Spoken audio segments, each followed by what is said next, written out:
struggle a lot during this period. Besides visualizing his afterlife, one of the things that soothed his mental state was imagining a world in which he was famous through the works of EGS, and people crying and cheering him on in a theater while watching a documentary about him and his life's work. Despite having every intention to leave this world as soon as possible, he made it very clear that he hoped someone else would pick up the mantle for the EGS content after his passing. After attacking people who do self-harm, he explains his view of why human beings are on Earth in the first place. In his perspective, everyone is subject to a spiritual contract they signed prior to their arrival on the planet, and in order to leave, they have to fulfill it. He concludes this thought with what he sees as his purposes: producing videos, fighting his rebellious and assertive side, causing religious debates, and last but not least, realizing that he's spiritually a 16-year-old ghost girl. He adds that he comes from an army of ghost girls and that Mackenzie is his eternal soulmate, revealing he believes she's been talking to him in his thoughts for the past half a year or so.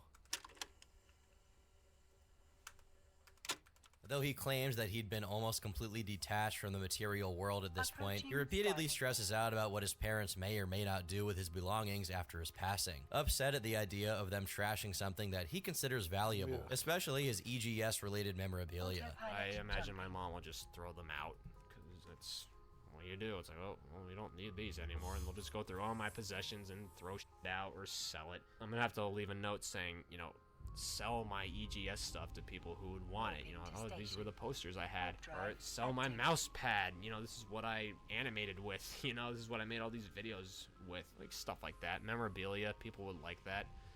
Even though EGS never really blew up like I envisioned it might after I'm dead, for all I know.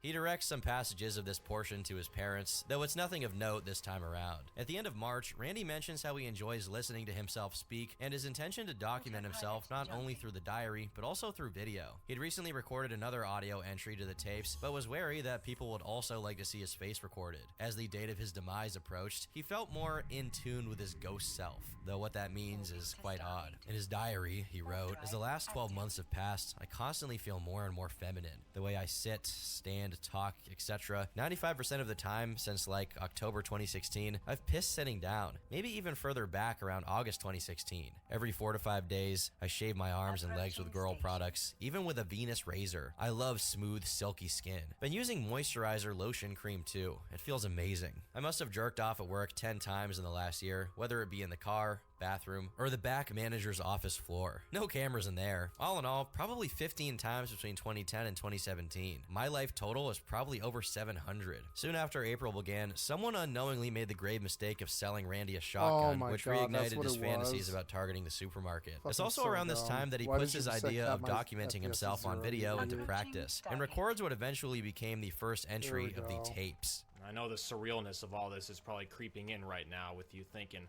I'm watching him right now, and he's dead, you know? Today's April 4th, 2017, and I have just over 5 months to live. It's looking like September 7th is going to be the day. The night, rather. And moron. Here I am. He mentions that the few online friends he played video games with, one of which being Make Me Bad 35, were some of the first people to pick up on the appearance of Ember in his videos. And I started using her so much that people started to question my fascination with her, and they just didn't get it. You had people who I played with, like David and Damien, Make Me Bad 35. You know, David would always constantly bust me about her and saying, you know, she's like my waifu and all that. And I didn't care. It didn't bother me, really. They couldn't have known the severity of Randy's obsession with the character, which is really unfortunate since, as Randy retells it, they were the ones consistently inviting him to play Xbox with them and truly cared about him as a person. In this same video, he recalls one instance in 11th grade of when a girl asked him out. So this girl, in midway through 11th grade, asked me out. She just walked up to me in lunch and then just put down like a sticky note or a paper or something, like I guess a folded up paper, and she wrote on it, and, you know, like, I know we don't talk very much, or I can't remember exactly what she said. You know, I know we don't talk very much, but I've always liked you, and would you ever consider dating me? If not, it's okay, or something. But yeah, just throwing myself out there, you know. And I obviously never dated her, but I don't even know if I like said anything back after that. But you know, she could have just asked me. You probably should have. Yeah. What do you mean? Just, she could have like, just asked you. For one, I didn't like. How about just was you not ask my her? type of a girl at all. Obviously, by now, you know what my type of girl is, and it's Mackenzie. So, but yeah, it never would have worked. And think she ended up dating one of like the big rednecks in my grade. So, yeah. One of the big rednecks. It's a big what if.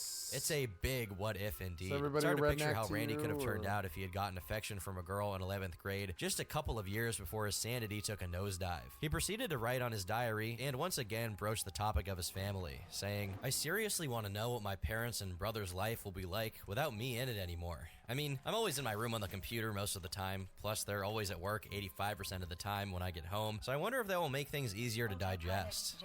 Yeah, probably not. Who am I kidding? The best advice I'd have is to just pretend that I moved out. All I ask is for you to remember me as the spirit that I am, a deceased white female ghost. I'll never regret doing what I did. It was fate, and there's nothing you can do to change that. You were a fool to trust me with that shotgun. You can dwell on the what ifs all you want, but guess what? I'll only be getting deader by the second. How does that make you feel? I'll never apologize for doing what I did. Sorry is just a word. Nothing more, nothing less. Does sorry erase the mistakes you make? No, it doesn't. How can 5 letters change how you feel towards someone? It's all in your mind. Honestly, once the funeral's over and you cremate my body, I wouldn't care if I never got to see you again. Dad especially. Mom, you were great, but you're still a brainwashed human. He punctuates this section by attacking his family for being Christians, positing that, unlike Ember, God doesn't speak directly to his followers, and because of that, he thinks none of it is real. On April 8th, when he finally gets his hands on the shotgun he'd recently purchased, he decides to name it Mackenzie, and mentions he'll be needing to buy a new notebook to continue his diary on, as the one he's currently writing in is close to completion.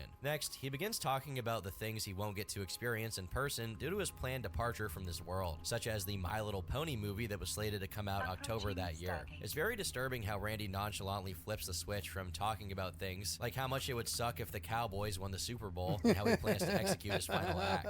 In the following entry, he complains about his dad again, saying, "I buy a shotgun, quite possibly the manliest thing I've ever bought in my life, and when my mom told him, a shotgun, what the hell does he need that for? Just be thankful I'm not going to aim that barrel at your face. You can't tell me how to live my life forever. I can't wait to see the look on your face when you find me. You'll feel as sick as you've ever felt in your 55 years on Earth. You'll feel that sickening feeling of panic and probably fall to your knees. I hope you never recover from this. Poor daddy, always thinking I was going to grow up just like you. I wouldn't do that for all the money in the world. How does it feel knowing money can't keep a family together? How does it feel knowing you wasted a lot of money on giving me an education? What are you going to do now to keep the 3 of you remaining afloat? What's your plan? I got news for you. It's nowhere near your time. You're going to suffer for at least a decade and a half over this, and I'll enjoy every nerve-wracking minute of it." It seems he's returned to fantasizing about targeting the store, though he doesn't seem confident he'll be able to return home and tie himself off before the cops get to him. Also, for the first time in the diary, he writes a threat to his brother, who had recently said guns are stupid, which Randy took great offense to. After changing his notebooks, he expresses his wish for another Columbine before breaking off into a tangent that is simultaneously misandrist and very racist. Girls are better than guys, just admit it. All you macho men out there who gotta look jacked,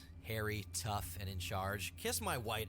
Guys are literally the most disgusting thing on Earth. If women were to overtake them as the power of Earth, things would be so much more tolerable. Whether you accept it or not, women crush men by 1.5 million years. I'm sexist, racist, prejudiced, and discriminate. That's one hell of a lethal combination. Let's talk about black people. Black people dress like complete homosexuals from another galaxy. Their hair is a disgrace to the skid on their underwear that is the human race. Their voices are worse than Justin Bieber, Myron Cope, Fred Figglehorn, still like him though, and Donald Trump combined. They almost all have that. I don't want to hear the crazy rantings. I don't think it's productive.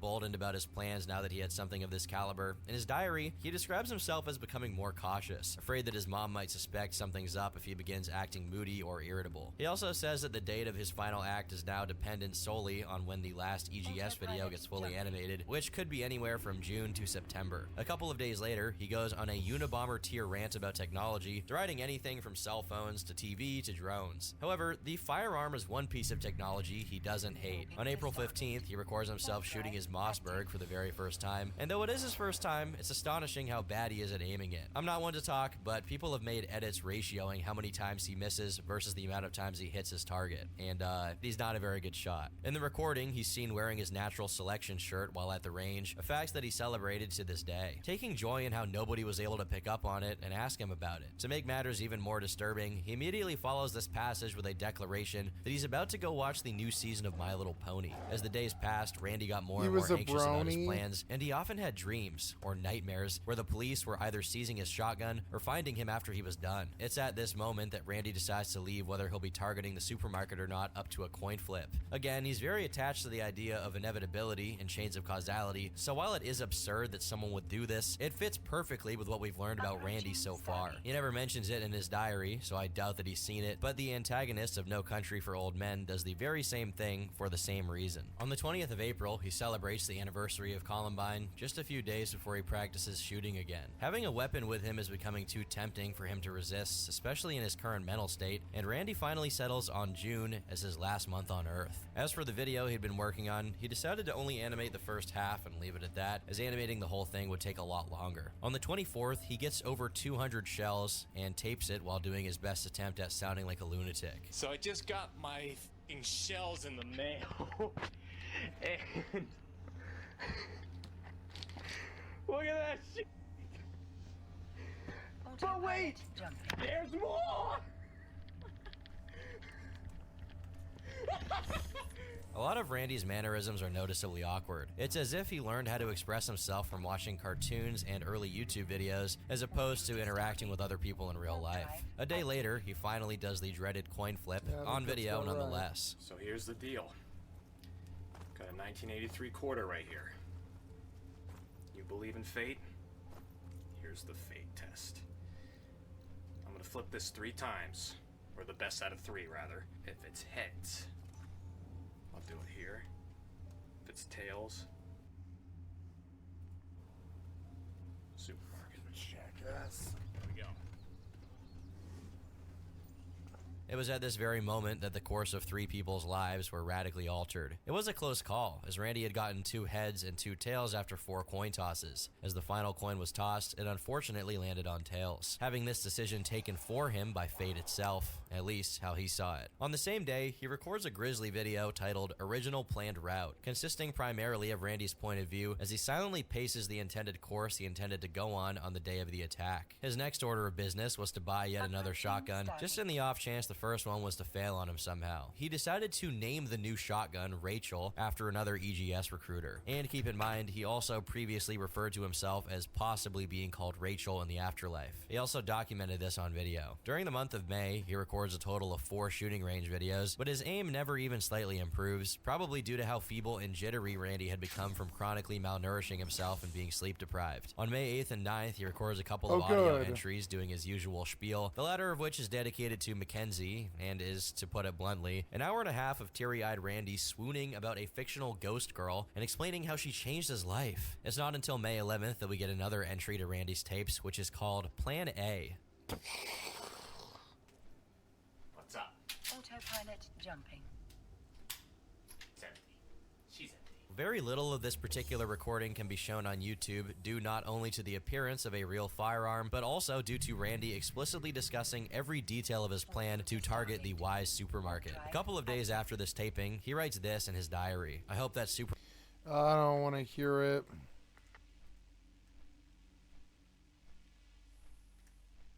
Dedicated to Mackenzie, and it's at this point the written entries to his diary slow down. The reason is revealed on the 20th, when he expresses how dejected he'd become. In it, he says he doesn't want to eat anything anymore, and has been living off of trail mix granola bars, pretzels, and the odd fast food item, maintaining his weight. The odd fast food item. You mean like a number 4? At a jaw-droppingly low 133 pounds, which is pretty underweight for a guy that's 6'3 to 6'4 like he was. Then he mourns the fact that his boss, whom he hates, is planning to leave the night shift, which would effectively take away Randy's opportunity to target him as well during his rampage. It seems he also fell for the video game logic meme that if you shoot at propane tanks, they'll explode instantly, and began planning to steal his manager's key so he could get to them and blow them up. In the next entry, he briefly questions the existence of hell or any kind of retributive justice in the afterlife. Interestingly enough, he ties his thoughts off with a claim that if he's wrong and God exists by some twist of fate, he would adapt to it, whatever that means. As his final days approached, he claimed he would record audio of it as it took place, though he himself acknowledges there'd be no way to upload it online unless it somehow got leaked post-mortem. Since this file has never surfaced, he either didn't record it or it's been safely stored away in police records. In one of his last mentions of it altogether, he says that the massacre video he'd been working on will remain unfinished, as he no longer had the motivation to work on it, nor the funds, since he spent all of his money on ammunition. On the 25th, he posted a video revising his plans after he figured out that shooting at propane tanks does nothing, so he intended to correct for it by loading a shopping cart with lighter fluid and shooting at it to see if it would result in an explosion. 3 days later, he writes about treating his mom to Olive Garden as one of his last good deeds for her. In the few remaining days of May, he recorded 2 videos of himself driving, during which he discussed his plans, the animations, and the spats he had with his family over jobs. The very long-winded and redundant nature of his tapes at this point is due to Randy enjoying hearing his own recordings while he worked. So while he was recording them so that people looking into him could have all the details, he was also doing it for his own consumption and enjoyment. In his diary, he says that he'll forever be 16 to 19 years old, spiritually speaking, right before expressing the first thing resembling doubt as to whether members of the EGS actually exist or not. As he puts it, he's not sure which of them are real and which of them are made up in his head, but this uncertainty doesn't ever make him question the overall truth of Ember. On the 1st of June, Randy recorded the goodbye tape I've been referencing throughout the entirety of this video, which was dedicated to explaining to his family why he did what he did and how they couldn't see it coming. Though we've already covered the majority of the relevant things he says in this video, he retraces the topic of his frequent shaving. Since like 2016, I've been shaving my arms and legs and entire body every 3 days. You wonder what I'm doing in the shower for so damn long? I'm shaving my entire fucking body. Nobody ever questioned that. Why? I don't know why. I hid it for the longest time. I kept the girl razor in my freaking desk over there, and I just got tired of hiding it. I'm like, well, they're gonna have to eventually know anyway, so I just started leaving it on the counter, but nobody questioned it, which I couldn't believe. That shocked me. Not groundbreaking, but it further adds to the notion that Randy was purposely not concealing every trace What of his are odd you behavior, talking leaving out about? little leads in the hope that someone would at least ask about it, and yet it never happened. It's hard to tell if he's just genuinely confused as to how it could be that no one noticed, or if he's upset that no one did. He even mentions an instance in which his obsession with becoming a ghost girl came to such a degree that he decided to cover himself in paint. Just one thing I'll say is like that white stain on the floor, like that splotch you'll see on my carpet, that was an Ember thing. I wanted to make my skin as white as possible to look like her. I wanted it to be completely white, so I bought this body paint, which was like, I don't even know what it was. It was like latex. It becomes like glued to your skin and you gotta peel it off. And it got on the carpet and then it got freaking in my body hair, which like almost never came out at the time. What little body hair I had at the time anyways, but that stuff never came off. Later on in that footage, he mentions that he even revealed he'd been working on a high school shooting animation to his mom around the same time he got surgery, and still, nothing came of it. In the latter half of the recording, Randy reveals something that he hadn't even documented in his journey, but saw fit to relay in the recording. In the wake of his hard pivot to EGS content on YouTube, everyone either found it weird and left, or hung on in the hopes that Randy would eventually go back to making the kind of zany content he used to produce. Everyone except one girl. I started talking with a girl online who was a fan of my videos, and I was able to connect with her because she was like crazy, like mentally crazy. But she was virtually on the edge of like literally like ending her life. She was suicidal and all this, and I was able to talk with her because she was able to connect with me and understood me and how I was feeling and all this stuff and my hatred for the world. We knew the world was bullshit. We knew our lives were full of like hell, and we just didn't want to be on this planet anymore.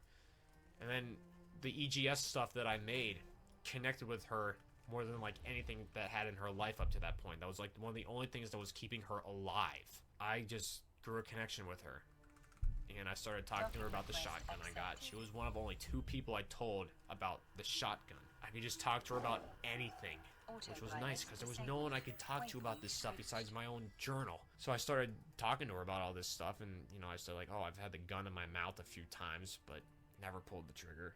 That's just because I was practicing. But I told her that stuff. She just went into deep thoughts all the time with me, every day, just telling me dark stuff, and I understood it, and I was desensitized to it all. It's because that's how I lived, knowing like no one seems to give a fucking shit about me, and knowing I have no future, and knowing I have nowhere else to go, and knowing that this is all I have, you know. And we got that. She understood that, and knowing that I felt like a soul trapped on the inside, begging to get out, you know. We connected well.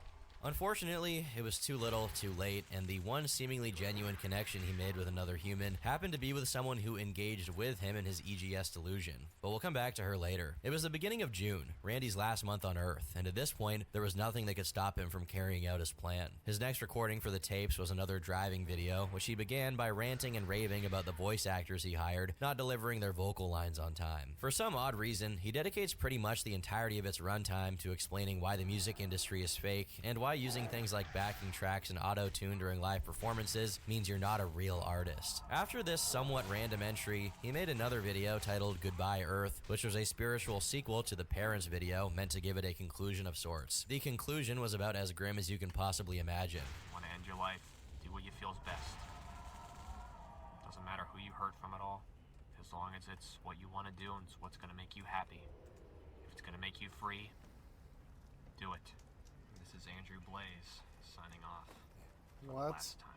Despite this being his official sign-off, it wasn't exactly the last video he recorded. There were two more, one in which he gave a tour of his house, and another in the morning preceding his attack, taken in the supermarket in the same style as his original planned route, silently pacing through the premises. Besides the videos, he also spread his final words over a few documents he uploaded alongside the tapes, one of which was the diary, and it read, "This will be my last entry. I need to finish up everything and get it all uploaded by tomorrow afternoon. I'm so ready to die. 2 more full nights, and that's it. I finally accepted that Wednesday night will be the end of me. Everything around me seems to have faded away. It's felt as if I'm the last soul alive on this planet for the last week. I see people, but they feel like an illusion. I've never felt so distant from society, and I love it. Nothing feels the same anymore. My perspectives on everything are different. I wish I started writing this journal back in 2013. So many things have changed. 62 more hours. That's the only thing standing in my way. I can almost feel Mackenzie holding me in her arms. You will never fully understand the desire to be who you truly are. I need my spiritual body back. I'd take my entire family if I was forced to. Rachel will be there. Maybe Froggy too. All of that pressure, stress, and tension will be lifted. I'll be looking down at those who... I've never heard a man who needed friends more than this. He needed just 2 or 3 friends. He probably would have been fine. Video he'd been working on, titled Westboro High Massacre. It begins the usual way, with a live-action sketch and short film format, eventually transitioning into an EGS music video consisting mostly of stills. And then, around 28 minutes in, a sad grayscale montage of Randy's content comes into play. However, the highlight of the entire thing, if we can call it a highlight, is the animated part, if we can call it animation, wherein Randy and his ghost girl partner are doing their version of Columbine, but it's just Randy's rough sketch animatic of what he wanted the video to look like. If this wasn't deranged enough as it is, it's preceded by minutes of just drawn stills of Randy and his ghost partner yelling out the verbal abuse they received during their time at this fictional school. It's so ridiculous that it's unintentionally funny at times. Andrew, do you even know what you want to do with your life? Rachel, you're failing math again. Why don't you have a boyfriend, Rachel? Why don't you have a boyfriend, Rachel? Why don't you have a boyfriend, Rachel? Shut the up! Shove cucumbers down your up!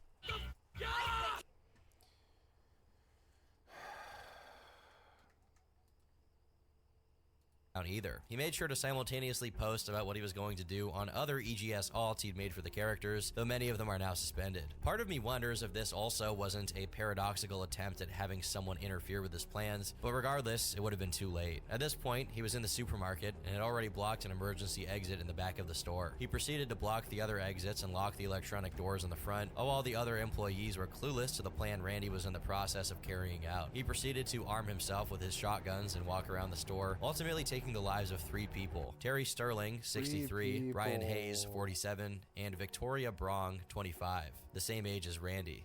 All of them as co-workers. Besides Randy, there was only one person left after those 3 had passed. A girl by the name of Kristen Newell, who was listening to music while stalking in the back of the store and ended up not hearing the shots. In the CCTV footage, which hasn't been released to the public for understandable reasons, Randy walks up to the aisle she was working in, sees her, and stands there for 5 seconds before moving on without targeting her. Given his lack of mercy when it came to the other employees, it's unknown why Randy decided to leave her unscathed. He proceeded to continue shooting away at pretty much anything he could find find in the store, including the propane tanks, which still didn't explode. Meanwhile, Kristen unblocked one of the exits and made her way out. All of this took place from 12:57 to 1:01 a.m., and after he was done shooting, at least according to the timestamps on Twitter, he took to the alt account for Mackenzie, the character he was most affectionate for, to say, "Andrew Blaze was a great person to talk or be around. She always tried her best, even when she knew it wouldn't end the way she wanted. To all the loving, caring, beautiful people in the world, I hope you can find it in your hearts to forgive me. I've robbed you of an angel. But things happen for a reason, good or bad, and I'm so sorry that things have to end like this. I speak for all of us when I say that I hope we're able to get you through the day. I always hate goodbyes, but it's more like see you later. Thank you." His characters were at least in part reflections of his identity, and it seemed to use Mackenzie as a mouthpiece for whatever it was in him that begrudged the fate he believed himself to be cursed by. What? By the time the police answered Kristen's call and got to the store, Randy had already taken himself out, purposely, the same way Eric Harris did. In the autopsy, Randy is described as having his body completely shaved, wearing female clothes underneath his regular clothes, and having black makeup applied to his eyes, presumably to look more like a ghost girl. The autopsy also discovered that he had 372 nanograms of diphenhydramine per milliliter of blood. Diphenhydramine is commonly known as Benadryl, and the safe quantity... Oh my god, he was robo-tripping on Benadryl. Fucking crazy. Stupid crazy person. He had eaten like 50 Benadryls. Fucking idiot. I was like, wait, that sounds like DXM. It is DXM. Jesus Christ. Fucking moron fried his brains. No wonder he had a hole in his brain where he had Benadryl in a hole in his brain where his brain used to be. Oh no. Why are humans like this? So goddamn stupid. This is the difference between you and me. I've done a lot of Benadryl. Not like that though. You know what I'm saying?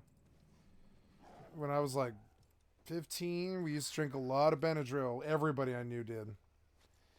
And we would trip balls. You know?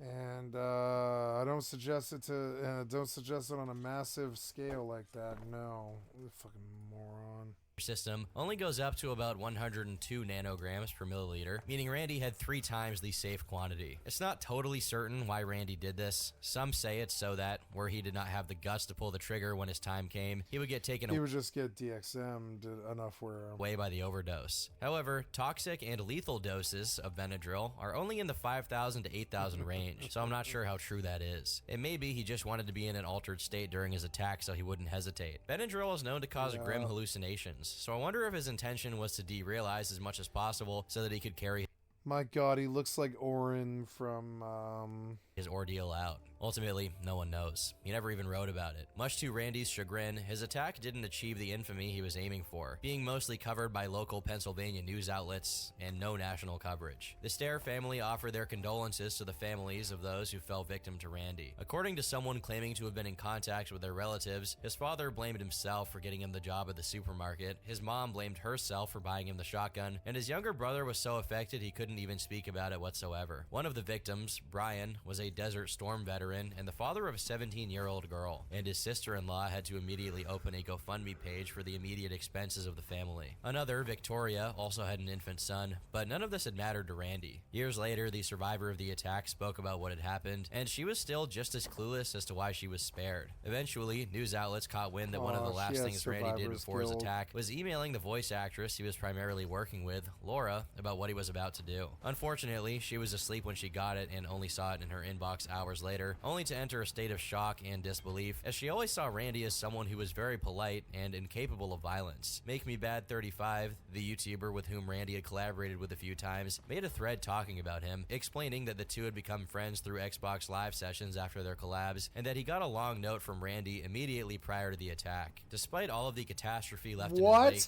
Randy didn't said goodbye to all his acquaintances because he never did have a friend. And they were like acquaintances, people he did business with. And he said goodbye to all his business. See, Jesus fucking Christ, man. Like...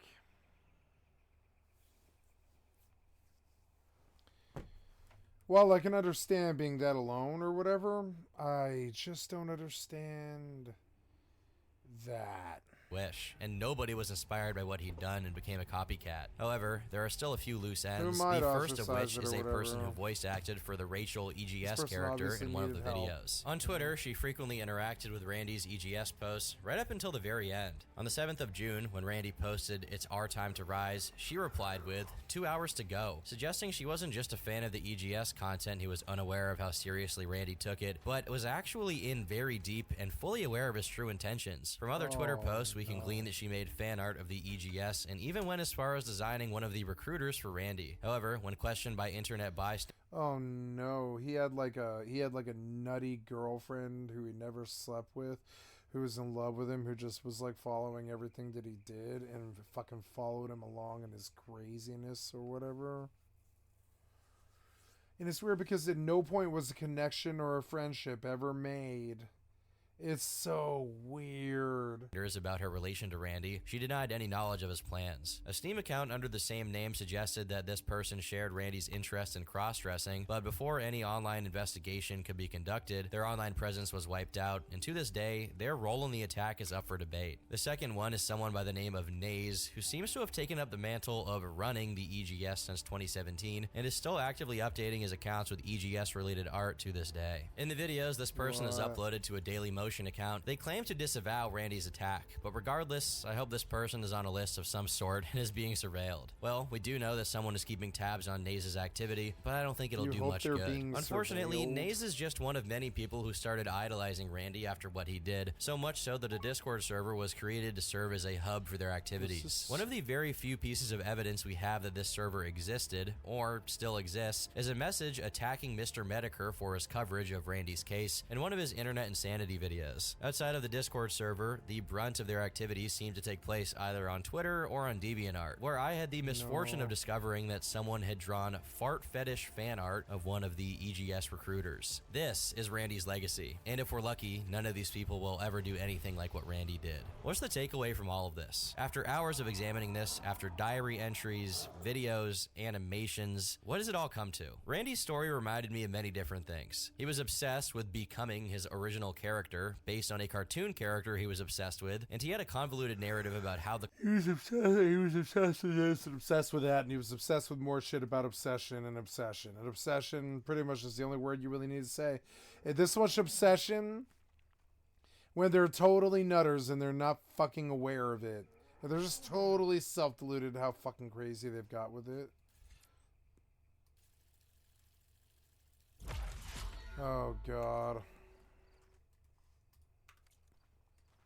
Become one with the regular world. This is the exact same belief Chris Chan started holding in the late 2010s. Not just similar, the exact same. It's the dimensional merge all over again. A little known fact is that a couple of years ago, Chris Chan said Randy and him had interdimensional communications, and even channeled Randy, whatever that means. She's in this body with me, so I'm gonna let her speak now. This is Randy Stair. Why? Why are you this crazy? Andrew Blaze. It's me. Randy Stair. Why are you this crazy? Why are you people so crazy? Why are you so crazy? Like, I mean, it's just weird. Like, is it something in the water? Or, I mean, like, what caused you to go this crazy? It seems like you're working at it. Like, you want to be this crazy. And I don't really understand that desire. It's not really very normal to me. It's sort of weird. It's... No, I'm alright. So where do we go? We want, these are survival instincts. I wish I cared about this. I think I'm done with this game, unfortunately. I think I might be done with this game forever. I don't enjoy this game anymore. It's too old. I'm getting better, and I'm getting more aware of what it is I want, what I don't want, and this is not it. I should go somewhere where I'm rested so it stacks up, but I don't want to play this. I don't want to finish it. I don't want to play SOD anymore. I think it'll take me another 5 years to even want me to play this again, and it's unfortunate. I'm just going to bow out now. Or, well, I mean, yeah, I don't care about this. I'm not coming back now.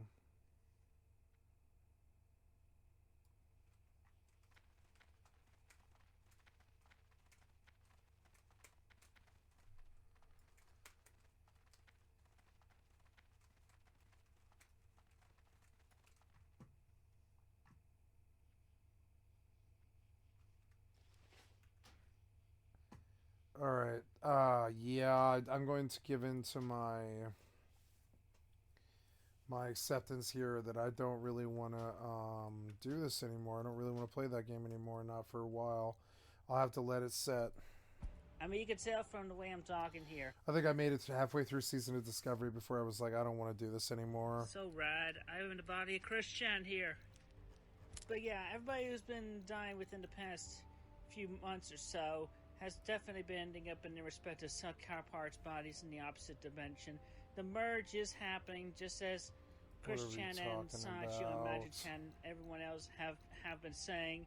And another interesting thing that's been pointed out is the fact that despite all of his disclaimers about how dark his content and thoughts were, they're not really that dark. Negative, sure, but mostly it's just corny teenage revenge fantasies that involve shooting. There's no deeper meaning to it, no cogent narrative, no amazing magnum opus at the end of it. We don't even find out Chuck E. Cheese's middle name. It's just childish delusion amplified by access to firearms. Both of these point to Randy being stuck in some kind of mental man-child limbo. His attention-seeking also corroborates this. Part of me wonders, if Randy was able to become a lol cow, would he have done what he did? What if people found out about his goofy EGS content and began to make fun of it en masse? Many lol cows share the same desperate thirst for attention, even if negative. And though it's perfectly fine to make fun of them for it, there's an understandable reason why they're like that. Not getting any attention, even when you're acting out in bad ways, is one of the most depressing places you can be in. Attention keeps people alive. Even when someone's telling you you're stupid and your content is goofball garbage, at least they care enough to tell you. And that's better than nothing at all. We rarely look at it from this angle, but how many lol cows would have hurt themselves or others if the internet wasn't on their case 24/7? If left to their own devices alone in a room with nothing but mental illness, it's not completely shocking that Randy did what he did. This isn't all to say that other people around him were somehow at fault here for not paying enough attention. Randy is at fault. Unfortunately, the things he did get attention for weren't the things he considered relevant. No one really engaged with the EGS stuff seriously, which, though completely understandable, Oh, now we know the end. I just wanted to know what the end was, and I made it all the way through the list of cues that I did. We're going to go back to the drawing board and see what else is there. Gothic 2 retrospective review from a year ago. Let's listen to that one. Yes, I guess so. Another Mortismo for Gothic 2. What's going on, everybody? Mortem here, this time bringing you my review for Gothic 2, the sequel, of course, to the original Gothic, both of which being semi-open-world RPGs from Piranha Bytes, who are known for a signature style of game, which we're about to break down and discuss here. Though because Gothic 2 is a direct sequel, I will be spoiling a good bit of Gothic 1, and while I'll definitely be spoiling a little bit about Gothic 2, we're definitely going to be talking about some of the main plot points of Gothic 1, which bears a mention. Though, to kick this video off, I want to talk a little bit about the history of Gothic 2, because it's something of a cult classic, especially over in Europe along with all of the Gothic series. And if you're like myself, living in the United States or North America in general, while you've likely heard of this game, its cultural significance is much less. Which brings me to the history portion of this game, because I actually think the story behind Gothic 2 in particular and its release in North America explains a lot of its sort of lesser impact over here. So to start with, its developer Piranha Bytes has always been a relatively small developer. Relatively recently, in 2019, they were bought up by THQ Nordic, and even at that time, they only had like 30 employees. And their THQ Nordic acquisition I will double back to a little bit later, but for right now, let's talk about the release of Gothic 2. So originally, it was released in Germany in late 2002. It didn't see a release to the rest of the EU until about the middle of 2003, and it didn't see a North American launch until late 2003. But that's not even the full story there. While there was technically a release of this game to North America in 2003, it was largely without any sort of fanfare. There was basically no marketing push at all, meaning that most people weren't even aware of its launch. And it wasn't until towards the end of 2005 when the Gold Edition was published in North America, which included the expansion Night of the Raven, that it got a more significant release that actually was put out there into the open. But that's also significant because that means by the time North America really got a big Gothic 2 release, the time frame had largely come and gone. Oblivion released in 2006, Morrowind released back in 2002, Gothic 3 would release in 2006, and when you take a look at Gothic 2 and its sort of weird release in North America, I think it becomes pretty clear as to why this game just just lacked a lot of that impact because by the time most North Americans saw this game, it was very much so already old news. However, in spite of that, Gothic 2 did very well commercially speaking. Now, it didn't do outrageous sales numbers. We're talking like 400,000 copies in the first couple of years, but for a small company like Piranha Bytes, as well as an indie game more or less, it was still very much so commercially successful, and in many ways is seen as a large improvement over the original Gothic, which we'll discuss a bit more here soon. Though, that brings us to the next part of this video, and that is simply getting the game running. Gothic 2, much like Gothic 1, really doesn't run on modern hardware without some adjustments being made. If you just buy this game and install it, it's likely not going to even start for you, which is where the community support for the title comes in. Though I would be remiss not to mention that outside of just mods and things to get the game running again, there is a lot of community support for the Gothic series overall, and you can find mods for days to change just about any aspect of this game on top of mods that overhaul it or are unto themselves almost entire games, such as the Chronicles of Myrtana mod that you'll hear about all the time. But let's talk about getting this game running. So relatively recently, because of Piranha Bytes' acquisition by THQ Nordic, they've been pushing to make their games a lot more accessible, at least in terms of their older ones, and they've been updating a lot of them to give them proper support. And this means for Steam in particular, adding beta branches for Steam Workshop support, which means mods directly on Steam, as well as releasing the original version of the game, that is to say without the expansion, as a beta branch as well, which was previously only accessible via a mod. Now, because of all this, you've got a pretty large variety of options when it comes to getting Gothic 2 running. The simplest way, if you're on Steam, would be to activate the Workshop beta branch, which will allow you to install mods for the title, then go to the community and download the Union patch, which will solve the vast majority of your problems and pretty much get it running right there. And if you do that, you can also subscribe to another mod called Gothic 2 Classic that will allow you to play the original version of the game, and a little bit later we're going to be comparing and contrasting the classic version versus the Night of the Raven version, as they are very different and very relevant to this game, so I of course need to talk about it. But while it is great to have all of that support directly on Steam, you do still have a few other options that are arguably a bit easier. You can of course also buy the game over on GOG. I've heard mixed reports about this title working over there. I personally own it on Steam, and I was doing a little bit of research into the GOG version, as usually with older titles is the way to go, but from what I can tell, it's a bit of a mixed bag over there. It seems to work out of the box for some people, but not for others, so you're likely going to need mods for this version as well, which brings me to my personal recommendation, as well as the recommendation you'll often hear for this title, and that is actually the Spine mod manager. I'll try to drop a link to it down below, but Spine is incredibly easy to use because all you have to do is download it, show it where your Gothic installation is on your PC, and it will automatically install Union as well as a couple of other patches that make the game much more stable and usable on modern systems, while also providing you access to a large library of mods to pull from and install for you automatically. So if you're looking for ease of use, Spine is probably the way to go, but you can definitely get it done on the Steam Workshop as well. And in my personal opinion, I actually wound up using a combination of the two. I would use the Workshop support to download the Gothic 2 Classic mod, while also using Spine. You can use one or the other, but I wound up using both, which was the easiest for me overall. So you have a few different options with how you want to tackle this, but it is important to note that the game is unlikely to run out of the box for you these days, as it does not play well with modern systems, but thankfully, due to dedicated community support, the game has seen its life extended by quite a bit. From here, I want to talk a little bit about the story setup for the title.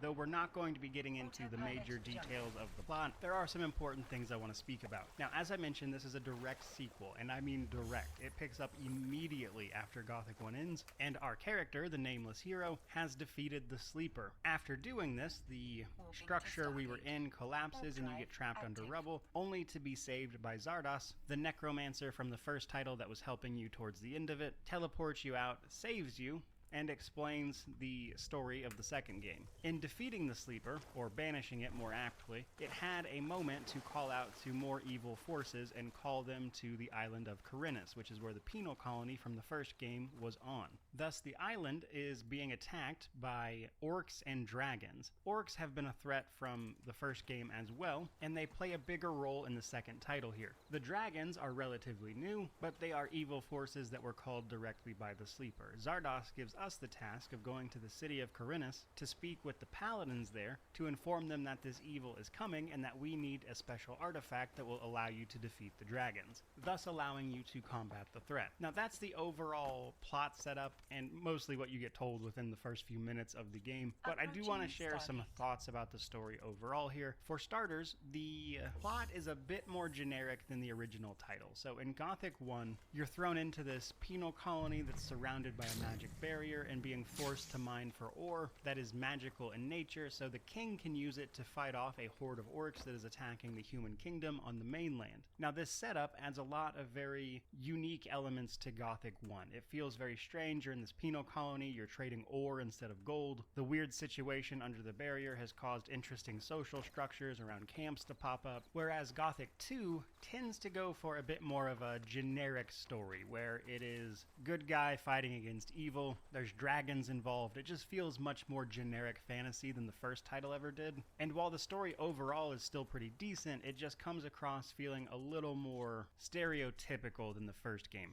That's not to say it's without its moments though. Much like the previous title, it uses a chapter setup, and as the chapters progress, that is to say you move from one chapter to another, things change in the world, monsters respawn, that kind of thing. But I think they still did some interesting things with the story elements here. For starters, there is a couple chapters where you're directed to sort of stealth around large orc camps, that is to say avoid engaging them directly, as you will very likely die as a result, as you simply won't have the stats to take them on, outside of slowly picking them off one by one where applicable. So in things like that, the story does try to do a few new things compared to the original Gothic that I think mostly landed pretty well. That's just one instance of the game trying to diversify the quests and things that it gives you, and I think in that way it mostly succeeded, especially when we start looking at other parts of the narrative, such as which faction you join, influencing how you interact with the story a little bit. As despite the pressing threat, there are certain political machinations between various factions on the island, which we'll talk about, that are causing other pressures outside of the more imminent threat of the orcs and the dragons. All of which culminates as you sort of gather the allies you've made, which is highly variable, to then sort of storm the last dungeon and fight the forces of evil. Overall though, it's a pretty well done story, even if it does lean a bit on the generic side. Now from here I want to talk about some of the differences between the classic version and the Night of the Raven version, which largely comes down to additional content from the expansion of course, as well as the rebalancing of most of the game. So classic is generally regarded as easier, which I would say is largely true. I played through both, but this is because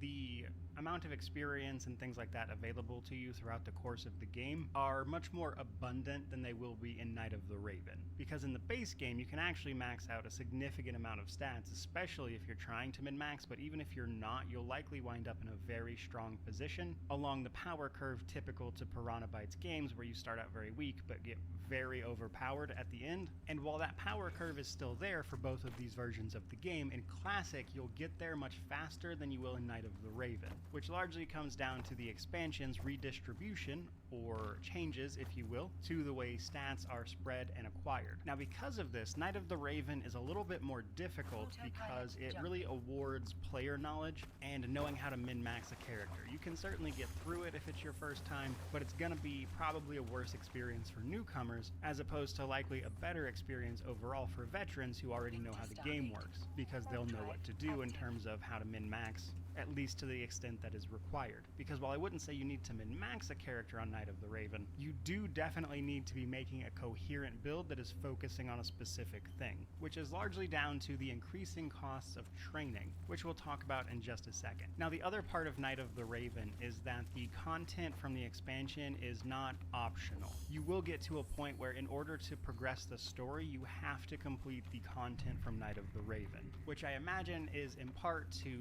sort of counterbalance the increased cost to all of the stats and everything. That way they make sure you actually get the experience that you're going to need later in the game. Luckily though, the Night of the Raven content is pretty good. It can feel a little detached from the rest of the game because of the way it's implemented, with you loading into a separate area, but a lot of the content there is really cool. You get to join a band of pirates, you get to investigate a bunch of missing people, there's an attempted murder you can solve, as well as a lot of various ways you can complete various objectives, to ultimately track down the leader of the bandits that were also freed from the penal colony when you brought down the barrier, which ties into the main story in a way I don't want to ruin, but ultimately you're fighting a guy named Raven who has sworn himself to evil. But in all seriousness though, the Night of the Raven expansion is really cool overall, and it adds a ton of content to the game. It probably, I would say, doubles the content in each of the first 3 chapters of the game, which is about the first half. So if you choose to skip Night of the Raven and only play Classic, you will be missing out on a significant amount of content. That, though, brings us to the progression systems portion of the video, and this works largely the way it did in Gothic 1, no real surprises here. Your first level up will cost you 500 experience, and every subsequent level will cost an increasing 500, so the first level is 500, the second's 1,000, which is pretty standard. The more impactful part of this, though, as level ups are mostly just going to be granting you extra health, is how you choose to spend the learning points that you're earning with every level up. Every level up, you'll get 10 learning points that you then need to find a trainer to help you distribute across strength or dexterity, various weapon skills, as well as just regular skills. Now, your attributes, strength and dexterity, plus various weapon skills, one-handed, two-handed, bows and crossbows, will increase your damage with those things, with weapon training allowing you to perform more combos with that weapon. Just like in Gothic 1, the higher your weapon skill, the bigger combos you can pull off, which is a sort of rhythm game where you have to click attack again at sort of the end of the initial attack to perform various combos, at least as far as the melee weapons go. Now, unlike the first game,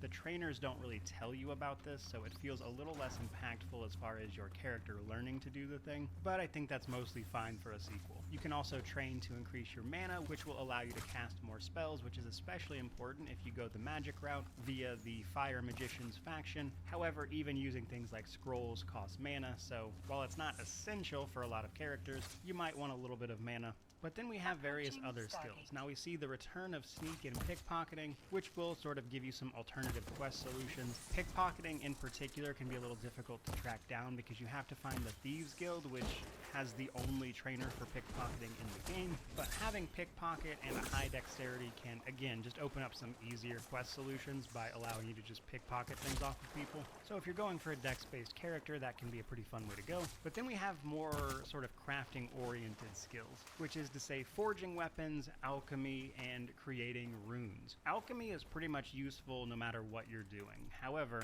the other ones,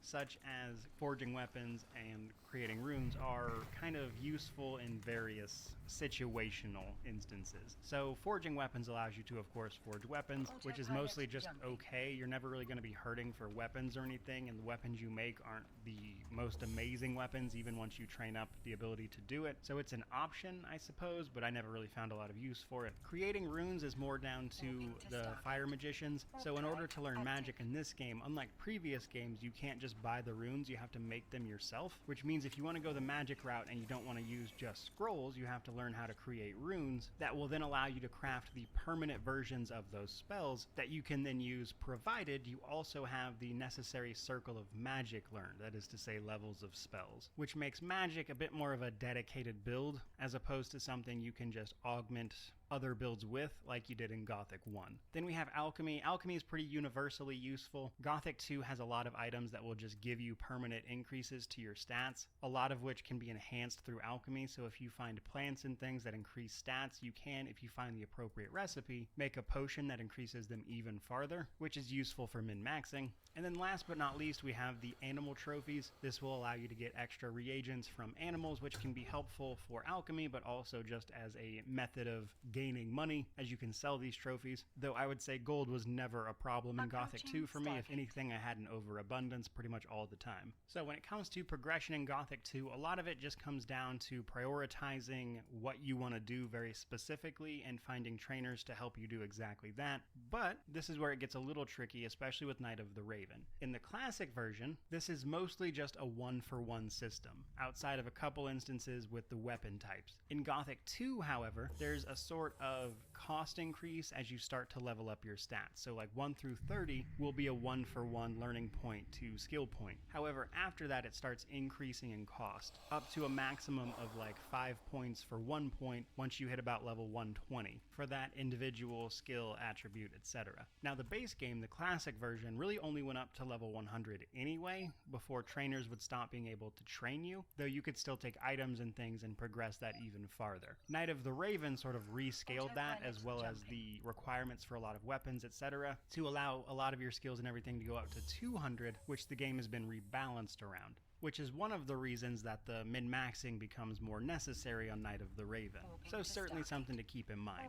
From there though, I want to talk about a few of the factions you can join. There are 3 primary ones for the main story, and a couple of other smaller ones, though the 3 main story factions are the Militia/Paladins, the Mercenaries/Dragon Hunters, and then the Fire Magicians. Joining each one of these is an impactful choice. Progression-wise, because you need their equipment. Armor in particular is a big part of Piranha Bytes games, and usually in order to get decent armor you have to join a faction, and the damage reduction afforded by good armor is largely what's going to allow you to actually fight enemies without dying incredibly quickly. So you're going to want to pick and join a faction relatively quickly, but each of them do different things. Joining the Militia is more standard fighter stuff, but will also give you the option to join the Paladins later, which get their own special Paladin magic, which was really fun to use, by the way, as they get a Harm Evil spell that is an absolute nuke in the late game, and I had a lot of fun using that one. The Mercenaries and the Dragon Hunters tend to be more dex-based ranged fighters who are at political odds with the Paladins. The Paladins are sort of law and order, whereas the Mercenaries have sided with some sort of separatist farmers out in the countryside who are tired of giving everything they've got to the king in the war effort. Joining the Mercenaries allows you to join the Dragon Hunters later, which are honestly just pretty cool. But then finally we have the Fire Magicians. This is your mage option. So if you want to use dedicated spell casting, you're going to need to join the Fire Magicians, as that's how you'll learn to create runes as well as increase your circle of magic, which will allow you to do more than just use scrolls or paladin magic. The Fire Magicians themselves sort of work alongside the Paladins. They're just a slightly different branch of the same faction, if that makes sense. They work together very closely. But all of these factions and the choices they're in, just in terms of the builds available to you as well as what they do for the story, gives you a lot of potential for replayability just right there. But there are also a couple of minor factions I want to mention, and these are the Thieves Guild and the Ring of Water. The Ring of Water is specifically for the Night of the Raven. It's a sort of secret society that helps out the Water Magicians, which are a big part of the Night of the Raven expansion, and this is in addition to whatever faction you already join. So you'll join the Ring of Water in addition to your regular faction. They'll give you some armor and things like that, as well as some items too. But then we have the Thieves Guild, a sort of optional faction, if you will, that you can choose to either join or destroy, presuming you find them at all. They are very much so missable, but in the city of Corinus you can track down the Thieves Guild, which is mandatory if you want to learn how to pickpocket, and they can provide you some extra quests, and how you choose to deal with them is up to you. It's relatively minor, but it's a nice touch. All of that, though, brings us to the world section. Now, as I mentioned, overall, I would say this game is a bit more generic than the original title. However, it's still pretty good. For instance, we get a lot more exploration of themes that were brought up in the original Gothic. That is to say, the gods of the world, Innos, Adanos, and Beliar, which is basically the gods of justice, balance, and evil, respectively, who all play a pretty prominent role in this title. In addition to this, we also get more background information on sort of the political happenings with the King of Myrtana, and how his war against the orcs is going on the mainland, and we see some of that play out in the tensions between the farmers and the paladins on the island, as the paladins have largely just been commandeering anything and everything they need, leaving the farmers, the people actually working for it, with basically nothing in some instances. We also see the consequences of our own actions from tearing down the magical barrier that was keeping everyone in the penal colony, as some of the people working there were legitimately bandits and get right back to their banditry after we let them out after the ending of the first game. Combine that with talking to all sorts of returning characters from the original as well, and I think Gothic 2 does a really good job of fleshing out some of the important bits of the Gothic universe, while at the same time carrying the story forward. And because of those elements, I'm willing to forgive the story itself for being a bit more generic fantasy than the original title was. Because while that is true, they at the same time carried forward and expanded upon all these elements in a way that felt really natural and authentic to the setting at the same time. From there though, let's talk combat a little bit. We got melee, ranged, and magic. This is mostly the same as it was in Gothic 1, just with some minor changes. For starters, it feels a little bit nicer to play, though the core of it is largely the same. Melee is very straightforward. You run up to enemies, you hit them, try to pull off combos like I mentioned earlier. Combos you will learn by increasing your weapon skill, though it is worth mentioning that a lot of humanoid enemies will actually block you in this title, which you can also do by pressing the attack button as well as the back button. You can perform a sort of block action with your weapon, though it's a little harder for you to pull off. And I mention this in particular because orcs' propensity to block is very high, making them difficult to deal with in groups when you first encounter them, and learning when to attack them so they're unlikely to block you is a big part of melee combat, as I found out with my first run. Then we have ranged. If you, in my opinion, want to pick the most overpowered way to go, I think it is really ranged. If you combine the ranged combat with the min-maxing that is available to you, I think it gets overpowered very, very quickly, to the point where you just look at things, click attack, and they're dying. Now the downside here is that you do actually have ammunition you need to keep track of, and it takes a second to swap to your melee weapon if things actually manage to get close to you, which can be a little bit of a balancing act at the beginning, but by far and away, I really felt like ranged combat, due to its reliance really only being on ammunition that is cheap and plentiful, made for the easiest way to go in terms of combat. Then we have magic. Magic can certainly be a lot of fun. There's summons you can make use of. There are various damaging abilities you can use. It feels a little reined in from the original Gothic, but I think that's mostly down to the restrictions placed on when you get access to it. As you have to join one faction, you have to learn to create runes, you have to create most of those runes yourself. I think there's a few you can find, but for the most part, you're going to have to create your own runes. And as such, magic is a little more inaccessible, because even if you go the paladin route, the magic you get access to is very specifically paladin magic that you have to be a paladin to use, and even then it's only a handful of spells. So while magic is great and it's very strong late game, it's a little more difficult to get into unless you play directly into that, which combined with some of the rebalancing added by Knight of the Raven, I think made it even more inaccessible. But if you're willing to put in the work to build a mage character, it can be very fun. Though I would tell you the paladin magic gets some really great offensive spells that were really funny to use, and is frankly a little easier to get your hands on. So all in all, combat is largely a mostly clunky experience, just like the first game. But there are some improvements to be had, and it is an enjoyable experience if you're willing to learn how a lot of it works. But as I'm sure you've seen on screen, it's not exactly a modern experience by any stretch of the imagination, but it still can certainly be fun. Just understand that it's mostly a product of your stats and your equipment, and learning how to time melee attacks. From there though, let's talk about Steam Deck compatibility. Much like Gothic 1, I'm unable to show you Steam Deck footage, because for whatever reason, recording software just freaks the games of Gothic 1 and 2 out on the Steam Deck, but I was able to get it running, and just like the PC versions, you need to install the mods and everything to make that happen, but it is very playable. The only issue I really ran into was needing to use the Steam Deck's keyboard to enter something for the saves, as well as adjusting the controller layout. There are several default community layouts that people have already made and worked on for the Steam Deck, which means you'll likely just choose one of those and then get used to the controls, which can be a little bit wonky because this game wasn't exactly made with a controller in mind. But once you get used to it, it's a pretty enjoyable experience on Steam Deck that runs a lot better than I thought it was going to. That though brings us to our positives and negatives, and then we will wrap this thing up. So on the positive side of things, you have a ton of options for role playing. You've got all this replayability with the factions, the Knight of the Raven content, all of the different approaches to combat itself. There's just a lot to be had in Gothic 2, a lot of which is improved upon from the first title, so it really feels like the best possible experience in terms of Gothic 1's mechanics being improved, which combined with the story things I mentioned earlier and the expansions made to the universe of Gothic makes for overall a really great sequel. Now on the negative side of things, we do have quite a few though, honestly, as this game is getting on in and age, it's becoming more clunky and difficult to play. Just getting it running is going to require some work on your end that some people just aren't going to want to deal with. The story is a bit more generic than the original title as well, and I would say the difficulty added by Night of the Raven being largely aimed at people who had played the game before can also be a deterrent to newcomers, which combined with the requirement to get the mods and everything to get the game running makes this a hard sell for people to check out, which is likely why a lot of people are watching this video instead. Which brings me to my conclusion.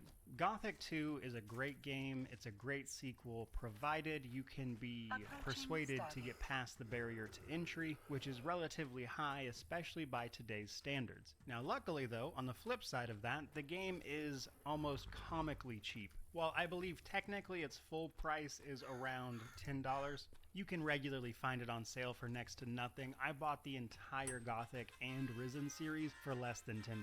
They were about $1 a piece. So while you might have to put a little work into getting them running, they are extraordinarily cheap, especially on sale. Which I think is good, because if you're willing to put in the effort to play Gothic 2, there is a great game here with a really interesting world that manages to be a great sequel to the original title, and with all of the community support over the years, the mods you can play, the overhaul mods, there's so much you can do with this title, provided, again, you can get past that barrier to entry. Which is why I definitely think this title is worth checking out for yourself, as I enjoyed it immensely, albeit with a little bit of frustration here and there due to some of the age and clunkiness associated with the title. That said though, next we'll be moving on to Gothic 3, which has not been loved quite as much by the community. From what I understand, Gothic 3 is generally regarded as a bit worse, or the worst in the trilogy at the very least. But nonetheless, we will be checking that one out for completeness sake eventually. But realistically, I imagine that the Gothic title people will likely play for the first time these days is the Gothic 1 remake that is supposed to be in development, and if we ever see that actually released, I will also be playing that one for sure, as I'm very curious to see what they wind up doing with the world of Gothic 1 with that remake. But that is going to do it for today. That has been my retrospective review of Gothic 2. A truly great classic game. So with all of that said, I certainly hope you enjoyed the video. If you did, like, comment, subscribe, all that YouTube jazz. But regardless, thank you so much for watching. I really do appreciate it. May you wander in wisdom and have an amazing day. Yeah, it was good. Approaching station.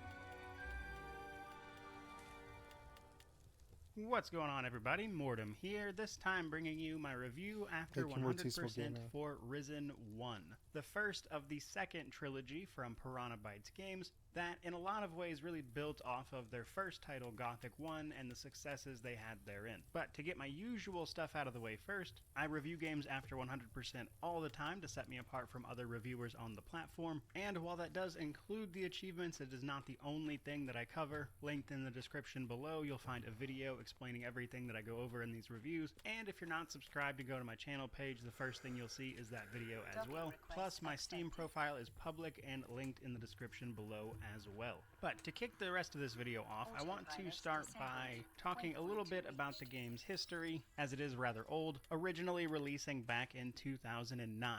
However, very recently, just a couple weeks ago from the time of this video, Risen 1 was finally ported to consoles and saw an update on the Steam release that brought things like full controller support along with Steam achievements, in addition to fixing a handful of prominent bugs. This particular update seems to be a part of an update to all of their older games that they've been doing to add things like Steam Workshop support to make them easier to play for people, especially their older titles like Gothic 1 and 2 that don't run on Steam, as Piranha Bytes in 2019 was bought out by THQ Nordic, which seems to be heading up a lot of these updates. But beyond just that, Risen 1 is somewhat of a return to form to the original two Gothic titles that they had worked on previously after the departure from that was Gothic 3, which is strangely enough where I want to start the story setup for this game. You see, Risen is connected to the Gothic universe in all but name. After the release of Gothic 3, Piranha Bytes had a fallout with their publisher at the time,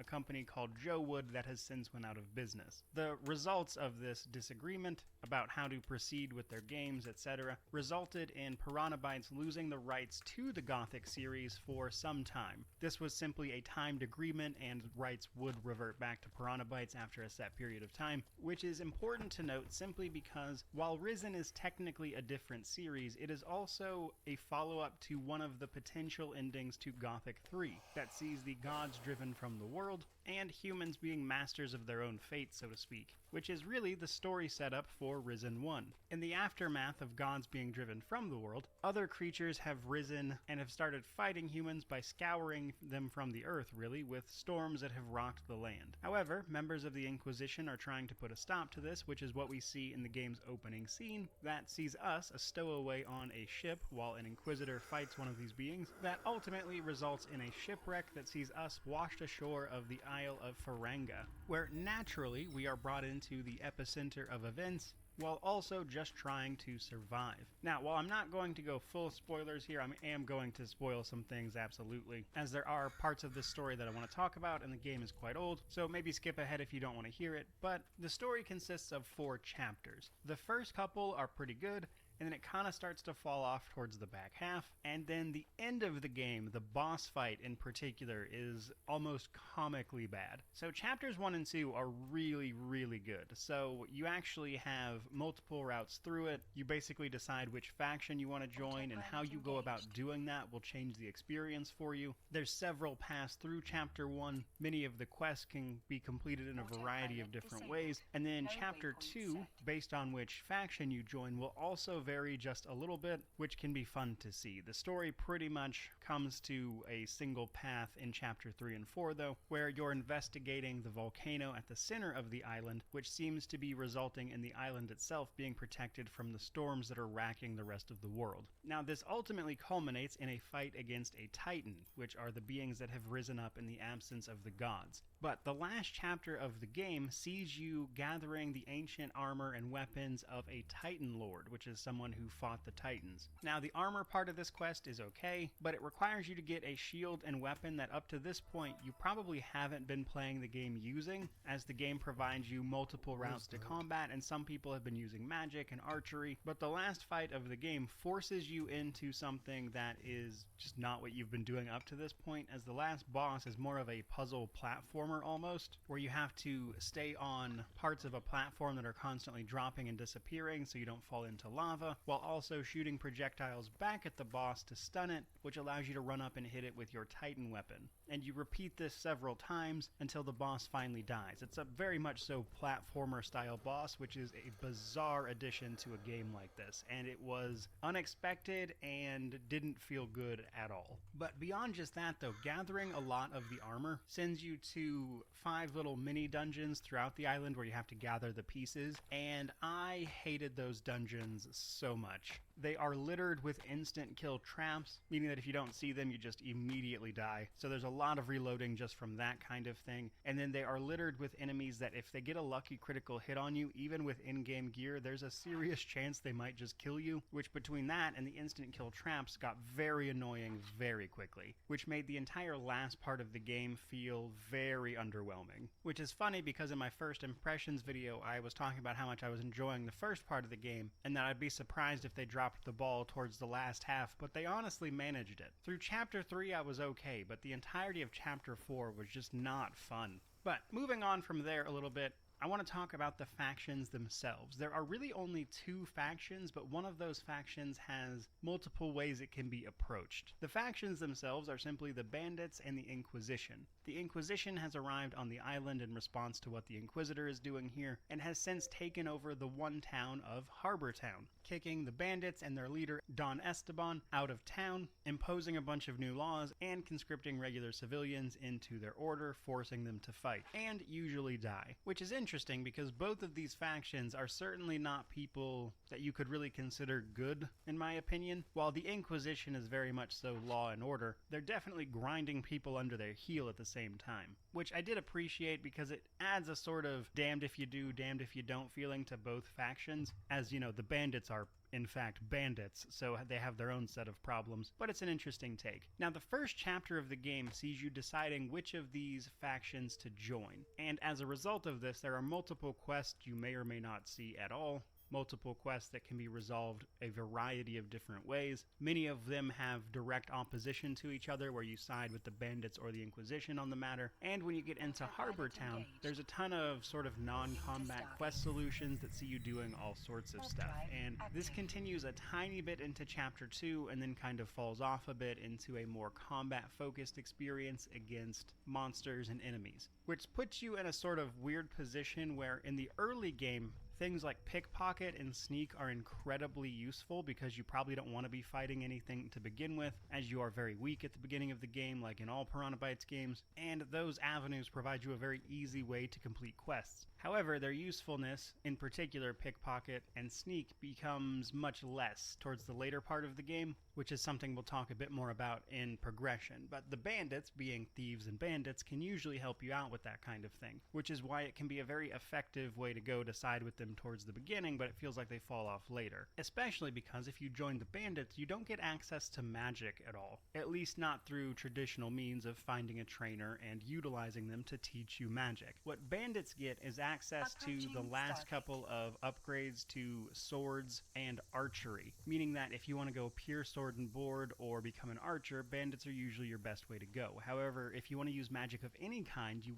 probably want to go with the Inquisition, which is where things get a little further complicated because joining them can see you become either a warrior of the order or a mage. However, you might accidentally lock yourself out of becoming a mage because the Inquisition has made it illegal for people to be outside of Harbor Town due to everything going on, meaning that if you come across a warrior of the order camp, they will beat you up, knock you out, and force you to the Inquisition's monastery where they conscript you into being a warrior of the order. However, it is possible to voluntarily join the Inquisition by completing their quests inside Harbor Town once you make your way there, which can give you a recommendation, at which point when you go to the monastery, you have the option of becoming a mage. But interestingly enough, the forced sort of option, if it happens to you where you get knocked out and drugged to the monastery, which can absolutely feel a little railroady, in my opinion kind of wound up feeling like the best play style in terms of what you're capable of. Because the Inquisition gets access to the best staff combat training, which is like two-handed spears and staves, but also they get access to crystal magic just by being a warrior of the order. Crystal magic are 3 basic magic attacks that anyone in the Inquisition gets to cast, and while the bandits can get access to these through a bit of a roundabout means, it's not something they get access to normally. So using the crystal magic in combination with melee attacks, say using the magic to soften up targets, thus not having to worry about ammunition like say with the bow, and then switching to melee combat feels like a pretty good way to play. And it's the way I enjoyed the game the most. Though that said, you can do much the same thing with a bow and then switching to melee on the bandit side of things, so it's not so bad. Now ironically, the one I think is actually the weakest is the mage, as the biggest difference between joining the mages and becoming a warrior of the order is that mages get access to runic magic, which means they can use other spells beyond crystal magic without having to have scrolls to do so. But the thing is, scrolls are cheap and plentiful, meaning that you don't really need runic magic to use those things, which makes the entire purpose of joining the mages kind of irrelevant because you can just get scrolls to do everything a mage can do.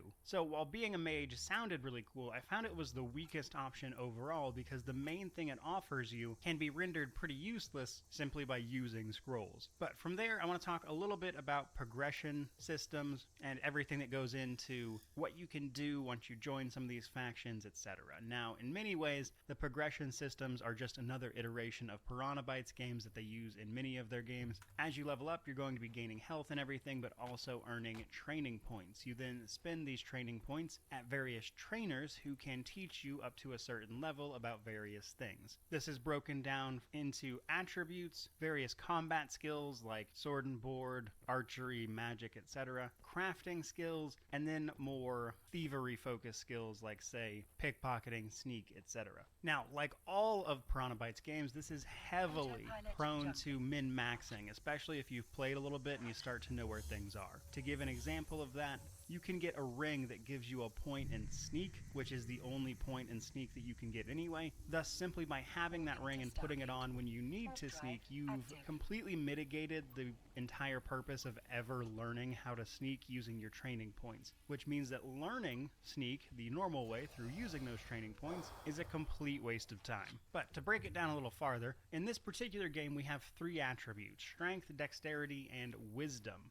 Wisdom is only used for runic magic. You cannot find a trainer for this, but rather when you read at certain book stands or find consumables called stone plates, it will increase the attribute. In order to learn higher tiers of runic magic, you need wisdom. Beyond that, it doesn't serve much of a purpose. Strength and dexterity both provide extra damage to their associated weapons, while also meeting minimums to wield those weapons in the first place. Like previous titles, you can train these stats up to 100, but they can be pushed up to 200 via a variety of methods, such as potions and items that permanently increase those attributes that you can find on top of simply having items equipped that give you bonuses to these things as well. So pretty standard fare for Piranha Bytes. But from there we have the combat skills, which they've changed a tiny bit. We have a sort of point system where we earn like ranks as opposed to percentages like previously, and each point in a combat skill will usually give you a perk of some sort. In the case of crystal magic and archery, this just lets you use those ranged skills faster. There's less of a cooldown associated and they deal more damage, whereas with the melee combat, this usually gives you access to things like parries or lets you wield, for instance, a bastard sword with one hand, and lets you perform longer combos, and we'll talk a bit more about that in the combat section, but basically what you'd expect. Probably the most interesting stuff, though, to me, was actually the crafting, as crafting has been present in Piranha Bytes up to this point, but this was probably the first game of theirs where I felt like engaging in the crafting was worthwhile, outside of their most recent titles like Elix. Gothic 1, 2, and everything, they had crafting systems. There just wasn't a ton of reason to engage with them, whereas here it's done in a way that is easier to get into for starters, as resources are more abundant and you can gather most of what you need simply from the environment, which makes it feel like a more traditional crafting system. And also, the things you can craft are incredibly useful. Alchemy is how you're going to get access to your permanent attribute increasing potions, and smithing and prospecting to gather the ore and then use weapons is both a convenient way to gather money, but also was one of the best ways I found to give myself good weapons early on, as I wound up being able to make stuff that was much better than anything I could buy, which felt like using those training points there was a good use of my time.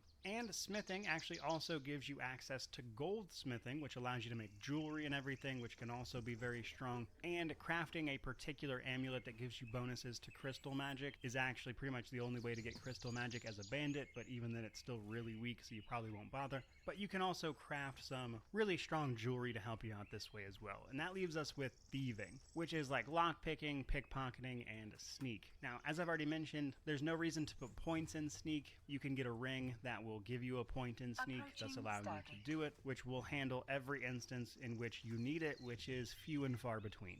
Lockpicking, pretty much everybody needs, as you're going to find lock cases, and being able to get into them will help you out. So I'd recommend everybody grab that. But pickpocketing, while not necessarily required, is incredibly handy, as there are so many quests that are trivialized by being able to pickpocket someone. Oftentimes, especially in the early game, you'll be tasked with going and retrieving an item from someone, which is comically easy when you can just walk up to them and pickpocket it, which is done through conversation options. So it's incredibly useful in the early game, but then towards the end of the game, it kind of falls off once you've got most of those quests completed and don't really need it anymore. But it does provide you a ton of options for creative quest solutions, so it can be a lot of fun. That, though, brings us to our combat section. Combat is interesting in Risen 1 because in many ways it's clunky, as is typical with Piranha Bytes games, but for the most part it's pretty good. They've made some significant changes here at this point in their history that I think helped overall. But nonetheless, it's not exactly great. Now, the most interesting change to me was with the melee combat, because it took me a while to notice it. But as you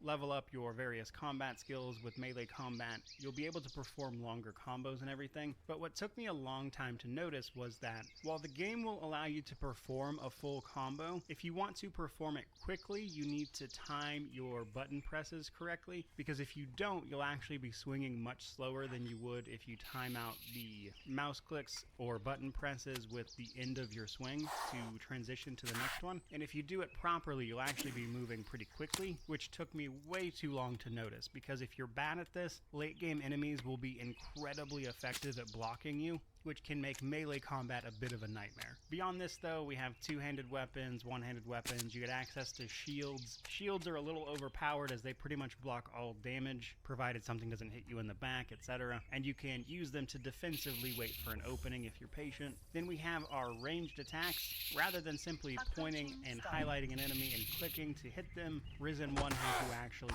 aiming your bow, so you'll be shooting actual projectiles that need to hit their target to deal any damage. And as you increase your archery skill, you'll be able to fire arrows more quickly and deal more damage. Pretty much what you'd expect from archery, but it feels okay here. About on par with the crystal magic, which is our primary combat-oriented magic. Once you have the required crystal to actually use it, you'll have three options: Fireball, Frost Lance, and Bullet. Fireball is an AoE. Frost Lance does probably the best, as it will occasionally freeze enemies. And then Bullet is quick, but deals less individual damage and costs a little less mana, making it probably the best option if you're trying to hit things very, very quickly and then transition to melee. So they've made some changes compared to their previous titles up to this point, which again make it feel a little better to play, as for the most part it's not as clunky as you might expect from other action RPGs from that era, but it's still pretty clunky. Though because some of these changes have been made, if you know what you're doing and you get a good feel for the combat system, it is possible to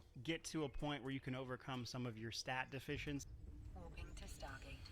Warp drive active.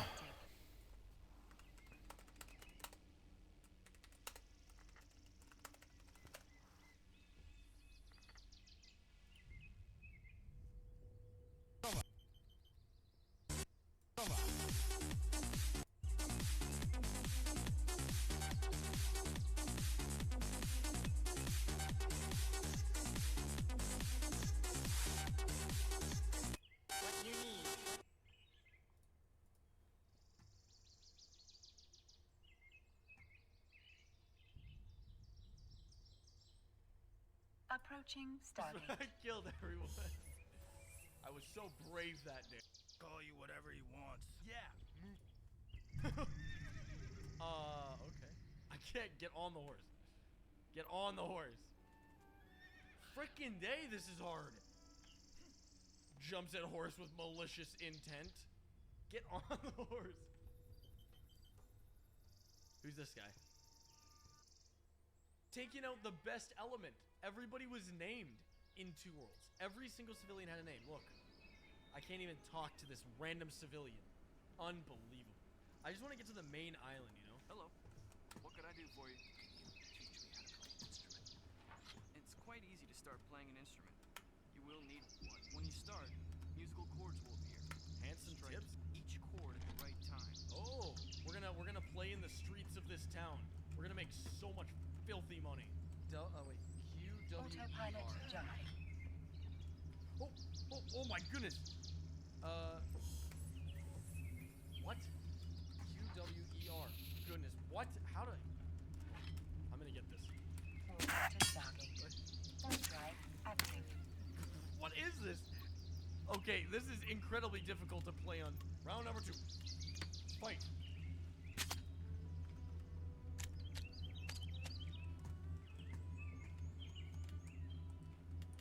Wow, I'm doing it. I make money? Are you guys gonna pay me yet? Oh look, I actually earned 48 bucks. This isn't an inn, friend. Best see your way to the door. What do you think you're doing? Take it. Alright, you asked for it. No. Get. I'm leaving. Okay, is there like somebody I could talk to get to the main island or what? Because I'm kind of done with this place. Just southwest of here, the inn Chestnut. Oh, what a joke! Now get out of my sight before I arrest you for disturbing the peace. This is good. We're in an out-of-bounds area. All right, up we go. Why is the jump so insane? This is almost on par with Skyrim jumping. What was the thought process behind this jump?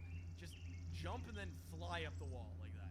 There's gotta be a rock that's tall enough for me to jump in, or a city wall that they decided to leave open. I'm just cheesing the game up. I made it in. Access to the temple is strictly forbidden for laymen. Okay, then I'll just go in. What are you doing here? What? Well, it turns out I can't do that. If I try to get past these two guards, they immediately kill me. So maybe I should talk to them. Or I'll just jump. Okay. Alright, boys. And so with that, I went on to endure 3 more tedious hours of skipping the most mindless dialogue, engaging in combat with the most advanced and sophisticated AI, and heaving my physicsless carcass up every possible mountain to bypass quests that were very meaningful and emotional to me on a level I never thought attainable. Moving to Stargate. Warp drive active. Here to help me relieve myself. And at last I arrived at a crypt, fully believing that this would finally lead me to the main island, away from this absolute barren wasteland of a map. I can't wait to go outside for the first time and it not be a dead tundra. We did it! That was anticlimactic. Oh. We're still in the tundra. I thought it was gonna teleport us to like the mainland, like we were going under the ocean or something, you know? You guys don't understand who I am. I'm the man who survived the sarcophagus run. I beat Temple Run. Don't even try me, bud. I'm gonna use all the teleporters. This is literally an Oblivion portal. What? All the way to the top. Deke them out. They have no idea. These skeletons are bad. You're bad. Ow. I'm all out of stamina, guys. That was actually a very cheap shot. I'm still going. We're going all the way to the top. You guys think you can stop me? Do you know how much I've sacrificed to get here? Gandahar's journal. As soon as I touch the book, that door's gonna close.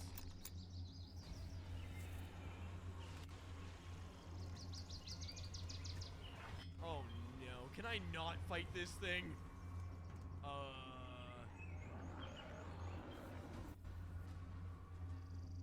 I'm not ready for this kind of commitment. Alright, here we go. This is it. Save. Here we go. The big moment of truth. Wait for him to strike, and then we go in. I did 0 damage. I did nothing to him. Okay, you know what? I've about had it with this game, and region locking me to the most boring location for the first 8 hours of the game. Hold up. Hold the phone. Are you saying that this is the final boss fight? I don't understand this game. I don't. Is this the main boss where I win? This is my most disappointing thing I've ever. This is the big open world map, and this is from multiplayer only. I'm cheating now. We're putting in cheat codes, okay? We've gotten to that part of the stream. This game has disappointed me enough. Send me the code. Oh, there it is. I got it. Where is it? Dragon scale. Yes. All right, give me the armor. Give me the weapons. I'm gonna mess that guy up. All right, here's the best weapon in the game, allegedly. I love this epic cinematic of me riding off to battle. All right, I'm about to mess this guy up. Poorly, albeit, but I'm gonna try my best. Yeah. Oh. Still so strong. He's so strong. Like, I just did nothing. I did nothing to him. Zero. Alright, we're going into the Pirates of the Flying Fortress DLC. I literally can't hear what they're saying. Approaching Stargate. You've already been keeping him waiting. Do I know you? Oh, wait, what? Is that a new voice? Oh, I'm so excited. I'm so excited to step foot in Greenland. Wow. I feel like I'm back in 2 Worlds 1 again. This is amazing. I can't wait to kill 3. Behind the clouds, behind the eyes, it's hidden in the secrets and the lies.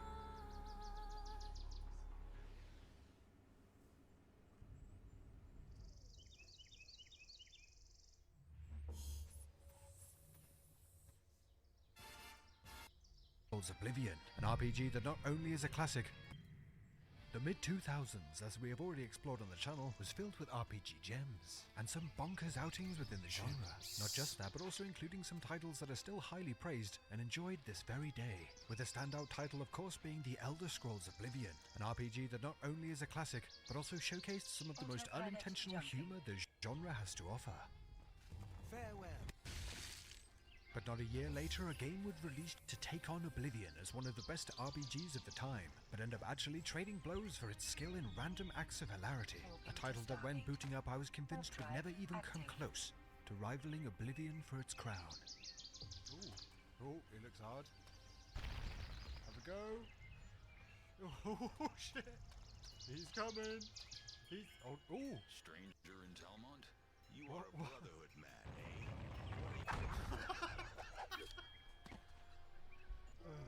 Okay, this has to happen. Today, my friends, we take a journey into the utterly ridiculous Two Worlds. The game opens with an epic narration introducing the story of the world, becoming infested following the death of an orc god. A narration that sounds like James Earl Jones, but I couldn't find him credited anywhere for some reason. With the death of Azeroth, the continent became infested with the taint. Ah, if that is him, that'll be why. Yes, the malevolent force infecting the land is named the Taint. I'm sure a name that did not lead to anyone getting fired, and definitely one that I won't be getting a whole bunch of mileage out of during this video. We join our hero, traveling with his sister who has fallen on hard times. Tis just a flesh wound. We must ride on. And while investigating the area, returns to find her shockingly missing. After a time, our hero receives a letter from seemingly his sister's captors, ordering us to meet with them here in Thalmold. Tis the harvest season here now. The harvest will be bountiful this year. Sadly, not all will be able to rejoice with us. Good day to you. Are you the village elder? Not before getting our first task of clearing out a nearby ruin, acting as more of a quickfire tutorial, giving us a chance to flail our sword around with some melee combat, and loot some containers for our adventure. With our hero's comments on entering the battle, a small glimpse into just how strange things we're about to get with our time with this RPG. Looks like my in-laws. With some supplies obtained, we Looks stop like by my one of the in-laws. townsfolk, who informs us that a tough stranger was sitting nearby looking to seek us out. Mayhap a friend of yours? No, but he has something for which I have searched for a long, long time. Along with the clearly world-beating acting performances, what was enjoyable early on was the American delivery of Middle English, giving the whole situation a feeling of an out-of-control, over-budgeted Ren fair. For Sooth, it was generous, but he now has lost the chance to save money.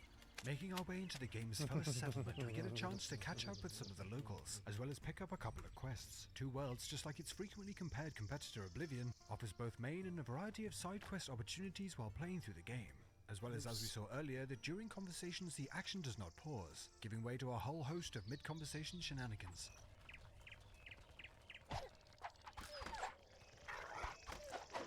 Moving to Stargate.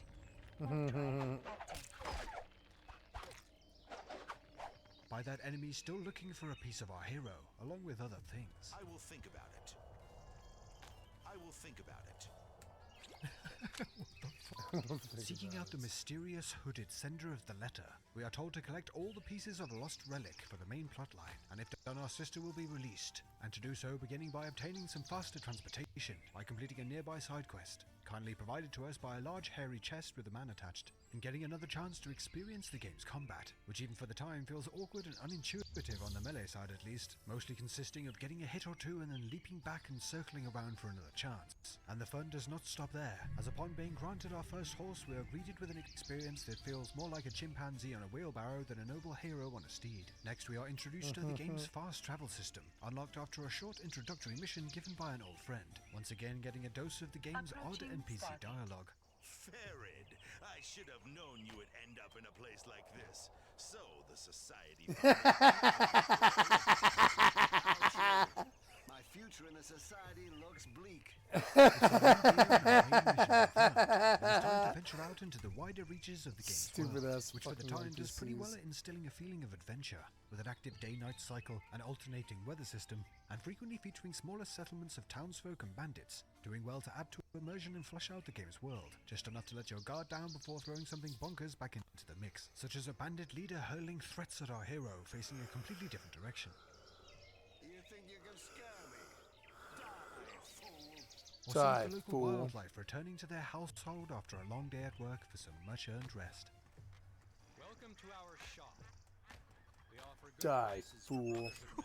Oh God. One thing Two Worlds does well is enjoyment in collecting and slowly upgrading your hero's gear, with a fair amount of options available on defeated foes and hidden throughout the world, with an odd yet highly user-friendly upgrade system feeding the same types of gear to each other to make more powerful versions. And early on it was enjoyable just to work through some of the side quests, just to see what kind of upgrades and new options for gear might be uncovered. I went to somewhat gloss over the sometimes infuriating combat, chasing after archers trying desperately to make contact with the flailing attack animations.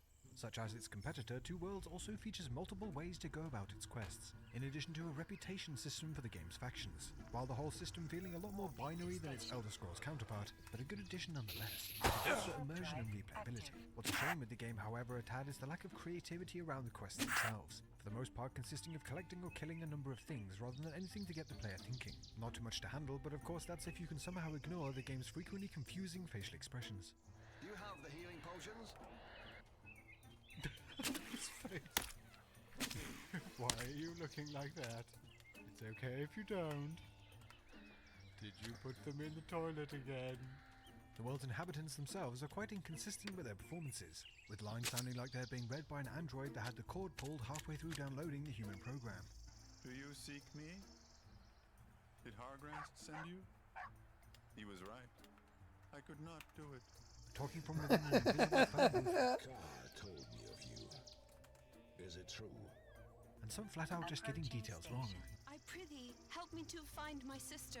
All clashing against our hero's dialogue, which sounds like it'd be more suited in a trailer covering the next Marvel movie. I have heard this fable from my parents many times. I know we had some kind of relic in the family long time ago, but we no longer have it. And there's no way to talk about Grandma. Good morrow, sir. You have the face about you that tells me you're about to carry out the obligatory but annoying call to action to help the channel, to like the video and subscribe, etc. That's right, forsooth. Oh, thank God for that.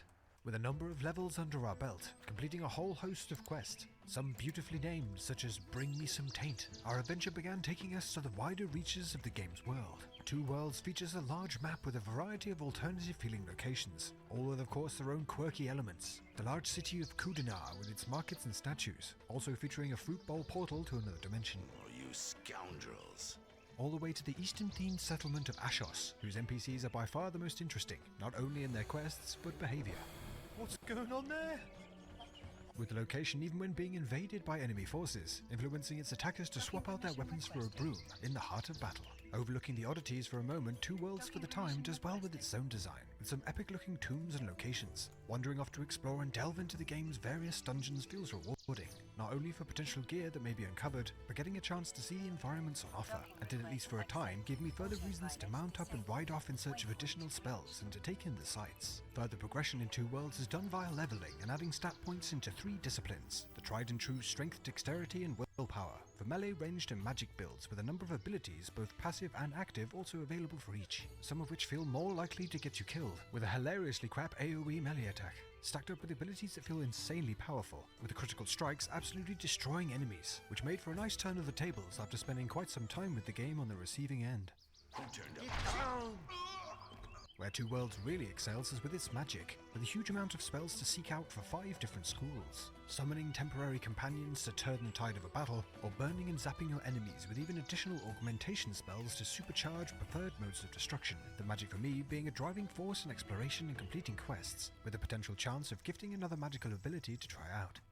RPG mainstays such as sneaking and stealing are available to level, with our hero going full-on goblin mode to sneak around and do a bit of pickpocketing, as well as having the option to use and craft various traps to use in combat, some of which being quite powerful, and given the game can be quite hard at places at certain levels, add some more strategy to encounters. Just don't go leaving them lying around, as can easily lead to an unfortunate accident getting in the way of quest progress.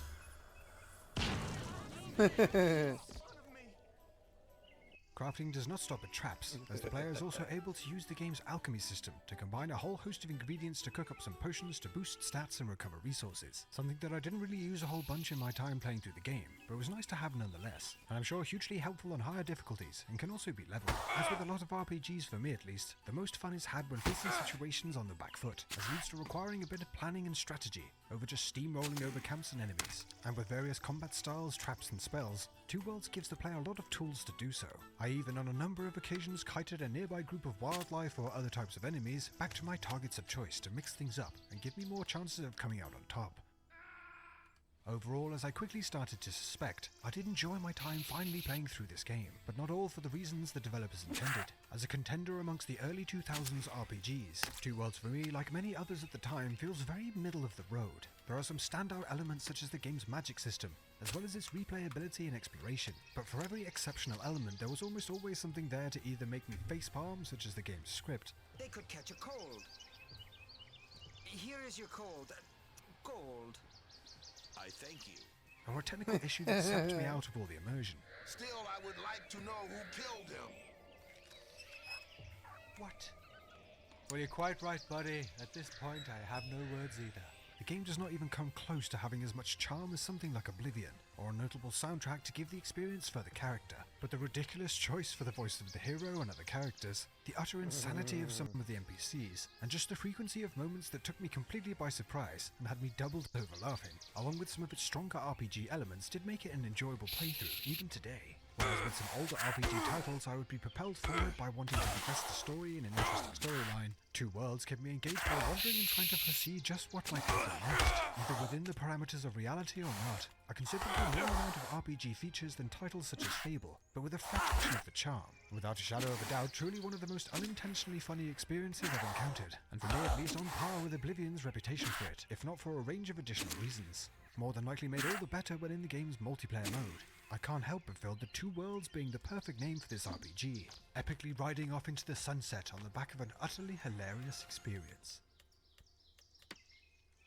Thank you so much for watching. Have you played Two Worlds or any other mental RPGs? As always, I'm keen to get your thoughts down in the comments. I'd like to give a big shout out to the channel members who help in supporting the channel. If you're interested in joining as a channel member for all sorts of perks, including exclusive videos, the info is down in the description.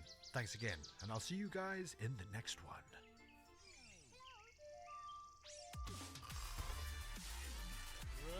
Jesus, calm down! Oh dear Lord, what have I done?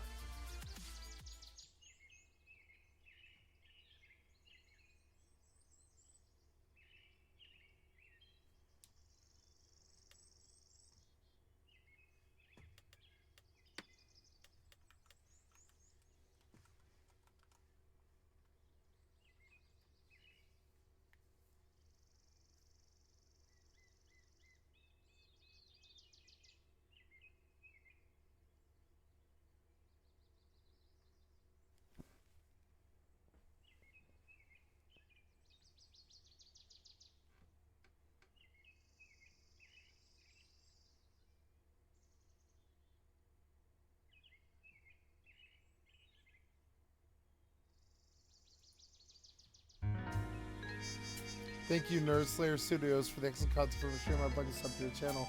Thank you, Mitch Mannix, for the excellent content for the stream. I'd like to sub to your channel. It was good.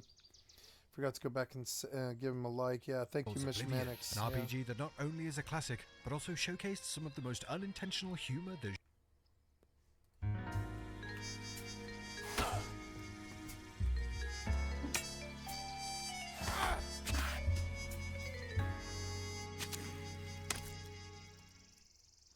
Hi-Rez is a company known for taking popular trends and making an attempt of their own, often leading to quite successful endeavors. Well, initially.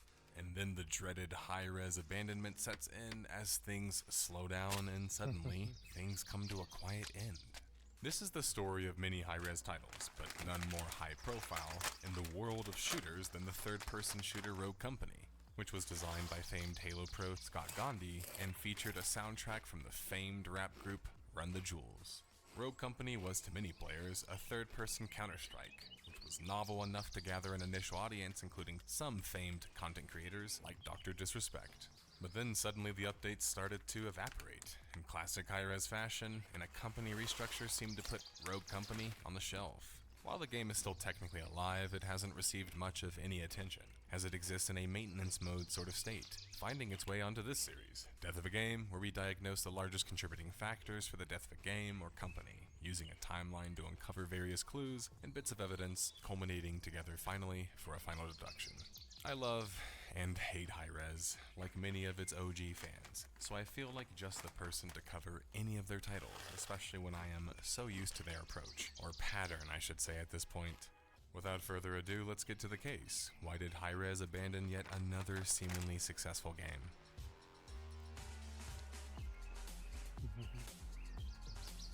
Cause no buzz, no money. You know how it works. Gotta get something to drink, I'll be right back. The story begins back in 2019 with the announcement of Rogue Company. Paladins and Realm Royale would launch the year before, being the biggest example. Paladins and Realm Royale and Rogue Company, all bad. I liked Paladins for about a day. On the PlayStation 4, it was fun for about a day. And then I was like, never again. I have an apple.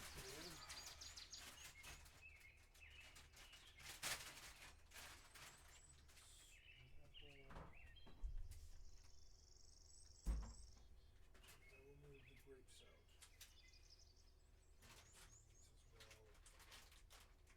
Oh, I came for something to drink too. Yes.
Examples of what many fans would call the high-res chasing a trend. So Rogue Company, following the year after, would make it feel very much like the title was in a similar boat. And before people say, well, that's quite unfair, as the video starts with, if you haven't seen other high-res videos, I recommend Global Agenda, Realm Royale. But high-res has been chasing trends since their third-person MOBA Smite accidentally kept working. Realm Royale and Paladins were able to steal some success from the popular titles in their genres, Paladins able to have more long-lasting success. And Hi-Rez was looking to do the same with what was looking to be a cross-play, cross-platform, third-person shooter dubbed Rogue Company. Rogue Company would feature a lead designer from Halo competitive royalty, Scott Gandhi, so theoretically, the game was in good hands. Rogue Company would dip into a seemingly unpatched money exploit within Epic Games, and become an Epic exclusive the same year. That's because, as many know, later on, Rogue Company would also launch on Steam. Now, we've not only seen titles do this before, we've seen them also fail epically, like titles like The Cycle and Spellbreak, which we've covered on the series. The move is one for financial reasons purely, taking a bag before launching for real on another, more popular platform in Steam.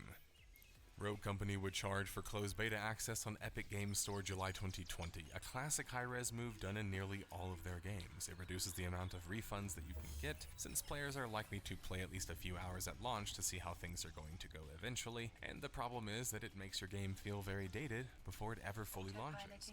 Now, I won't completely poo-poo paid closed betas just because at least they involve those in the beta that are actually motivated to test it, but it's just if the game doesn't launch with enough content, then many people who have been playing it for probably years before at that point are gonna feel like it's not good enough. It's a classic problem that happens with these early access / closed beta paid access games. It's at this time that Rogue Company's identity is seen for the first time. It wasn't just a third-person shooter, it was taking inspiration from the famed competitive shooter Counter-Strike, which was an interesting idea, right? A third-person Counter-Strike. Rogue Company was also splitting audiences and attempting to also be a hero shooter, like Overwatch or even Paladins in a sense. I say splitting audiences because Counter-Strike players generally aren't hero shooter players. Overwatch kind of learned this the hard way. They play their game because it allows them to use guns and military stuff, while Valorant is the fantasy version that actually allows heroes as well. Valorant was already around, so it had that part covered. But Rogue Company was trying to do, in many ways, what Valorant was doing, just in third person. So it was almost less influenced by CS and more influenced by the more current trend. Valorant, though, was built from the ground up with a powerful developer backing them to be a competitive shooter, and a developer in Riot that already knew how to do it with League of Legends. Trying to compete with them was going to not just be difficult, it was going to feel almost impossible. Even if being third person was your whole gimmick. It's oddly reminiscent of Battleborn leaning into their Overwatch iceberg.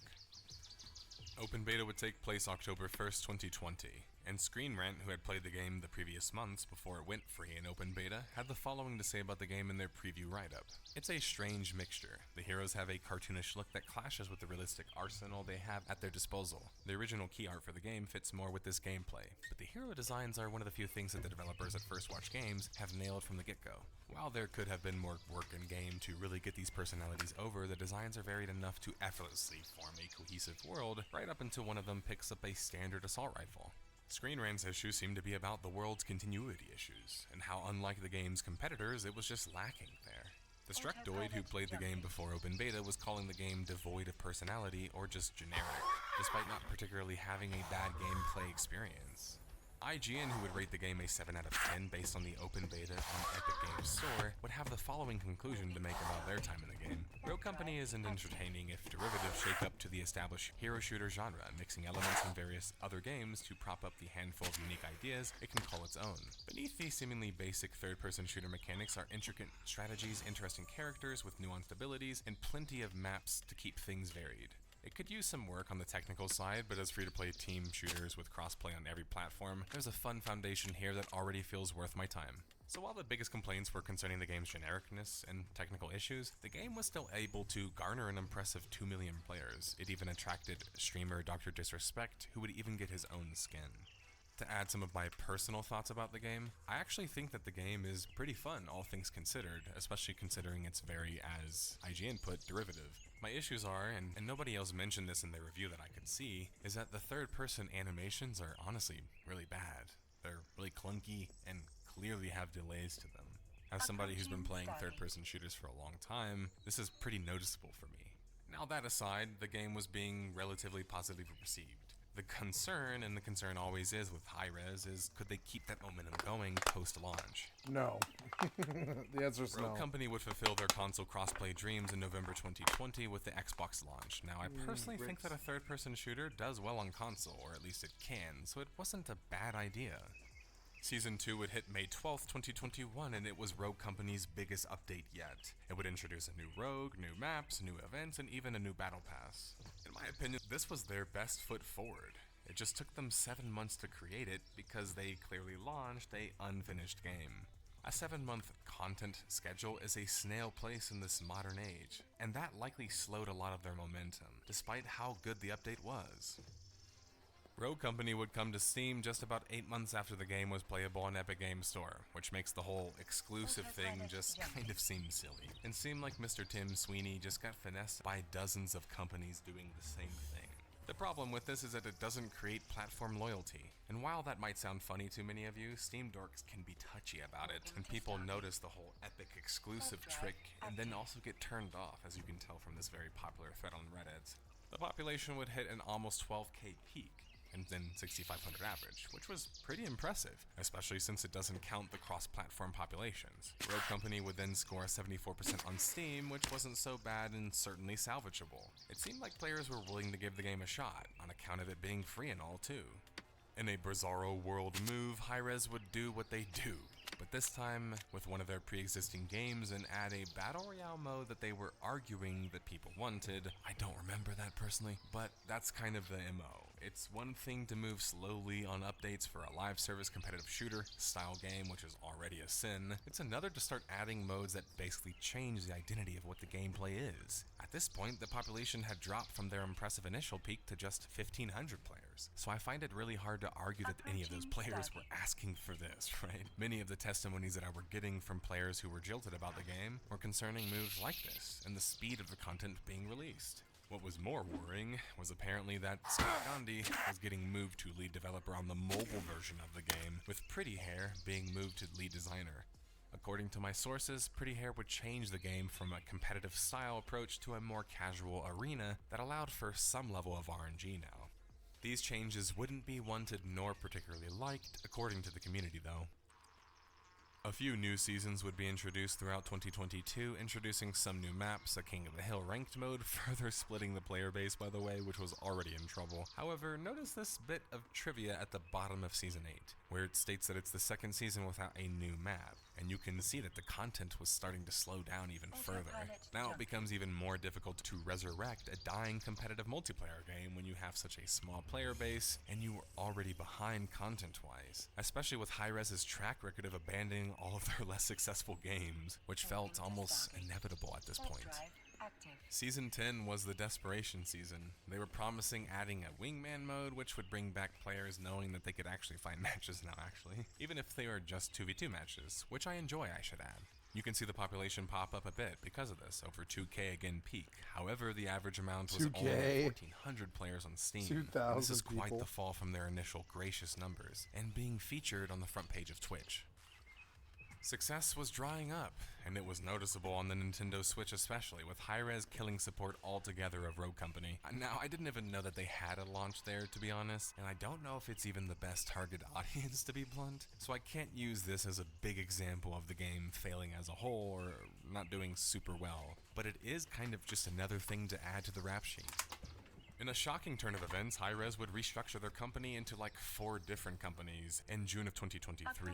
Hi-Rez itself would be rebranding as Hi-Rez Ventures, which makes sense considering they were a private equity company anyway. And then Titan Forge Games would be in charge of Smite and Smite 2, which they hadn't announced at the time. And then Evil Mojo Games would be heading up Paladins, Realm Royale, and Rogue Company. Then Rally here would be in charge of the in-house software company, helping all of the companies. And then finally, added later on, Prophecy Games was a new subsidiary of Hi-Rez, with the CEO himself in charge of it, handling the new Tribes game. Now, if this seems quite confusing, and many of you are wondering why, besides the reasons they feed us, well, let's just be honest, it's because they know that their Hi-Rez name reputation sucks. And I'm glad, because, well, they deserve that. If your reputation sucks so much that you're changing your name into 5 different companies, there's probably a good reason for that. That being said, they had to have learned from Wildcard of Arc Infamy, who has like 7 different companies who've made like a bunch of different games. That if you just create a bunch of subsidiaries and companies and rename them a bunch of times and move the devs around, people just forget about the hate of the parent company, or the OG company, period. Now, chatting shit aside, Erez Gorin, the previous CEO who ruined quite a few of the projects we have mentioned before, is still leading the company. My read on the restructuring is that Evil Mojo is the maintenance company operating on a shoestring budget, which means that Paladins, Realm Royale, and unfortunately the topic of this video, Rogue Company, won't be getting any more significant updates. Updates they needed before they rushed their launch. With peak numbers back to where they were before, and average numbers in the 800s, things just weren't looking good for Rogue Company. If you check their Steam Spy, you can actually see that they only ever reached about 20,000 players on Steam, which is only 9k players higher than their peak player count, which kind of proves my point about how this money glitch of Epic Games Store exclusives seems to have some serious negative ramifications.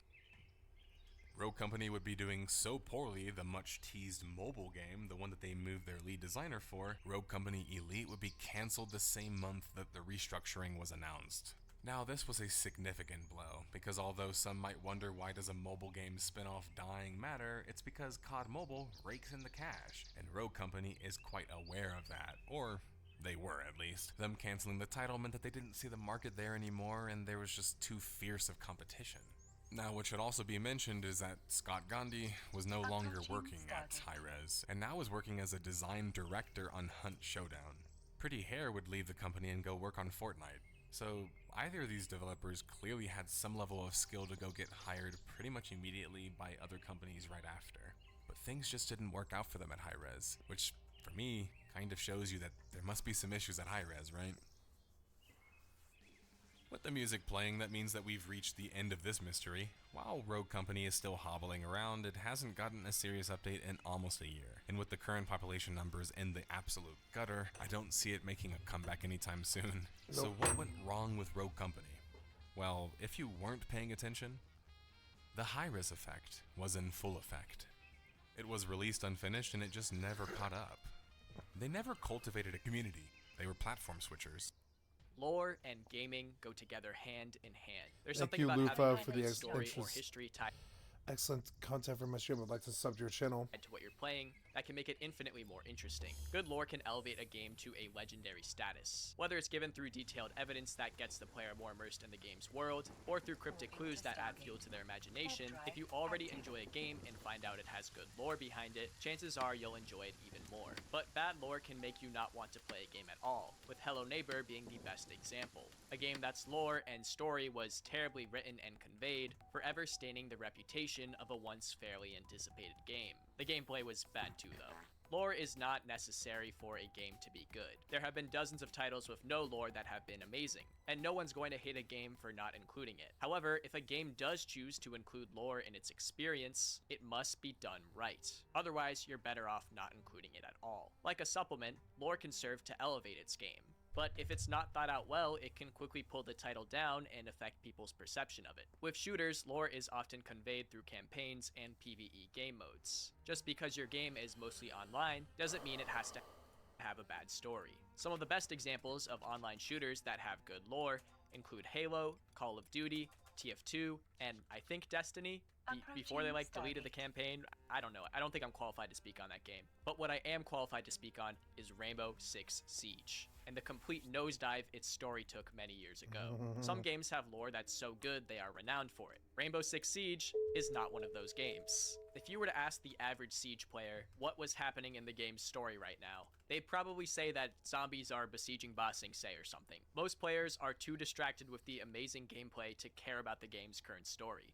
And I don't blame them. I love this game. I play it more than I use my phone. What is my rank? Let's just say it rhymes with Whopper T. Most players are too distracted with Siege's gameplay to care about its story. But if they were to take a peek into the lore that the Rainbow writers have created, they would find out that they have been missing out on some of the most dumb and convoluted writing I have ever seen. This stuff is worse than my aim. To understand the start of Rainbow Six Siege's lore, it's helpful to know about the overall franchise's history. The first Rainbow Six title came out in 1998 based on the novel written by Tom Clancy. Tom Clancy was an author known for his technically detailed and suspenseful military books, and the first Rainbow game was made to coincide release with its book, with Rainbow's novel in the game being released during the same month.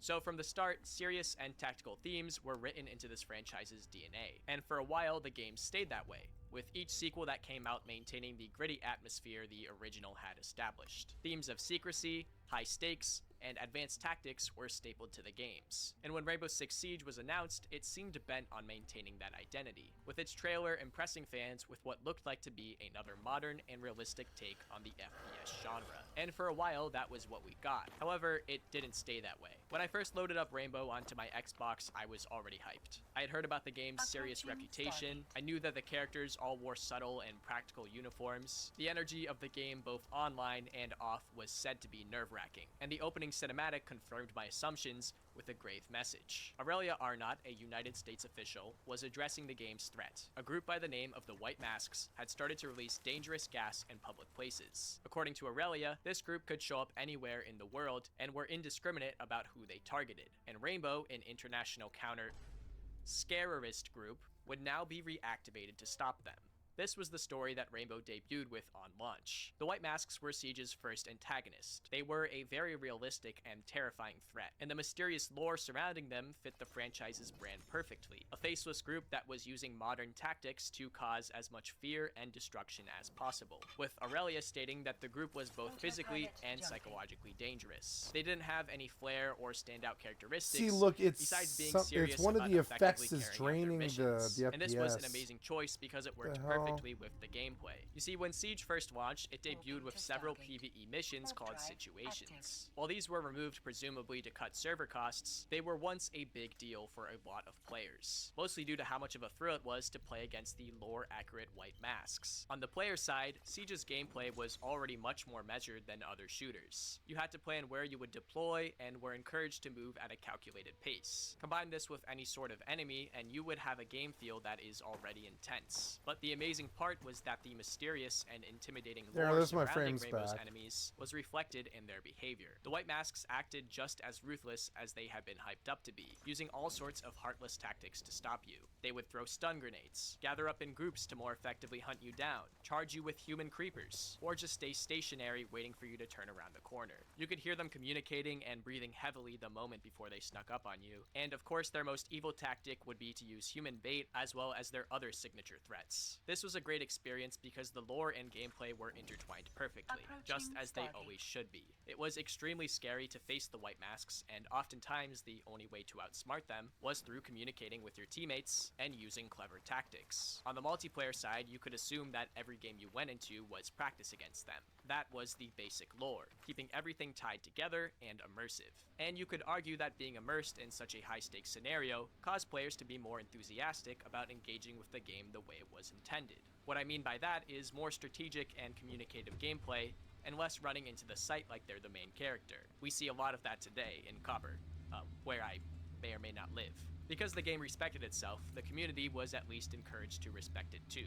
But as the story started to conclude, the White Masks eventually got tired of being dunked on by Rainbow and planned one final attack. Titled Article 5, it was the last scenario of the PvE category, and the developers had made quite an impressive finale. The entire map was contaminated with gas, and as a player, your HUD represented a hazmat suit. It was a truly unique scenario. This would be the last hurrah for Rainbow's initial PvE experience, both gameplay and lore-wise, as the game would quickly take a much different direction. But not knowing this, many players were excited to see what kind of scenarios like this would come next. Unfortunately, we'd never get something like this campaign again. It's difficult to explain what exactly happened to the lore's direction after this. At first, the game's writers seemed to be taking a well-earned break, with the lore put on pause as developers focused on adding more operators. Several major updates were added to the game, building on its map and gameplay pool, specifically 8 of which were added before the game's lore was expanded outside of just introducing new characters. The 9th major update, Operation Chimera, would be the first to change things up, bringing with it the fan-favorite Outbreak event that brought new PvE gameplay. This provided additional lore to the game, albeit against a much less realistic threat. First of all, none of Outbreak is considered canon to the main game.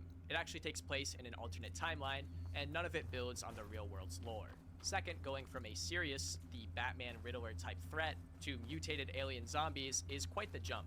Nothing like this had ever been done in the Rainbow franchise's games or novels, and it was quite the experimental decision. But despite it being less traditional, I can say that this was a solid addition to Siege, both gameplay and lore-wise. The story was handled quite well, as it brought back Aurelia into the story, with Ash having to call her up to once again authorize Rainbow, as they were not allowed to enter the scene without clearance, keeping things surprisingly in line with the game's inspiration. As Tom Clancy once described it, the core idea of his books were operators who were highly skilled, disciplined, honest, thoroughly professional, and only lost their cool when incompetent politicians or bureaucrats got in their way. And Ash having to get permission from the government to approach a new threat very much maintains Clancy and the Rainbow franchise's original vision. From a gameplay perspective, it was also popular enough to get a spin-off game developed, releasing much later in the future. However, no matter how you feel about the Outbreak event, it was only a limited time event, and wasn't meant to stay around for long anyways. However, once it was over, things dramatically and horribly changed for the worst. Because from here on out, the lore is about to go from consistent to having a complete identity crisis. It is said that around 2020, the White Masks were defeated once and for all. Although a few of them were said to still be scattered across the world, their organization in the lore was considered dissolved. And with their story over, this is where the lore would go into a renaissance. A bad renaissance. It was said that having neutralized the White Masks, Aurelia moved on to be promoted to Secretary of State. And with this came a huge transfer of leadership as she handed over Rainbow to her colleague Harry. Now if there's any way I can describe Harry, it's that he represented the new direction of Siege. And by that I mean, he was responsible for everything that went horribly wrong. The first thing he did was completely turn the program on its head by creating a concept for a massive sports arena, a location where the program would now mostly take place. Inside of this arena, the operators were now treated like celebrities, as the arena had been filled with thousands of fans? This was not just an arena for training, but was apparently also meant to entertain the masses, which is an interesting combination for such a confidential society to have. The operators were tasked with living in and fighting against each other in the arena, where they used BB guns and sim suits to play for points on a scoreboard, with a commentator included to hype up the fans. Operators, this is match point. Only one defender remaining. Approaching Stargate. 3 attackers remaining. They were also interviewed and had talking heads like The Office, and the shift in tone had taken a complete 180. Gustave Kateb, GIGN, National Gendarmerie Intervention Corps. G'day. Do I look at you or the camera? Mike Baker, Special Air Service. Seamus Calden, sanitation.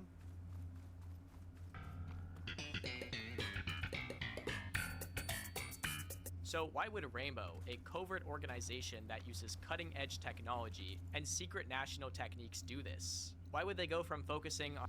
I don't care about this anymore. I got off and I'm terribly sorry. I don't care about Siege lore. I already knew it was bad.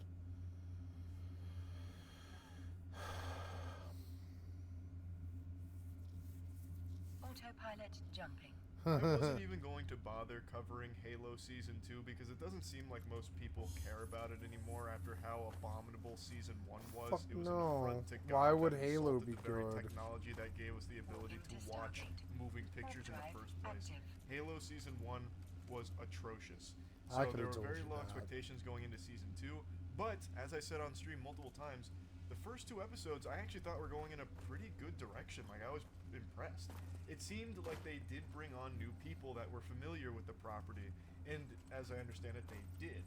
And you could kind of feel a little bit more passion being put behind this project. However, there were still the remnants from Season 1 that they couldn't just write out, so instead they had to kind of change trajectory with all of these, like, pieces that were Thank you, Penguin Zero, for the excellent content for my stream. I'd like to sub to your channel. They were doing with characters that were previously super underwhelming. They were putting them in more interesting positions in the overarching story as opposed to these like snooze fest side plots that no one gave a fuck about.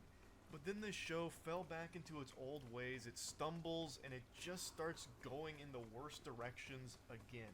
Until the season finale, which I actually thought was handled pretty well. There was a lot of really cool shit in the season finale, but then, even still, there was some really stupid shit too. Because it seems like in this series, the way the plot advances is by characters making really dumb, out-of-character decisions. Like, really fucking, like, everyone happens to be getting pumped full of fucking stupid juice. And they'll just all of a sudden do something dumb, which then advances the plot in a bigger way. Like, that is something that's happened a couple of times now. But I do think Halo Season 2 is an improvement over Season 1, which of course isn't like the biggest compliment you can give, that's a pretty low bar, but I am happy with some of the things about it, but overall, again, disappointed because it's still not good. By no means is Halo Season 2 great or anything. And I wasn't going to talk about this because everyone expected it to be bad anyway. I'm not exactly here by letting you know that, yep, Halo Season 2 is also bad.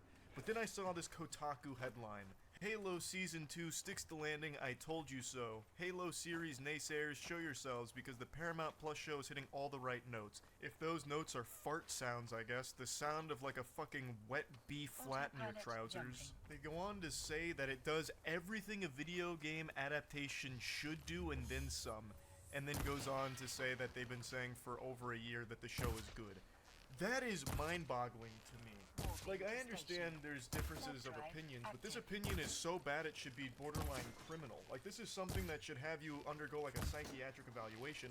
What do you mean this is what every video game adaptation should do and then some? How?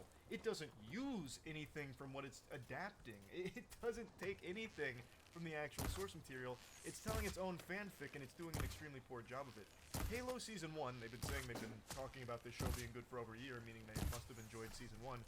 Halo Season 1 is bad, even if you don't know what Halo is. On its own 2 feet, it stumbles and eats shit. Halo Season 1 is just bad television, no matter how you spin it. It is a show that had a huge emphasis on the worst parts of television. For some reason, there was this fixation on showing Master Chief's cheeks, which is what gave it the title of Master Cheeks, because there were so many ass shots of him for no reason. I've already made a video covering everything I think that's wrong with Halo Season 1, so I'm not just going to regurgitate all of those points here.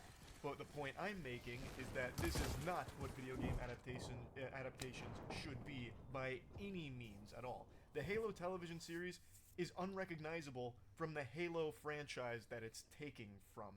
The only thing they share in common is names and armor. That's it. You're not going to find Master Chief fucking a human that happens to be part of the Covenant, literally steaming her ham in the middle of this war by playing Halo 1 through 3, reading the books, or even, God forbid, playing the 343 Halo games. That is exclusive to just this misguided television show. Now, as I've always said, there's no point in adapting things one-to-one, because what's the point there?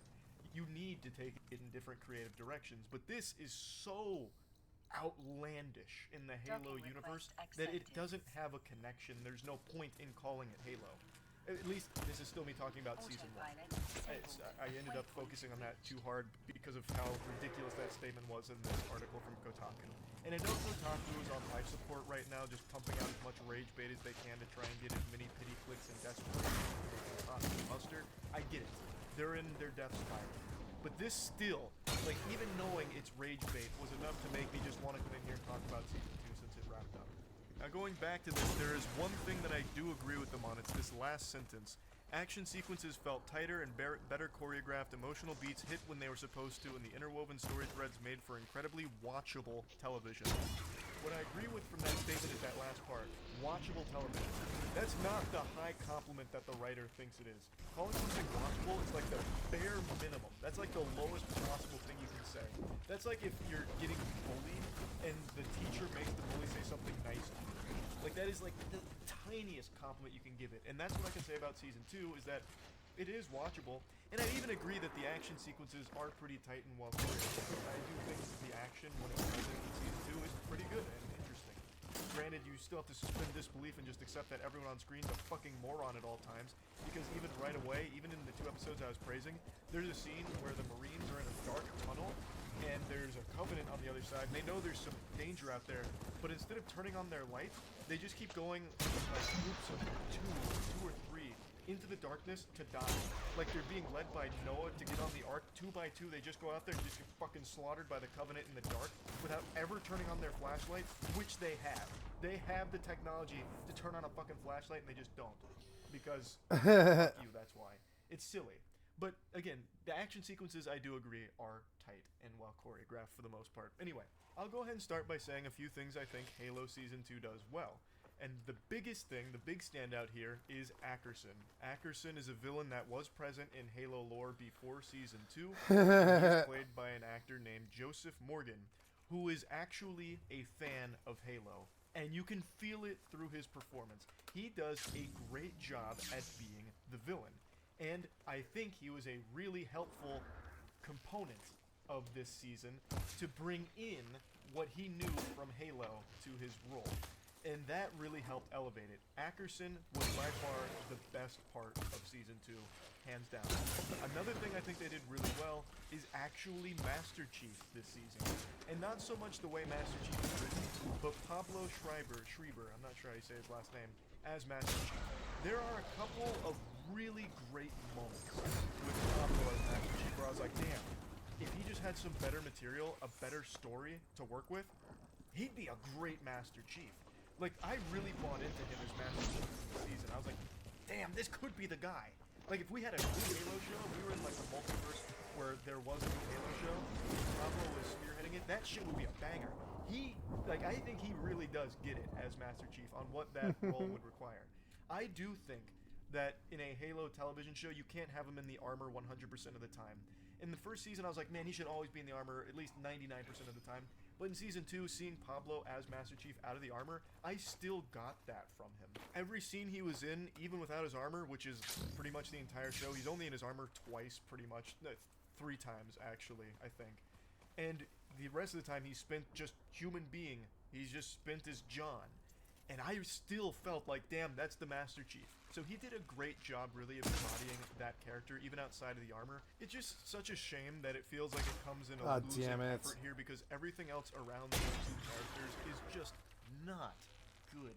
I mentioned that Season 2 took some of the characters that had these really boring side quests that felt really insignificant to the plot, like Soren, like Quan, and it took these characters and put them into like the actual main juice here in Season 2, and I really appreciated that effort, but it didn't seem like they were able to commit to just actually having them as a front and center component of the story. Instead, they're still like off on their own little adventures half the time that you just don't care about when you look at the actual meat of this. The Covenant are about to get to the Halo ring. The humans are losing. Reach has fallen. Like, all of these really big things, and then you still have to go watch Quan see ghosts. You have to watch Soren and his wife try and locate their son. Like, that is so underwhelming when put against the big stuff. I'd rather those characters be brought in and contribute to the big stuff as opposed to just kind of being there and then still doing their side quests. Oh, I also did forget to mention one other thing I think they actually do really well. It is a huge spoiler though, so this is your spoiler warning. The Flood. I thought they crushed it with the Flood. I was shocked by how well they did the Flood here. So I won't get into any more detail than that. I won't dive like super deep into spoilers, but I actually thought they handled it really, really well. Impressed with that. But honestly, it actually makes me more upset that there were some good moments here and some like actually very impressive shots, because it showed what could be if the rest of the show could just follow suit. There are some elements here that work pretty well, more so in Season 2 than Season 1 had. Like I said, it is an improvement. And it showed that there is the real capacity to create a great Halo show, but it's just not this. I don't know if there's just too many cooks in the kitchen working on this show or what, but there are some wonderful shots here, and then there is some stinky shots here. There's some good writing here, like with Ackerson and even some of Master Chief's lines, and then there's some terrible writing here, like with some of Kai's lines, and I'm not going to get too deep into spoiler territory, but some other horrible writing choices. There's nonsensical plot holes that are present and never addressed. It's just such a mixed bag. It seems like there are people on board this team that get it and can deliver great Halo content on the television screen. But there's just too many other moving parts behind the scenes that overwhelm that and lead to what you ultimately get here, an unsatisfactory. Yes. Even with all this said, I do think with the finale of Season 2, if there is a Season 3 of Halo, it's actually in a good spot to pick up and be entertaining and actually be pretty solid. I think if there is a Season 3, if they can just dial in on what worked for Season 2 and take it from where the finale ends on their high notes, we might actually see the first good season of Halo. I don't know if there's going to be a Season 3 or not. I don't think it's fully confirmed. It's mainly still speculation right now. But, yeah, I guess maybe I'm just being overly optimistic. But it's just there were some good moments here, and I just hate that it's still overall not good. Like, it's still bad. I don't think it's worth watching. Like, I don't think by any stretch of imagination Halo Season 2 redeems this show and it makes it worth the slog of getting through it. It's not. But Season 3 of this show could be decent with where it's at the moment. We're going Anyway, to though, Season maybe I'll get 3. into, like, more spoiler-heavy stuff about all the things I dislike about Season 2 on stream or something. But I won't do it here because I know people don't like to hear spoilers and all of that things, so I'll just leave it there and I won't continue ranting about it anymore. That's really about it. So, yeah.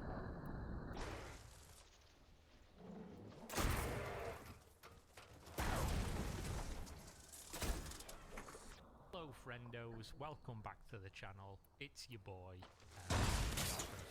Intros like that. But basically, today we're talking about a future Kickstarter talk video, which will eventually end up on the main channel. If you don't know, Magic the Master, this is a very confusing situation, one that I've been diving into for months now, because this was a while ago from Backer Kit, where essentially they'd posted saying Magic the Master is going to be coming to Kickstarter, and people linked this to me and said, you really need to look into this because it pertains to an old MMO, one I followed back in the day called The Repopulation, I believe, and they may have changed the name. But essentially there's a whole fuckery going on in terms of what happened with that game, what's going on with this game, and what this is supposed to be. And I think it is to do with the engine as well as the people behind it. It seems like a lot of work is getting to the bottom without actually being able to speak to the people involved, because the people involved seem like they are, for lack of a better term, unhinged. I don't know, allegedly. So what's actually happened was they posted to Kickstarter eventually saying that this was going to be, you know, the best thing since sliced bread. I think they even made mention of Chronicles of Valeria at some point, which is a weird fucking thing to bring up when you're talking about going to Kickstarter. Here you go, I'll actually show you so you know I'm not talking complete nonsense. Dear Kickstarter backers with big hearts, where you been, mate? None of them around. No! I was so far in! Fucking stabbed oh. right in the back by all these MMO Kickstarter developers that made promises and nothing else. So we have been following the comments on the Kickstarter campaign of Chronicles. Yeah, I'm learning how much these clients steal from each other. Oh my god. For about 6 months now. Why you been doing that, mate? That happened like 6 years ago.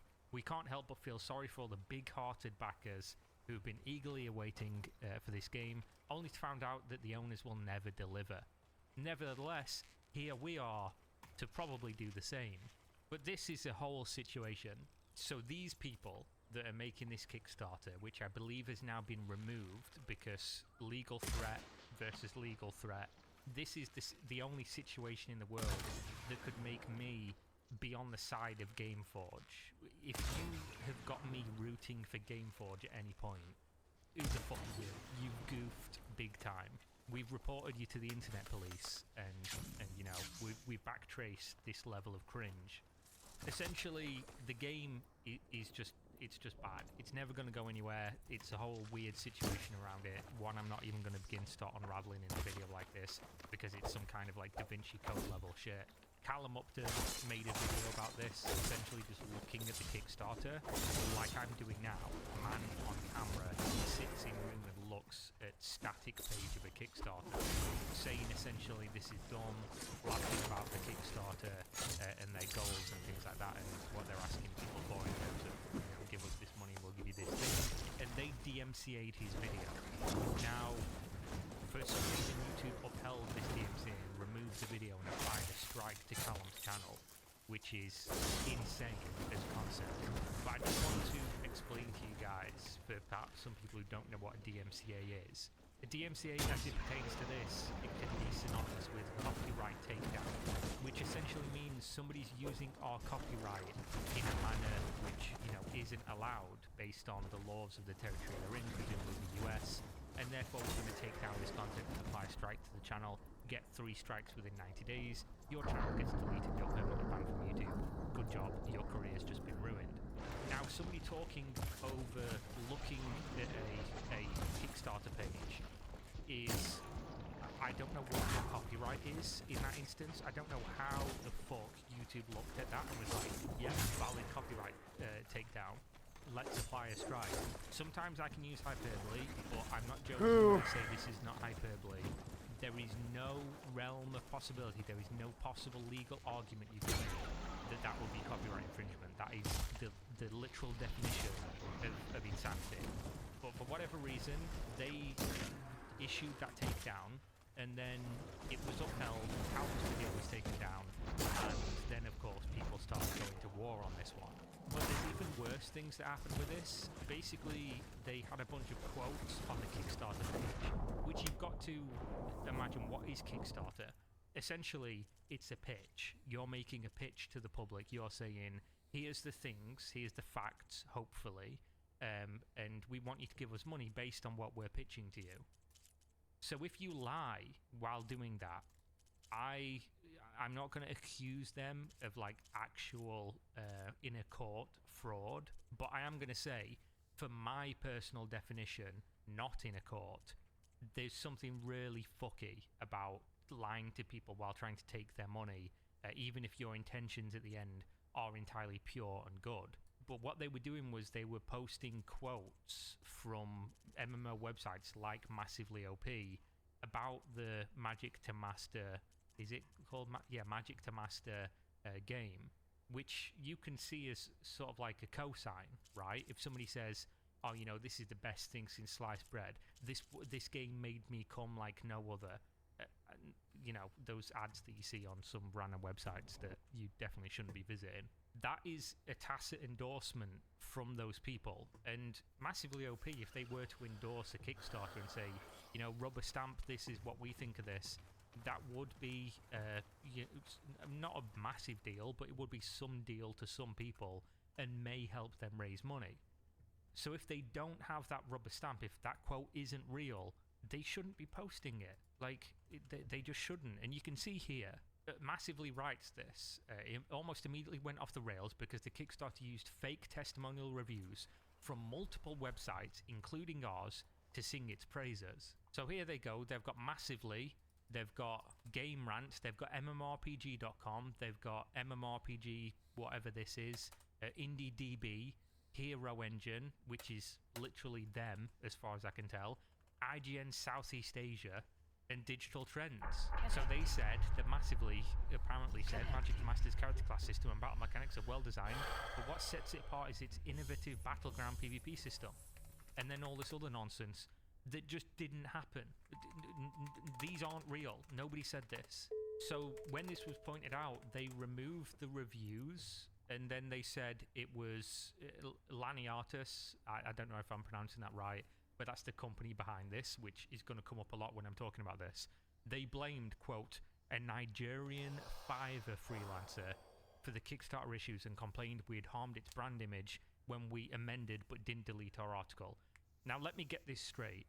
You have the fucking audacity to say you've harmed our brand image when you were literally using the image of another company and words you attributed to them that didn't exist to prop up your Kickstarter campaign and potentially raise money based on that being propped up by those quotes. Not one company, but like 6 of them. And then you're going to complain they didn't delete the article. Why would the article be deleted? It happened. You don't delete history, brother. This is not your fucking porn addiction that you're trying to hide from your missus or something. This needs to exist to show people and hold you accountable for things you've done. If this sounds unreasonable to you, because I know you're going to watch this video and you're probably going to try and issue a strike on me or something, or threaten to sue me like you've been doing to other people, good luck with that one.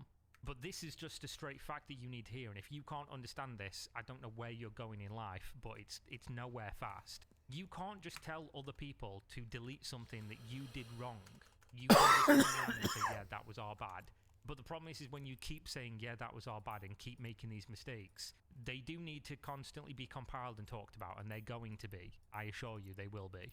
Then, of course, people were saying that, you know, it's got NFTs associated with it, and they said, no, it doesn't, because when we're talking about NFTs, we're talking about necessary feature trees. So, of course, they don't have NFTs in there. They have something else, which, to be honest, other than the fact that this is the weirdest spin ever, I don't think it's even that big of a deal. If you want to put NFTs in your game, good luck. It's not going to go very well, but it is what it is. But bear in mind that, of course, they sent this DMCA strike to Callum, removed the video on his channel, and then sort of had like a back and forth with people on Twitter saying, you know, this was totally valid and we were justified in what we did and we're just fighting for our rights. You're using the wrong thing. If you want to try and sue someone for defamation, by all means go ahead. But using a DMCA and taking a video down because they said things you don't like about you, you are literally breaking the law. That you are breaking the law. That is not how that works. And of course, the way DMCAs usually work is they file, YouTube, if agrees with it, takes down the video. You can file a counter notification, and then essentially if that counter notification goes through, that company then has to sue you. They have to take you to court. Otherwise, the DMCA goes away because they're not fighting you on that claim that they made. I think if Callum would have filed that counter, I don't know whether he did or not, they wouldn't have... How would they have taken him to court? It costs hundreds of thousands of dollars to take somebody to court over something like this, and you have no case. Just full stop, you don't, anywhere. But then they went to IndieDB and posted this. I assume it's them that posted this, but it's really weird because they just constantly refer to themselves as Laniartus LLC, which is of course the company that's behind all this stuff. But as you can see here, they say, in recent days, Callum Upton, a well-known broadcaster with 79,000 subscribers, made serious accusations against Laniartus, an independent game development company. However, a recent announcement on YouTube revealed that the video has been removed by the company, bringing the truth to light. Yeah, good job, guys. Big truth. Real true. The incident showcases Callum Upton's attempt to spread falsehoods and undermine an independent game developer company despite being part of the gaming community. Gaming industry, rather. By the way, just because you're in an industry doesn't mean you co-opt and sign off on everything everyone does. That, as a point, is absolutely fucking stupid. It might even go beyond stupid and border pure fucking moronic. But the removal of Callum Upton's video is considered a significant victory for this company and its supporters. The claims made against them have been proven completely baseless, and justice has been served. No, it hasn't. So they're also taking action to protect its reputation rights against Callum Upton. Again, I'd love to see. The situation underscores the importance of respect and honesty in the game development industry. Many independent game development companies face unjust accusations of content creators who act in their own interests. It's not my fault you do that stupid ass animation. Why do you do that animation? The company hopes that such disrespectful creators will disappear entirely and that the industry will be free from such disrespectful behavior. I guarantee you'll be gone long before we are. Just gonna throw that one out there. So then what happens is the CEO comes out and he posts, essentially, I'm the CEO. I really love how this grass looks. It's like the most beautiful grass I've ever seen in a game. King of the bonfire of what is happening with your company, because this is one of the worst handled situations I think I've ever seen. It's fucking beyond stupid and is actually really pathetic. So at no point was it my intent to cause harm or attack anyone personally. I understand that some other staff members, as well as community members who support our games, took the initiative to defend the company and our games, and while we are appreciative of the idea behind their actions, we do not support them and would like to ask them to remove any and all messages relating to the matter, especially those that are personal attacks on TGS staff members and other community members. Secondly, while there has been discussion of certain matters regarding Idea Fabric PLC and the current state of Hero Engine and other related properties and companies, I'm not at liberty to discuss anything related to this, and instead we'll wait and ask others to wait for an initial official announcement and or notice after the process is complete. Blah blah blah. Stop spreading rumors. Stop, personally attacking. Oh my god, the one shots do that when we are just fucking off the hook. Then, of course, the strike got removed. I don't know if they did it or Callum did the counter notification. I've not asked him. It doesn't really matter, to be honest, which one they did. If they did remove it, congratulations, I guess. I guess we'll find out from this. So, dear followers, we would like to express our gratitude for all of your support and understanding. We are here to inform you about the recent events and provide an official statement regarding the matter. Due to certain erroneous actions originating from our team, we have encountered some issues. You fucking don't say. This is due to our continual lapse of judgment. We've made issue after issue, and then when the issue got noticed, we decided to pull out our penis for some reason and just expose it to everybody and just make everything worse at every step of the way. You could have handled this any other way. There was a million ways to do this and you would have been fine, but every single time you came to a decision, you just went left. Every single fucking time. So we are taking immediate and individual Is he steps to dead? resolve Yeah, these he is problems. full-on dead. One of these issues involved a process initiated against a content creator Oh, due to God. misuse of the YouTube DMCA system. They are literally admitting to misusing this system, which you sign Oh my under God. penalty of perjury. You say, yes, this is correct what we're saying. We know how DMCA works. We know the law, and they are infringing on our copyright. I signed this under penalty of perjury. Then they're coming out and saying, yeah, fucking, you know, it was a misuse. Yes, yeah, you are right, it was. Yes, it was. Once we became aware of this situation, we promptly took measures to rectify it. The matter has now been resolved and closed. I'm just going to show you here that they literally, because they're making it sound like in this post that they just didn't know, because once we became aware of this situation, we promptly took action to resolve it. They were literally posting on Twitter saying that they were justified in doing so. It says, we made clear effort to ensure that this YouTuber was not harmed and avoided a copyright notice. You received a copyright strike. It literally says it in the thing you're replying to. You gave him a strike. Because also, when you apply on YouTube for a copyright takedown, there's two options. There is option one, which is be less of a dickhead and give them 7 days to take down the video. And if they take down the video of their own volition, based on that notice, within those 7 days, they don't get a strike. Or option two, turbo dickhead mode, you send the strike in, Turbo if YouTube dickhead uploads, it gets mode. removed immediately, and it literally says on there, this will give the channel a strike. The video was removed immediately. He was not given 7 days notice. The video would not have been out for 7 days at that point, as far as I'm aware, and you gave him a strike. So you are clearly lying in front of my eyes on your official Twitter account. So you worked directly with YouTube to remove the offending video, prioritizing the welfare of our company. Incomplete information should not be misconstrued as an admission. So multiple posts of their Twitter account defending the fact that they did this.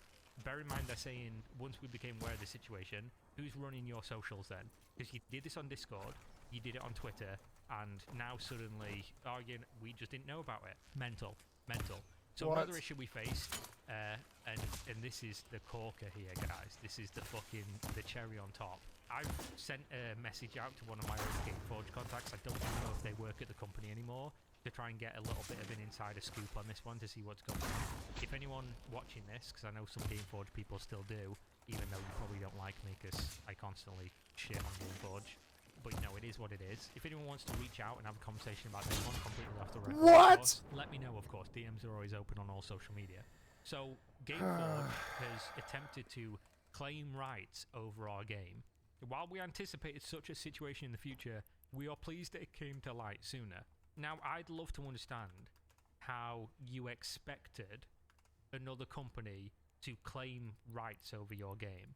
Why would you be expecting that unless they do have some claim to rights over your game? Now, I've been told that apparently Magic to Master is a private...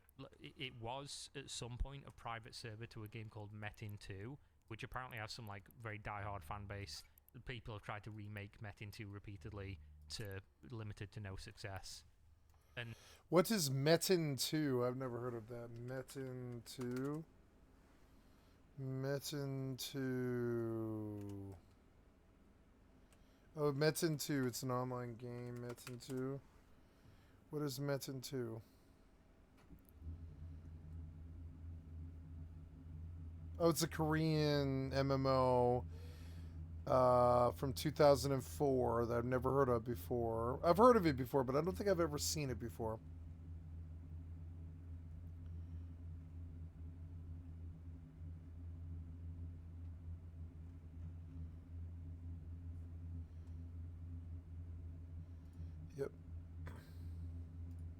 now they're like remaking the game in Hero Engine or something like that.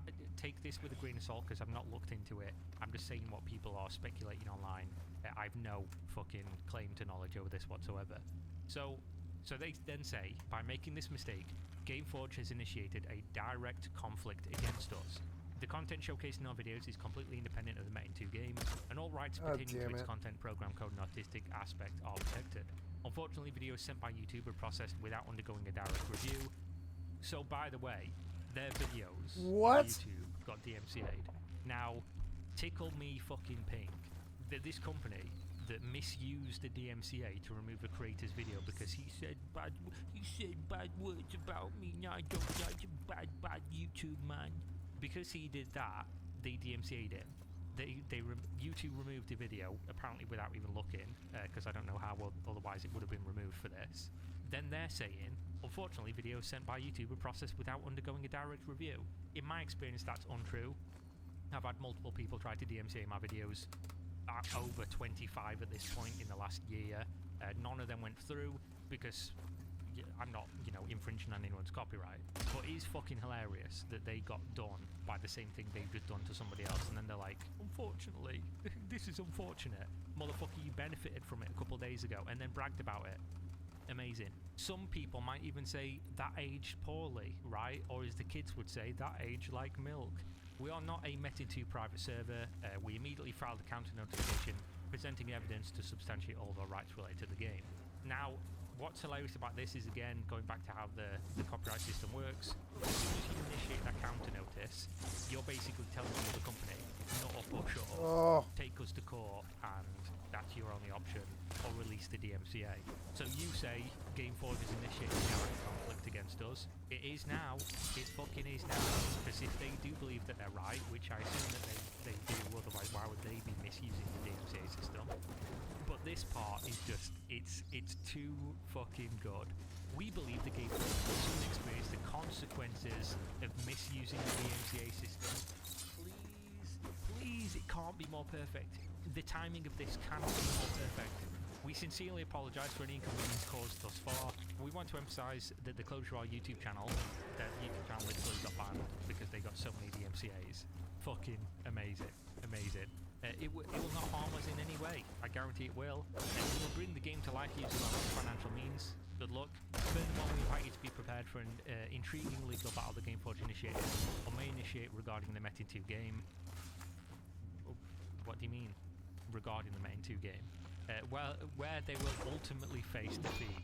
Confidence. I bet your law firm, I bet whoever's representing you fucking loves that you're talking about this publicly. What an amazing thing to do. The first thing a lawyer will tell you, definitely when somebody's DMCAing you, getting your YouTube channel deleted, and potentially taking you to court for stealing the game, or doing anything, is to just go and talk about it publicly. Amazing, good idea, fantastic. Whoever's representing you, I feel really bad for them. Hopefully they're making that fucking dollar bills. It is important to note that the similarity of games does not directly implicate one game being a copy of another. No, it doesn't. You're right. You are right on that point, but that will be determined in court if it goes there. You don't have to convince us. You have to convince, a judge or jury, however it is, whatever country this is going to. So we're actively participating in this case with our game design ownership and the testimony of the Game Engine company. We appreciate your continued support and understanding. Best regards. As you can see, their Kickstarter is now down. I think it raised 50% of what it wanted, which was an incredibly low amount of money anyway. I think it was like $27,000 or something. A stupid amount to make an MMO. Crazy. As we went over on this channel a million times. But it's now been taken down. It's been DMCA'd by Gameforge. So no Kickstarter, no money for you. Do not pass go. Do not collect your, 15 grand or whatever the fuck it was you raised. But that's it. I think we're up on the law now, but there's a million other threads to tug on here, and if I do end up making like a more in-depth video, of course they will be tugged on and we'll see what we can find. We'll see what unravels as we do. But for now, I just wanted to talk about the absolute fucking rank incompetence and just crazy nature of this, because all of this was so easy to avoid. Like the whole Gameforge thing, I don't have any opinion on that other than it's fucking hilarious that you're going after them for misusing DMCA when you literally just did the same thing and admitted to doing it. It's in the same post. it's in the same text post where you're saying we misuse DMCA. Gameforge will soon feel the consequences of misusing the DMCA. Motherfucker, please. I just it's never a dull moment being in the MMO genre unless you want to play good games, and then it's always a dull moment. But if you're just following the drama and the weird communities and the dumb shit companies do, especially the Kickstarter stuff, which is my bread and butter. I don't think anyone's covered Kickstarter MMOs as much as me. I woke up today and my penis was a little bit more hard than usual. And I was like, man, something must have been going on. It's got to have been. And lo and behold, it was. So now I can finish because this is fucking amazing. But yeah, I'll keep looking at this. We'll see what comes of it. I'm personally looking forward to whether or not Gameforge does actually take them to court.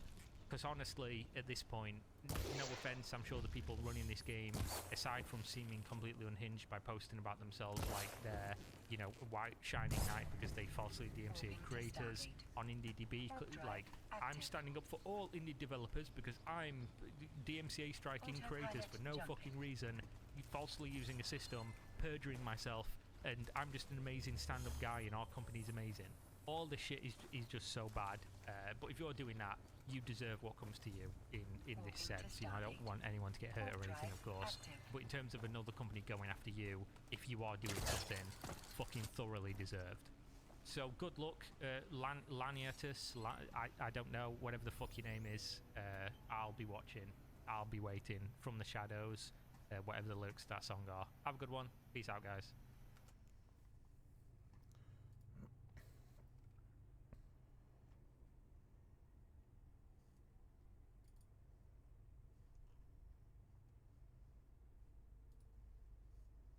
Oh no, people are doing it again, guys. They're doing it.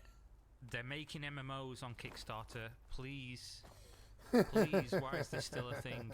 We've got 6 when you search for the MMORPG tag. 6, huh? We've got Descendants of the Gods, an MMORPG.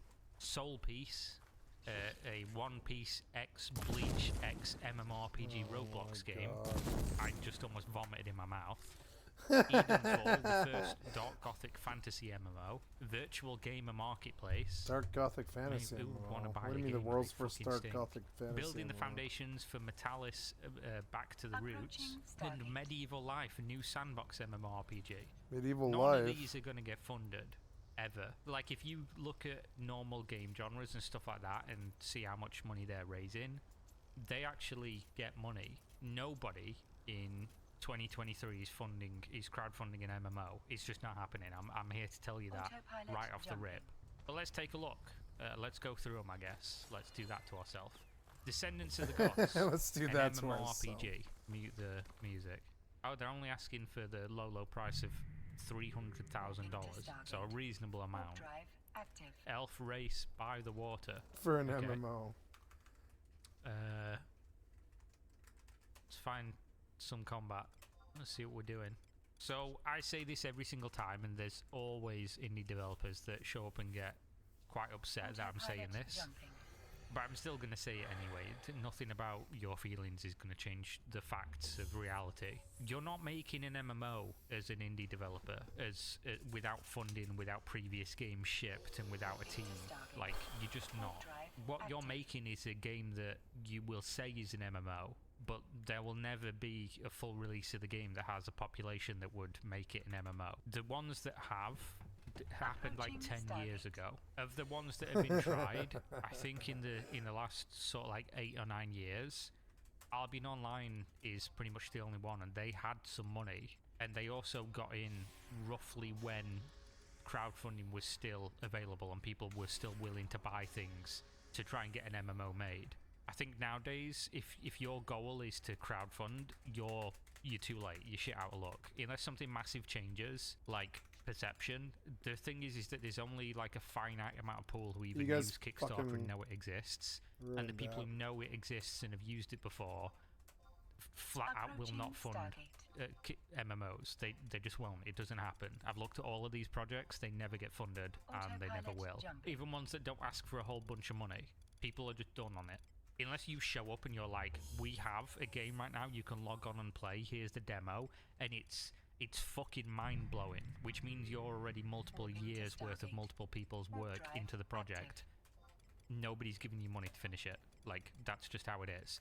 So what you need to do if you're going to make an MMO is make another game, have it be really good, take off, make money, hire a team, and parlay that into either investors, VC, or just turning that revenue directly into another game, or make it without any money, which means I can quite realistically tell you that 99.99999% chance it fails and never materializes. I'm not saying that to be mean, I'm not saying that to be a dick, I'm saying that because I sincerely believe that that is good advice for anybody who's trying to do this. Make a different game, don't make an MMO.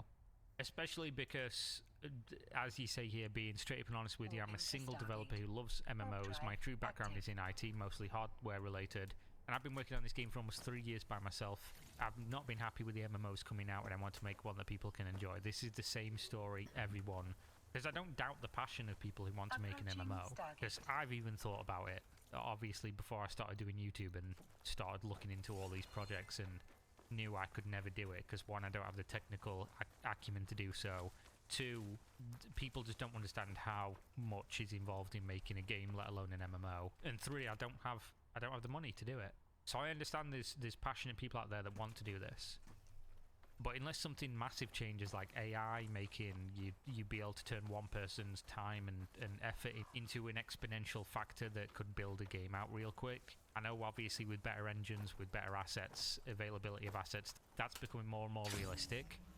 But for an MMO, there's just too much content required. There just simply is. So while I don't want to be the dream crusher, though I do end up being the dream crusher in a lot of these videos for crowdfunding, I turn this into like a learning experience. Of those 3 years were learning about game dev and stuff like that, and then just make a single player RPG. Then if that does well, expand it into co-op. And then if that does well, maybe you can expand it even into more co-op. Aside from that though, I don't think this is ever realistic. Maybe a Roblox game would be. I actually think looking at things like Roblox and the new Fortnite creative thing could, oh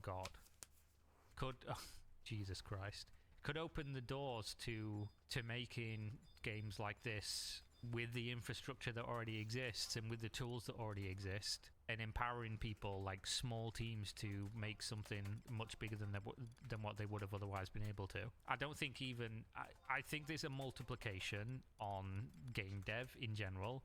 And what I mean by that is, if you hit on something that people really like and have a really fervent fan base, you can sort of multiply the exposure and the money you can raise. And One Piece, Bleach, and just weebs in general is a real big multiplying factor. But I don't think those things are even going to factor into this one, mate.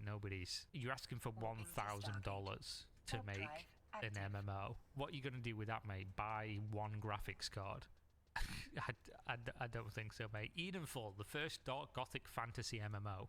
It is true we don't get a lot of Dark Gothic fantasy MMOs, but then again, up until the last couple of years, we don't really get a lot of new MMOs, full stop. Alright. Oh, fuck.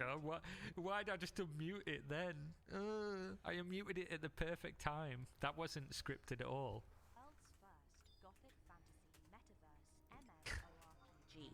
Why are you saying that?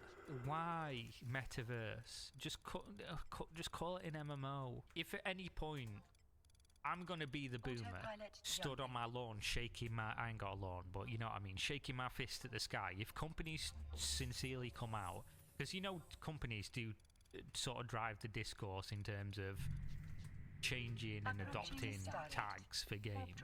Like they'll call their game an MMO, and they've been doing this for years, and then it's not an MMO.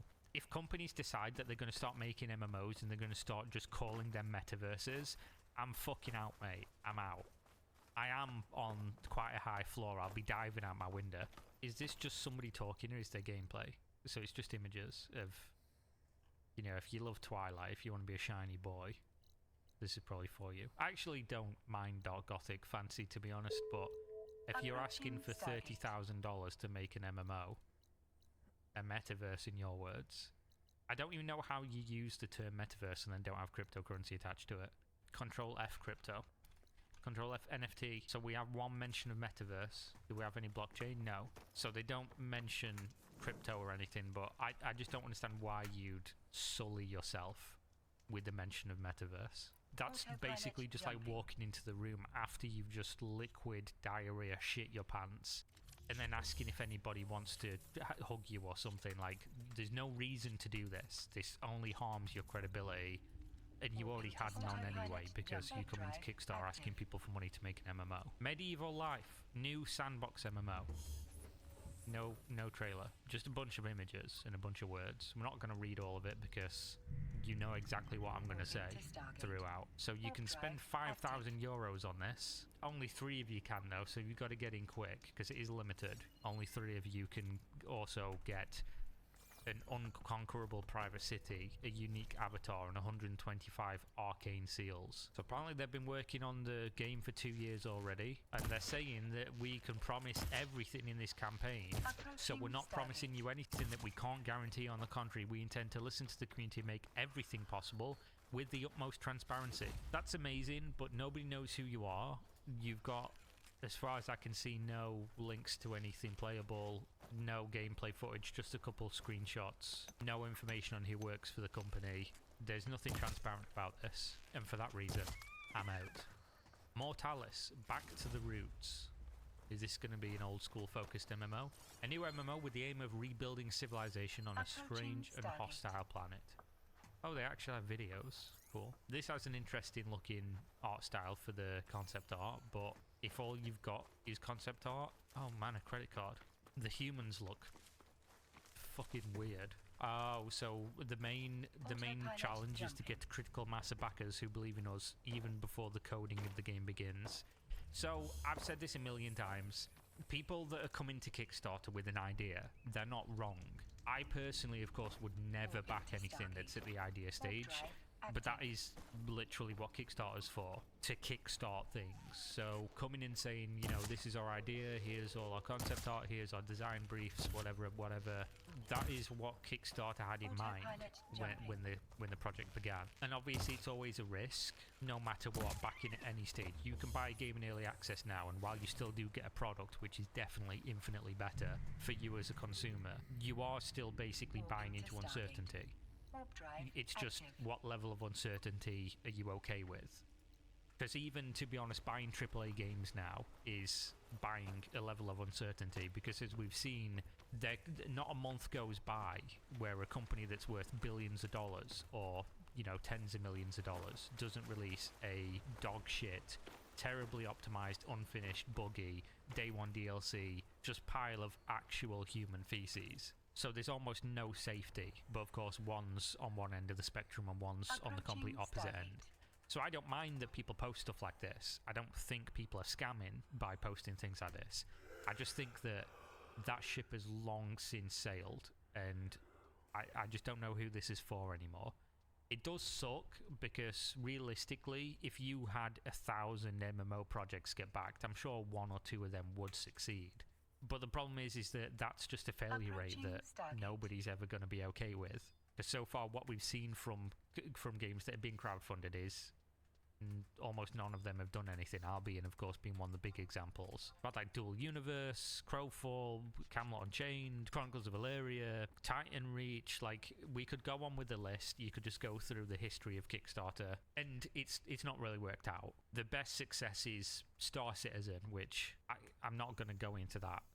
I'm not going to do it to myself again. Although it is funny whenever I want to do like a Kira Reed's angry comment section, I can almost guarantee any video I mention Star Citizen, if I go into the hell for review section of YouTube, there will just be a lot of people that are upset that I mentioned objective facts about Star Citizen, that it is in fact not fully released yet, and they are in fact $550 million over budget and about 9 years over the time that they said everything was going to be delivered by, with still missing features.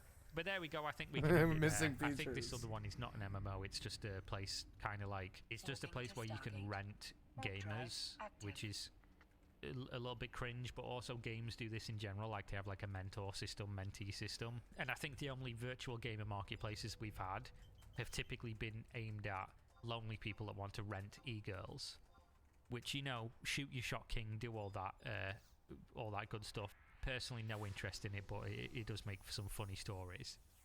So there we go. Thanks for watching. Please do what you want. People are going to tell me, Kira, who are you? Who's not a game developer to tell anyone to do anything on Kickstarter? They can make whatever games they want. Yeah, they can. So do it. Make the game, I guess. But obviously, I'm going to also make the video that says probably not worth funding these ever. And if they don't like it, they can just not watch. So there we go. More MMOs on Kickstarter. Fuck knows why at this stage. I'm very sorry to be the bearer of bad news, but your feelings don't change what the news is. Thanks for watching. See you next time. Peace out. What up, friendos? Welcome back. And today we're checking on...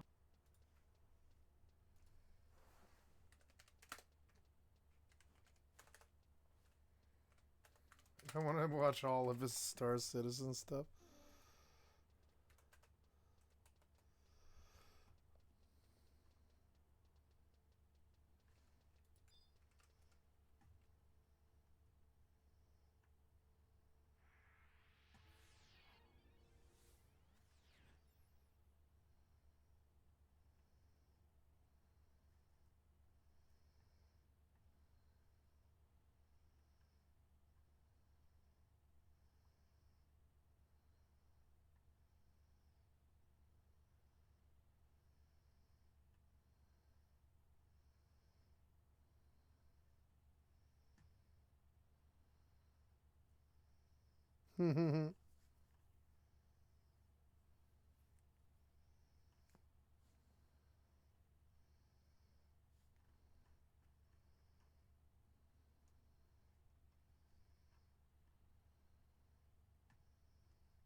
So we'll do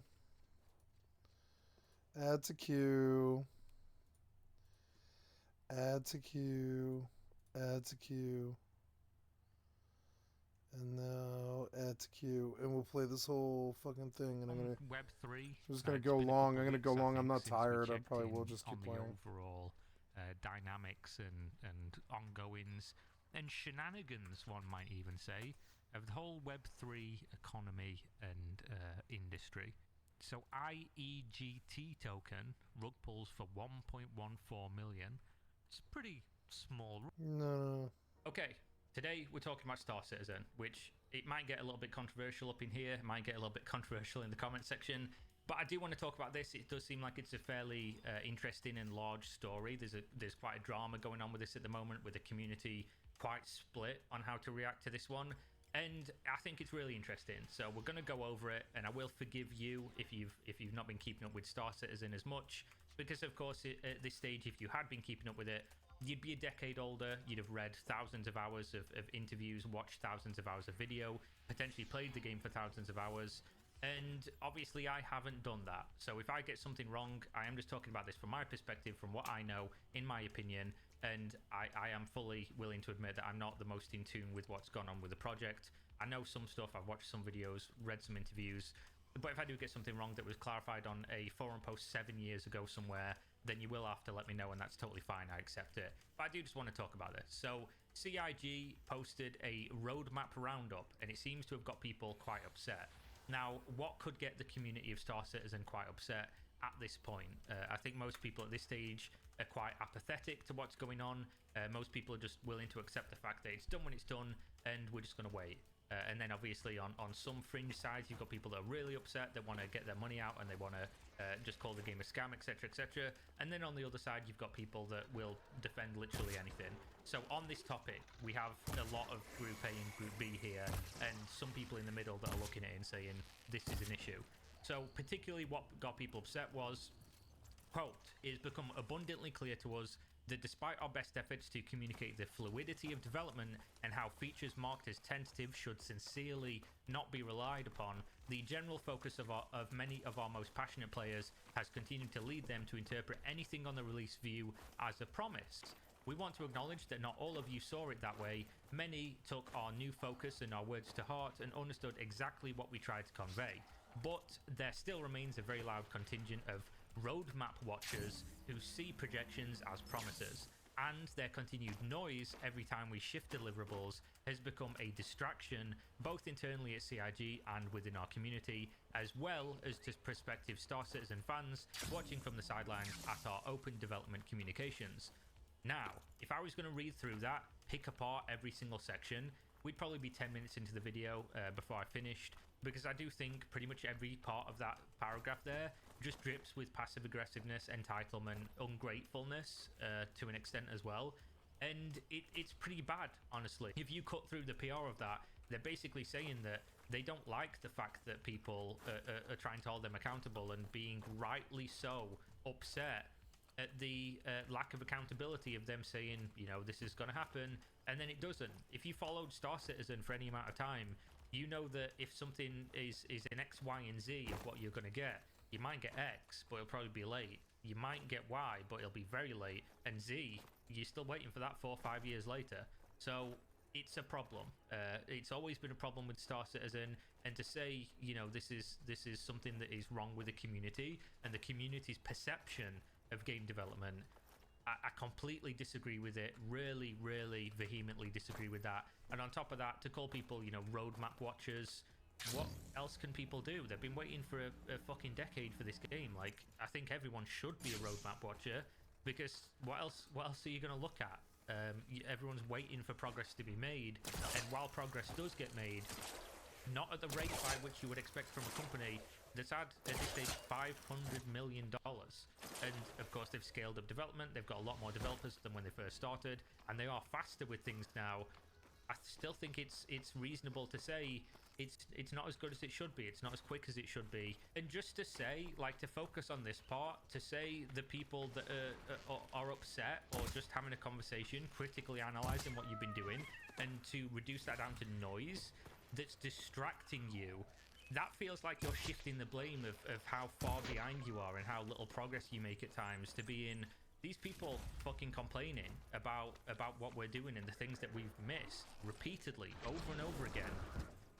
That's why we're making less progress than we should be, which is absolutely insane as a premise. And then of course this added section, as well as to prospective Star Citizen fans watching from the sidelines, that is basically saying we want you loud people that are upset, that are trying to hold us accountable for our actions and to get what they think for out of us. We want you to shut up, because you're stopping new money coming into the game, and we want that new money. Which, I don't know, guys, that's a really fucking bad sentence to be saying. When you're talking to a community, they've given you $430 million. Like, that's a crazy thing to be saying to that audience. But obviously, beyond this, it means that they're going to be changing how they use their roadmap, and we will no longer show any deliverables in the release view for any patches beyond the immediate one in the next quarter. So basically, this is going to change fundamentally how they show what they're working on and what the deliverables are going to be, so that you, the people who are paying for the deliverables, can't fucking moan about it. That's where they're at with this. Now, obviously, one of the websites I use quite a lot, Reddit, absolute dogshit website that pretty much turns into an echo chamber almost always. The Star Citizen community, I've never really seen them this split on something. Whenever I see like a story come out that many people following Star Citizen but not heavily invested in Star Citizen see as controversial, it doesn't make that many waves on the Reddit. I might be wrong on that, but just from my anecdotal experience of when I look at the dramas, I never really see too much of it on Reddit, and if so, it's usually quite downvoted. This is obviously people talking about it, and of course there are comments like, my apologies to CIG for feeling frustrated after 10 years, and for distracting people from spending more money, which is exactly how I see this as well. And then people saying, you know, it's strange how the sales events and things like that aren't distracting, which of course that's a good point. And then this comment from James T. Sheridan is a really good one. He says, failing to deliver what you literally sold people on to the point you're multiple years behind your own timeframes is a legitimate reason for people that bought into your dream to be frustrated. Absolutely. Turning around and blaming the lack of progress on backers because they point out your consistent incompetence in failure to deliver on the statements you make, like Pyro next year, thousands of players next year, or 100 to 200 players servers next year, is pitiful. Absolutely agree. Heaven forbid that you be held accountable when Chris Roberts goes up on a stage at your own CitizenCon and puts up clear slides and statements of timeframes that go nowhere. This is all a big true at this stage. I would hope the developers get pretty distracted when the funds being used to pay them are being crowdfunded on the back of those statements with a clear indication that you deliver on those statements. This is probably my biggest pet peeve with Star Citizen in general, because as I've said many times, and some people will really disagree on this point, Star Citizen was originally funded on Kickstarter, and some people funded Star Citizen on it's going to be A, and then it got to the point where it was like A might come next year, and they said, oh, how about if we do B? And a lot of people voted that said, yeah, we'll do B, expecting it was going to take 3-4 years longer to get a better product that costs more money. But a lot of people funded for A, right? And they are people that are should be rightly upset that they didn't get what they paid for. And then obviously as Star Citizen's progressed towards B, they've consistently moved the goalposts, not delivered on things that people have paid for all the way along that time frame of 10 years, and people have been paying for things that they just don't have. Give me money now and I'll give you this thing in a year, and then a year later they don't have that thing, but they were happy to take your money a year prior, and they've been doing this now for a decade. That's a problem.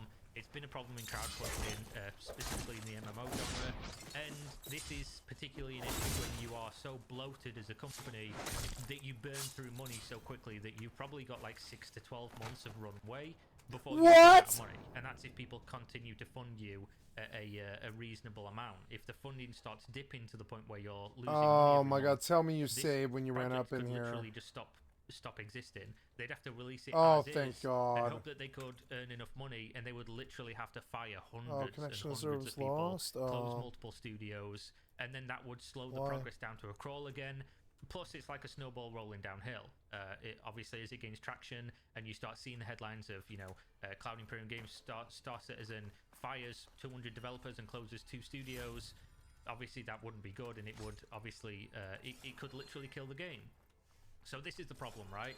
The community have put themselves in a position, and CIG have put themselves in a position whereby they cannot be held accountable. Literally, the people funding the game cannot hold CIG accountable, because if they do, the game could legitimately just stop existing, and they're $450 million out of pocket as a whole, and that's literally how it goes. So what can you do if you can't stop giving them money because the game might stop existing? Well, you can talk about it, but this is the official stance of CIG, saying, if you're talking about it, you're hurting us, and the noise is distracting us, so it's your fault we're not making progress, and it's your fault we'll not be getting more money, which means that, you're putting the game at risk. I think shifting that blame onto the audience that supported you so vehemently to this stage, it's terrible. It really is terrible. So continuing on, finishing his comment, he says, maybe some backers are happy to throw $42,000 and not get anything in return, but somehow I think at least some people who throw money at your latest ship sale kind of expect you to deliver that ship within the time frame and the game to go with it. Absolutely level-headed, reasonable take, really good comment. And then let's look at the other side. Let's look at the other side of what people are saying. This thread starts out, and I thought it was going to be more in line with that comment we just read. Star Citizen community is delusional, and I'm getting tired of it. So from that title, I'm thinking, so far so good. Star Citizen community is, on some of these points, being delusional. But then he says, I'm the original backer in 2012, I spent over $1,000 on the project, so I have a million reasons to get mad about CIG. We were promised the game in 14 or 15, and we're still in alpha. Major game features being delayed seemingly forever. So far, so good. He then starts moving into, even though I am someone who could be upset, I'm not upset. And the reason is, you all getting upset that they can't meet their schedule. Guess what? That's always going to be part of game development. To this extent, no, not really. But our community keeps asking for dates. Yes, of course they do. When is X going to be finished? CIG doesn't know, because they have so many dependencies, but the community keeps pushing them into giving out dates, so they give out dates and then they can't keep them. The community gets upset and asks about new dates. The idea that you're shifting the blame on the community for wanting to know when the game they paid for, the product they paid for, is going to be finished is fucking incredible. As a consumer, how are you taking the side of a company that lives and dies based on the money that you give them as a supporter of this product, and not in solidarity with the other people that have paid for this to this date, and just want to know when things are going to be done. I think that's a reasonable thing to want, or at least if not the whole game being done, when are the features that I've paid for going to be done, so the game's a little bit better, so I can enjoy it as much as I can while I wait for it to be finished. I think that's a completely reasonable thing to expect, and to put that on the community, completely ridiculous. I remember all the people crying out when they delayed Cyberpunk, we want it now and so on. They released it with 1 year delay, it still sucked after nearly a decade of game development. Now, I understand the whataboutism here that, you know, other game did something, other game bad, so we don't want to do the same thing, but nobody had to pay for Cyberpunk. Nobody funded Cyberpunk for a decade, so it's comparing apples to oranges. And to say like, oh, one game released and it got rushed, I don't think it even got rushed by consumers, by the way. I think the shareholders and the higher ups rushed the game out, from what I remember reading from the behind the scenes. I don't think saying, you know, because this happened with one game, we should just not expect our game to be held accountable to any dates whatsoever. Completely wrong. And again, you've paid for this ahead of time. Obviously some people pre-ordered Cyberpunk, but if you did that, that's your own fucking problem, right? You shouldn't be pre-ordering games when you don't know what they're like, when you've seen no reviews, when you've seen no actual gameplay from it from anyone who's a credible source. And then he goes on to say, and this is the worst thing, I think this is one of the worst takes I've ever heard, while still having a grain of truth within it. Star Citizen isn't a game. You are not buying a game. You are buying into a man's dream. I knew that when I bought it, and I'm sorry to all that didn't. Stop spreading this negativity. You won't get the game 1 day sooner. I don't worry about any dates anymore CIG gives out, because I know they're pressured to do so. This game is going to be ready when it's ready, probably the only game that can claim so, and I'm okay with it. This is what you get when you buy Star Citizen, and if you thought otherwise, you are either delusional or simply misinformed. Now this, to me, is an absolutely ridiculous comment to make. Star Citizen isn't a game and you're not buying a game. Yes, it is. And yes, you are. Or at least that's what most people bought in. You're buying into a man's dream. A man's dream of a game. And on top of that, a lot of people who bought into Star Citizen don't care who Chris Roberts is, don't care what his dream is. They simply read the words, this is what you will get for your money, and they want that thing, so they give money. So they are literally like buying into a game. Even if it wasn't a game and it was just a product, and you want to look at it from that angle, they're looking at what a product description is, a promise of what the product will be, and then giving money for it and expecting that thing. They're not using, and somebody says this comment in here, they're not using dream dollars to buy somebody's dream, they're using real money to buy a promised product. So that is exactly what they should expect back. And because you knew that going in, because you had a subjective opinion on what the thing was going to be and how development was going to be, is fucking irrelevant to what other people feel. Like, completely irrelevant. And to say that, you know, trying to hold the company accountable with actually talking about the critical failures and the problems is negativity and spreading negativity. Like, I don't know, bro, this ain't it. You don't worry about dates anymore, cool. To say you won't get the game 1 day sooner, stop spreading the negativity, is essentially saying, like, everybody clean your plate off, get your spoon ready, and just eat the shit. Just eat the shit, don't talk about it. You might know it's shit, everyone else looking around might know it's shit, but just don't talk about it, because you are hurting the game, and it's not going to help you get it any sooner. I really struggle to believe why consumers feel this way. So yeah, there's obviously a lot more takes on this. There's probably much more nuanced takes than I can give as somebody who doesn't heavily follow the game. But I did want to talk about it. The issue is, of course, like I say, I feel bad for the Star Citizen community, even if the community have not been very pleasant to me when I have given opinions on the project at times. Obviously, there's going to be outliers, and there's going to be people that are unreasonable in every community. I don't hold it against them in particular. But they've got some big issues, obviously, right? They can't really do anything about the fact that the game's not being delivered in a reasonable time frame.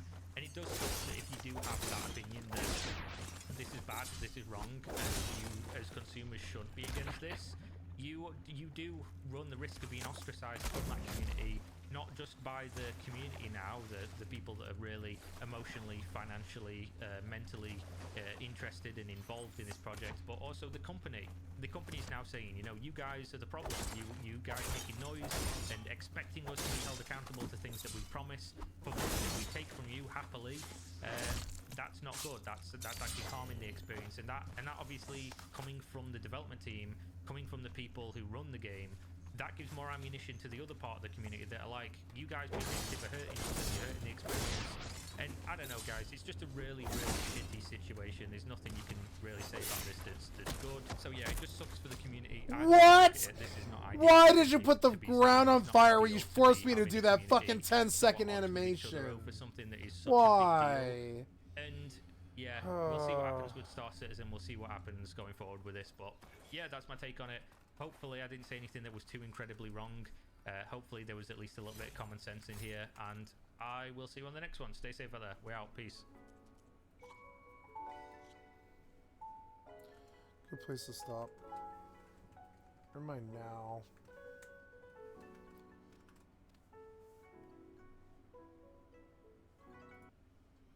So today we're going to be talking about Star Citizen, something I said I wouldn't do on the channel just because of the level of controversy it brings.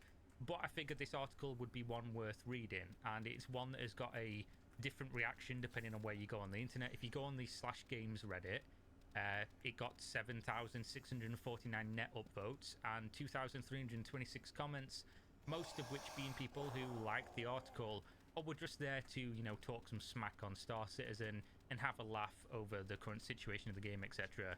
And then when you go to Star Citizen as a subreddit, which of course is where most of the people who are very heavily emotionally or financially invested in the project are going to congregate, the article didn't do very well because I imagine the article is critical of the project, and therefore, in my own experience, when you post something on a subreddit where everyone there is a fan of said thing, they're probably not going to take too well to any kind of criticism, even if it is valid criticism. So I'm going to look at this article as objectively as I can, as someone who isn't invested in any kind of way in Star Citizen, and somebody who doesn't really care too much about the project other than wanting to see it succeed. Because if it did fail, that would obviously be a very bad thing for crowdfunding in general, as this is the biggest crowdfunded project ever, other than some cryptocurrency games, which of course, you know, that's less about the crowdfunding and more about people trying to become rich, which isn't what we're talking about today. So let's go through the article together today. And also, I want to get into Star Citizen at some point. And what do you need to get into Star Citizen? You need money to buy spaceships. So time for a word from today's sponsor. Do you want to become an ace defender? No? Well, how about now? What if this lovely lady with the gentle jiggle physics asked you to defend her during a single player campaign that splits time between an auto battler and a tower defense game? I know I'd be much more likely to click the link in the video description if it was a beautiful waifu asking and not me. But they did sponsor my video and not hers, so I guess I'm the winner in the end. And you can also be a winner in Ace Defender War of the Dragon Slayer. Launching with over 40 chapters to play through with nearly 2,000 levels and scoring a 4.8 out of 5 on the Google Play Store out of almost 45,000 reviews to date. Collect heroes from 5 different factions: Divine, Demon, Shadow, Nature or Light, with over 48 heroes to collect and new releases every 2 weeks. Speed up or slow down the action with a 1, 2 or 4 times game speed, with a fully solo mode of gameplay during the expedition and PvE experiences like dungeons and trials, or join the PvP with arenas against other players on your server or cross servers in the King's Arena. So make sure if you are interested in checking out Ace Defender and letting them know it was worthwhile to throw some coins to your MMO watcher for this sponsored segment, click the link in the video description and advance to level 10 in the game to receive 700 diamonds, 150,000 gold, 7 royal recruit tickets, 50 purple random equipment fragments, and the legendary hero Lipez the Sealed Bulwark. And thank you again to Ace Defender for sponsoring this video. So I don't know what the actual narrative of this article is. I assume it's going to be more of a critical look and, you know, don't buy this thing, but here we go. Star Citizen, a $400+ million gaming project with no release date in sight, 2021. This article is an in-depth look at the funds Star Citizen has raised and its controversial past to present. $400+ million and 10 years of development has resulted in the alpha space game you may have heard of, Star Citizen. But should you buy it? Let's find out. Now, I assume with the leading language immediately right off the jump, it's going to be a no from this writer's perspective, but here we go. If you're in the market for a good space game, you may have run across Star Citizen during your search. But before you hit buy on that starter package, it's a good idea to know just what you're getting into. This article will cover how much funds Star Citizen has raised, the troubled past of Star Citizen, insane ship prices and FOMO, fear of missing out practices employed by CIG, and the controversy surrounding Star Citizen and Squadron 42. So obviously I'm going to try and look at this as unbiased as possible, so if they're going to present mostly the negatives, I might as well present the positives. If you are buying into Star Citizen, there's a community of tens of thousands of people who are playing what is already out in terms of the alpha and having a lot of fun doing it and saying that they're, you know, getting their money's worth. So whenever you fund anything, whether it's an early access game or a Kickstarter, if it has something already playable, then you obviously have like a middle ground of where you've put money in and you want a finished product, but you might have already been getting your money's worth and not be worried about, you know, what happens in the future based on what you've already experienced. So there is obviously people that have paid into this that enjoy what the game currently is, and then of course hope that there's more to come in the future that would compound on their enjoyment of their initial, you know, investment, as people like to call it. So alpha after 10 years and 400 plus million. If this isn't your first time hearing about Star Citizen, then you likely know a lot about its troubled history of development. Helmed by Chris Roberts, development originally started in 2011, with the Kickstarter first launching in 2012. It smashed through its funding goals, raising a total of $2.1 million. However, funding didn't stop there. They continued adding stretch goals with each funding milestone they passed until they reached the 65 million milestone. Fast forward to today, and they've managed to raise over 380 million in crowdfunds alone. What do you with need the all that extra money Calder's for? investment of 46 million that puts the total funds the project has amassed to over $400 million. It feels like forever since it's 9 years ago now that the Kickstarter came up, and 2.1 million. What would have happened if they only raised 2.1 million and then nobody kept funding the game? Is always my question with stuff like this. Like, did they know that it was going to require so much? And of course, some people say that the game was different back then and the scope of the game was much smaller, and they started, you know, increasing the scope as things went on. But would they have released the game by now? Would it have been finished, a complete vision and product that they said it was going to be in the Kickstarter, if people just gave them that 2.1 million and didn't go above and beyond to the point where we're now at over 400 million? It's a food for thought, but obviously something nobody knows. So a never-ending tale of missed deadlines and setbacks. Star Citizen's development is a long and troubled history. With development starting in 2011 and the first release date set for 2014, it's likely no one thought that it would still be in alpha state 7 years after the first missed deadline and 400 plus million. Back in October of 2012, Chris Roberts did an exclusive interview for the Metani. In it, he was asked if the game could really be done given its size and scope, to which he replied, "We're already 1 year in, another 2 years puts us at 3 total, which is ideal. Any more and things will begin to get stale." So this is direct from him, and there's a backup source link here for the interview. Chris Roberts seemed confident at the time that it would only take 2 to 3 years, but 9 years since the Kickstarter on the project is still nowhere near finished. This is something that you will see in a lot of crowdfunding projects. Like, I cover them for a job, all the Kickstarter crowdfunded MMOs and things like that. They almost always say, "Oh, we increased the scope and scale of what we were doing, and that's why, you know, we ran out of money, or it doesn't look like we've done as much as what we potentially should have been doing."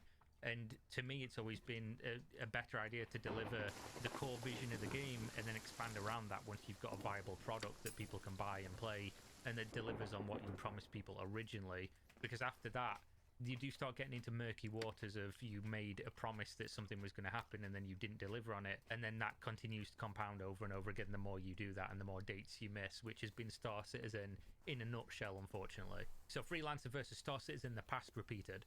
Star Citizen is touted as being a spiritual successor to Freelancer. One of my friends is obsessed with this game. It's like his entire childhood. He loves it. I never played it personally. A game that was also originally planned by Chris Roberts. But not everything goes according to plan, and after being hit with delays, Microsoft bought out Digital Anvil, the studio behind Freelancer.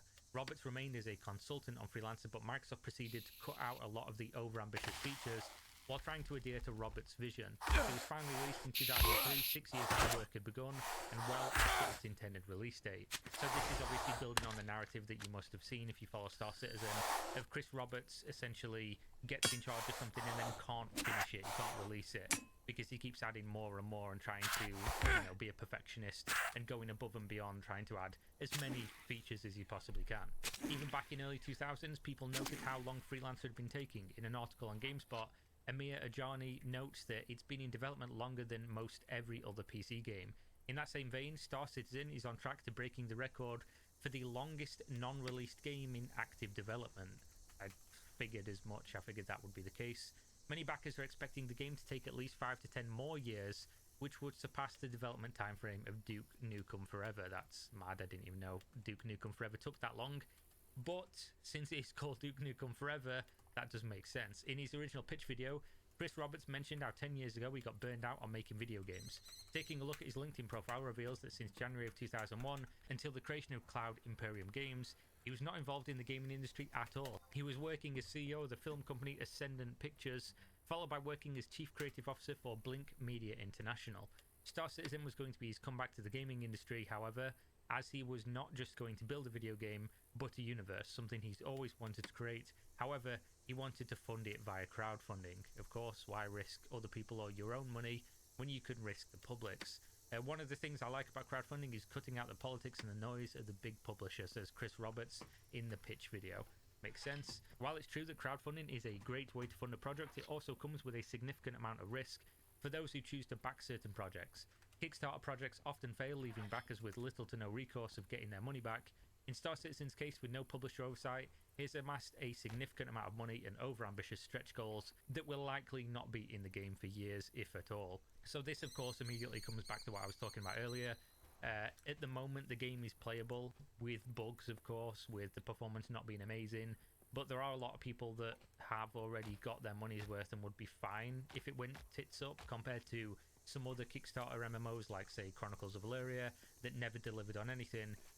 But of course, Chronicles of Valeria raised $8 million, and this has raised 440. So there's a difference there in you know, I'm sure if you gave Caspian from Chronicles of Valeria and Soulbound Studios $400 million, he probably would have delivered something as well. So it always kind of weirds me out a little bit when this is a defense point from people who defend Star Citizen vehemently, where they'll say, oh, you know, they are delivering an experience already, and you would have to say, yeah, of course they are.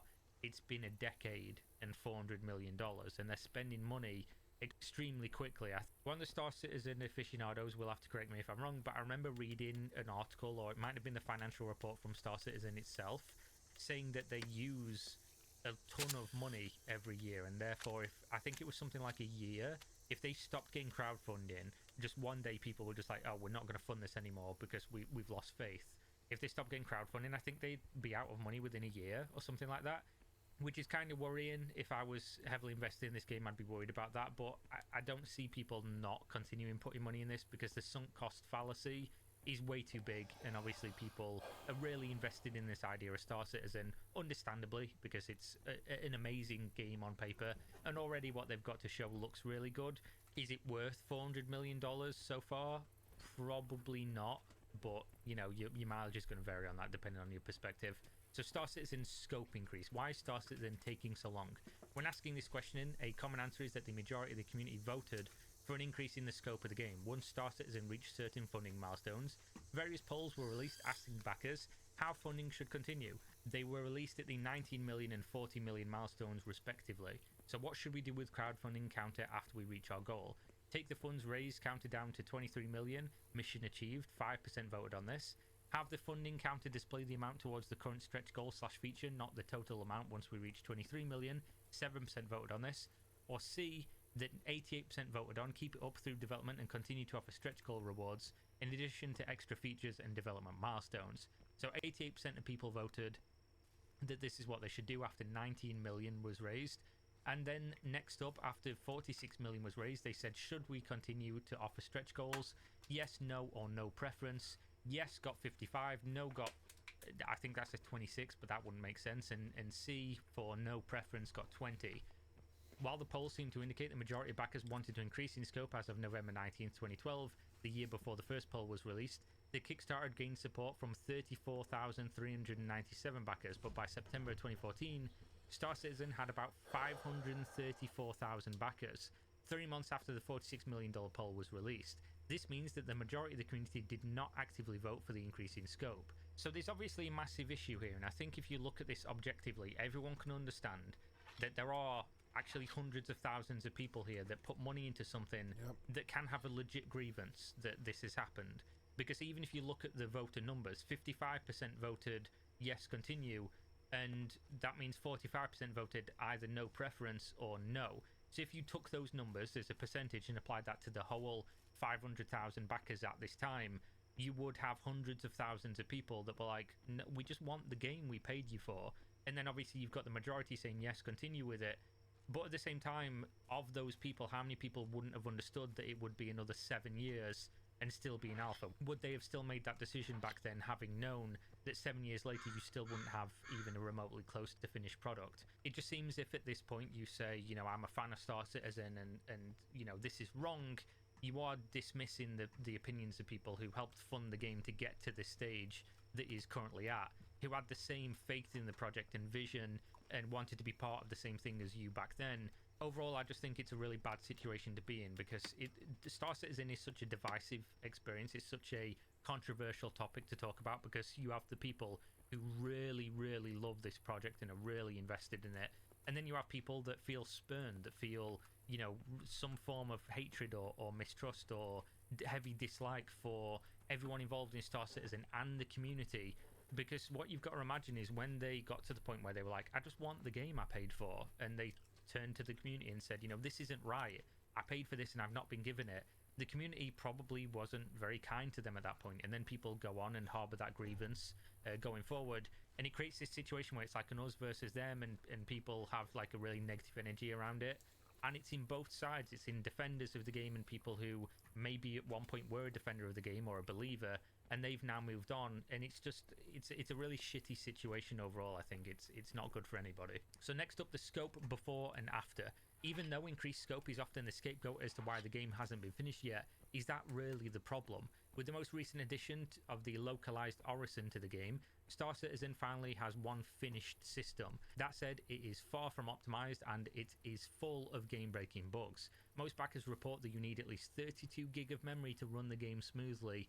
That said, let's take a look at the $6 million stretch goal from that campaign. Their $6 million stretch goal was 100 star systems on launch. This stretch goal was passed on November 18th, 2012, well before the scope increased via additional stretch goals. But it has taken 9 years since then and 400 plus million for one complete star system, missing the majority of its gameplay features.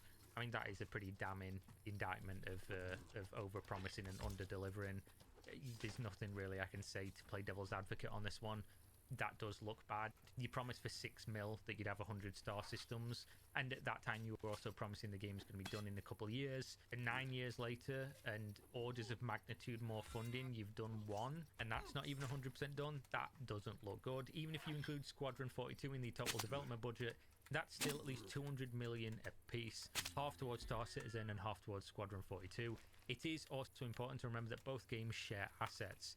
Here are some other stretch goals, keeping in mind that all of these were already stretch goals well before the polls were released. So at the $4 million stretch goal, we see that an additional system will be added for every $100,000 pledged. Players will also be given professional mod tools. This is a mod manual you can purchase on the RSI store right now on how to mod private servers, despite both the tools and servers not in the game. It doesn't even have a picture associated with it. So wait, they're selling a manual that doesn't exist yet. This is a pre-order and won't be available until closer to game launch. How long have they been selling that for? Can somebody tell me how long have they been selling the modding manual on the RSI store? That's a little bit weird. Like, I don't honestly know why anyone would buy this, especially before it exists, because surely they're not going to run out of the mod manuals. Why would you need to pre-order it? You know, it's just a little bit of a weird thing for me, but there we go. We are already seeing an impressive amount of very ambitious features being added to the campaign. At the $4 million stretch goal, at the $10 million stretch goal, we see the addition of a mocap studio. So Cloud Imperium Games will build their own mocap studio to improve the quality of Star Citizen and Squadron 42 cutscenes. Squadron 42 has an original cast of A-list actors. They include the likes of Gary Oldman and Mark Hamill. In 2008, Gary Oldman earned a $3 million salary for his role as James Gordon in the movie The Dark Knight. In The Force Awakens, Mark Hamill was paid between 1 to 3 million, where all he did was stand and take off his hood, as reported by The Things.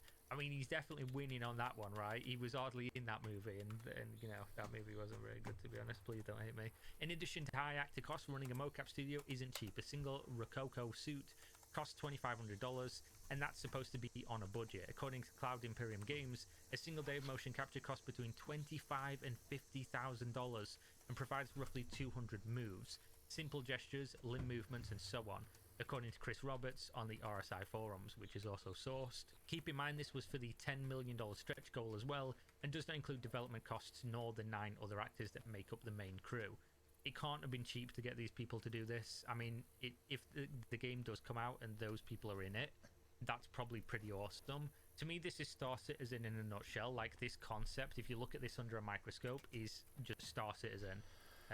They could have just got normal voice actors to do this, and then once the game was released and bringing in money for being this revolutionary, amazing gaming experience, they could have used that money to then add characters into the story that are played by Gary Oldman or Mark Hamill. The answer seems pretty clear that the alleged increase in scope is not the reason Star Citizen and Squadron 42 have taken this long. The scope was already massive before funding had even reached 10 million. Years later, there's only one unoptimized system in place, missing many features and core tech that would greatly help realize Chris Roberts' vision. The stretch goals continue up until the $65 million funding milestone, the majority of which haven't been implemented into the game. In spite of that, thanks to concept sales of ships, among other things, funding has continued to soar. What I'm expecting from this video is that by this point already a lot of the Star Citizen fans will have already left a dislike on the video and a comment talking about how I don't know what I'm talking about. Even though it's not me writing the article, I'm just relaying the information and giving my opinion. Cost me 2 standing, but I made a lot. I don't know. I made a lot off him. Against this. This seems pretty solid in my opinion.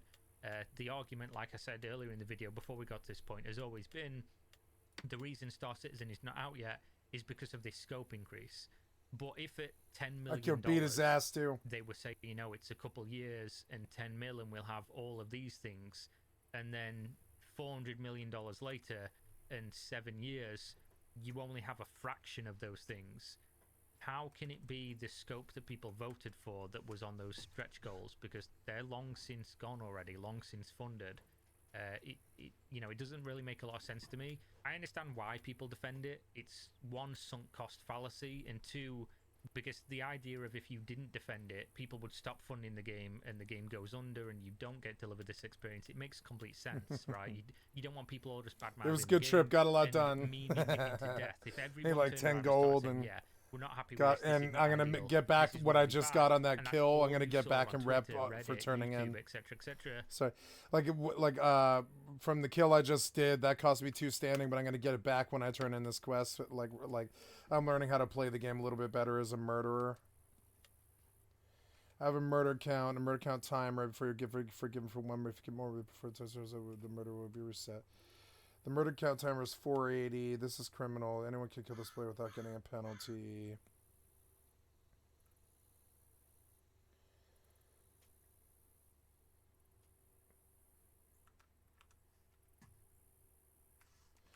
So now I need to get off the road. I'm a bit like over. Now is this 4 minutes and 80 seconds or what?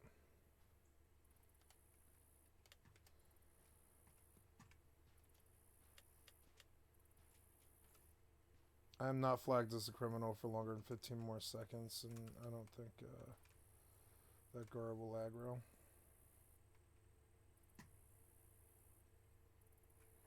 Got a nice skill up off that guy too. Spears to 93. It was a good fight. I hated to do it to him, but I mean, it was obvious he had loot, you know? And that's the whole Rust deal. It was obvious that he had loot.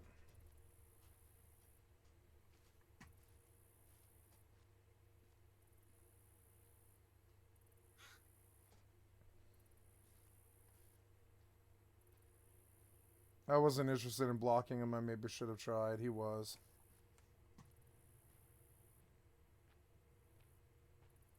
Now, I don't know if they're going to kill me, but God, I hope not.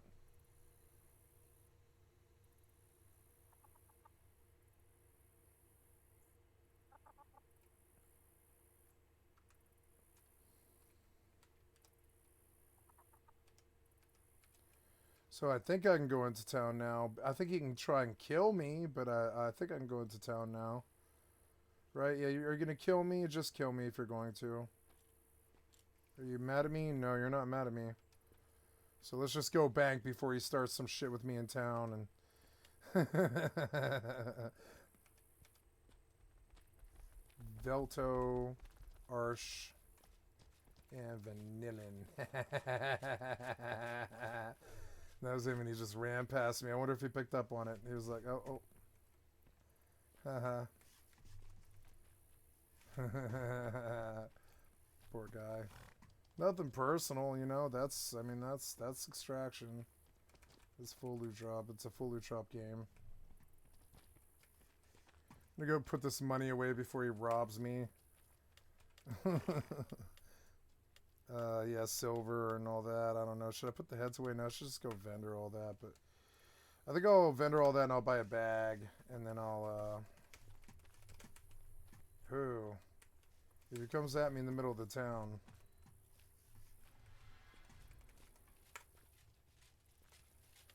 Okay, so sell, sell, sell. And, I don't know, Crepit is, I don't know, I'll take the gold, yeah. Can I get a bag? No, you don't sell bags, do you? What's the other guy? Arthropod carapace. See if I can sell that stuff to the vendor, but first, yeah, well, I guess I do. I need to go see if I can sell that stuff. Need to go away from wherever that guy is.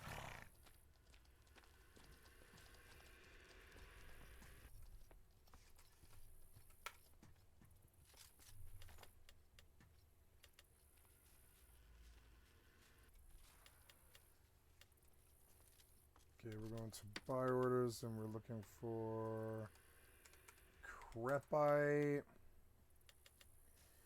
10 crepite. Oh yeah, hey, they are paying for that. Yeah, nice. Yeah, I'll take it. Yeah.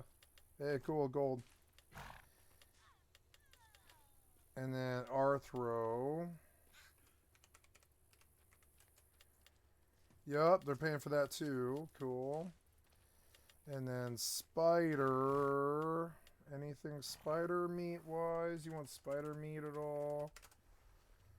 Just queen carcass and stuff, but no spider meat unless it's on a different page. No. So I just get the vendor that stuff, so that's alright. And then mountain spider. There was nothing spider at all. Actually, I guess spider is capitalized, but I don't think it matters. It's like spider. Yeah, but I don't think anything. Yeah, so that was cool. I pulled some money off this and got a kill.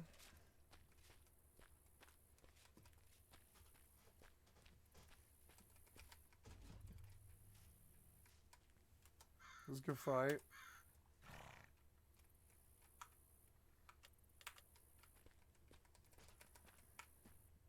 I have what you're looking for.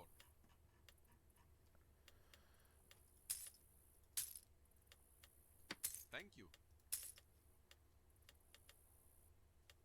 Niter.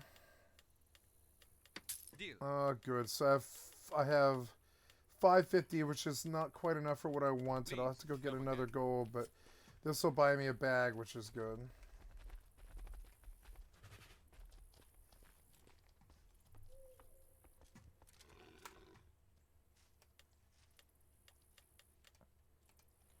Okay, so we're gonna pull a gold out so I can buy a bag, and then I'll put a bag in there and stuff all the rest of the stuff in there.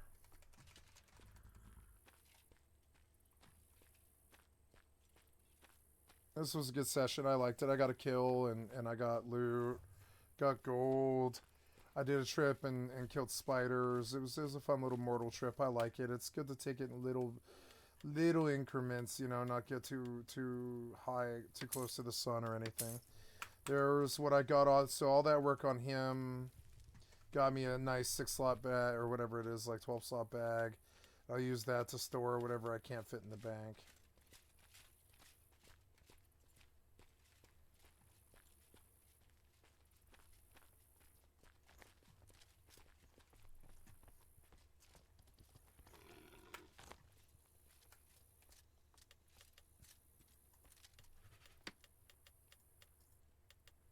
Nice copper and silver, not bad. Silver, silver, copper, copper. And copper, silver. Silver and copper, copper. Silver and gold. Now, we'll go niter in this crappy spear. Here's another bag with a whole bunch of slots open in it. We'll start dumping materials in it again. Yep, there's lots and lots of materials. Yep, lots and lots of materials in there, as much as I can fit. All kinds of stuff, yep. Just fill, fill, fill. Yeah. There's another bag full. I'll just keep filling with bags, and then when I'm full, I'll sell. There's even more room. Right on, we can cut these band-aids in half, and this guy gave me some nice band-aids. Put those away for another trip.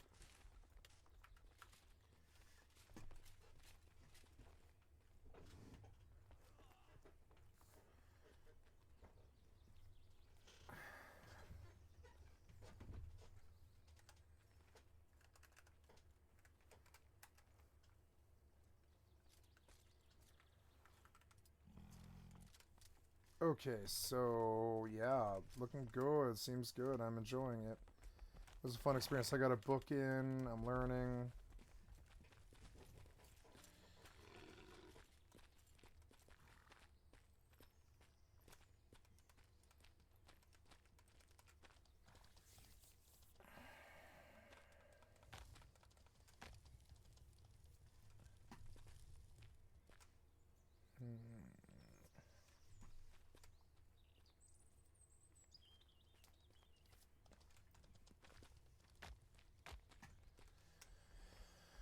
I gotta go turn in that spider mission.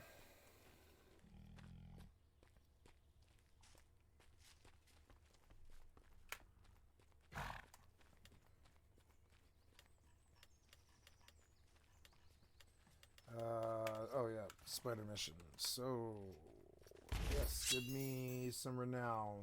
2 standing, good. Because I just killed someone. Black bear, springboks, or bush pigs. We'll take the black bear. Or,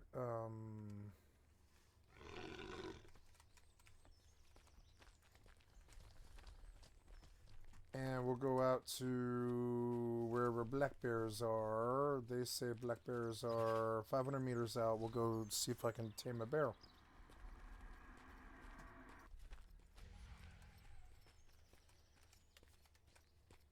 Oh, I have 2 gold off that. That's not bad.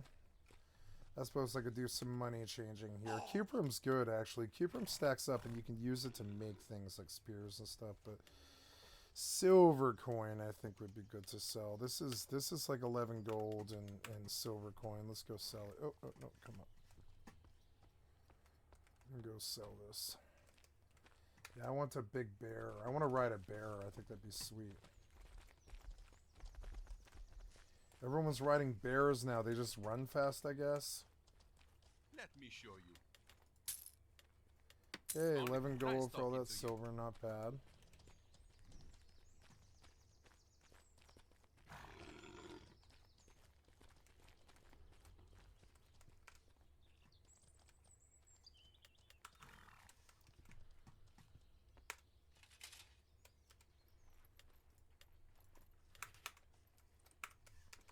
Okay, let's go out and try and train a bear.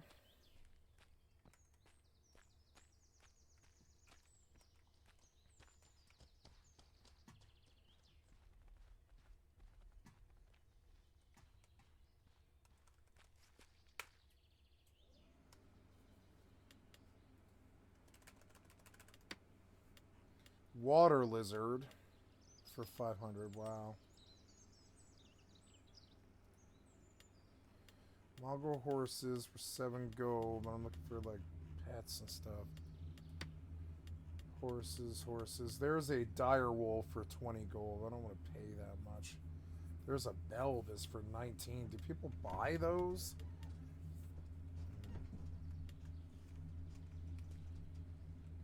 Well, let's go find the bear.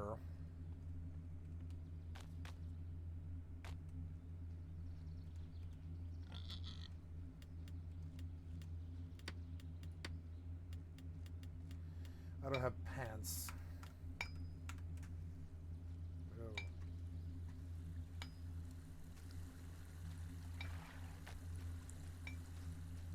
Could probably gank him. He's not very far, but if he ran... Could probably gank him. I mean, I don't know. About to get credit for the spare kill, but I'll go out a little further than that. He seems pretty close to the town. I don't want to gank the lobies.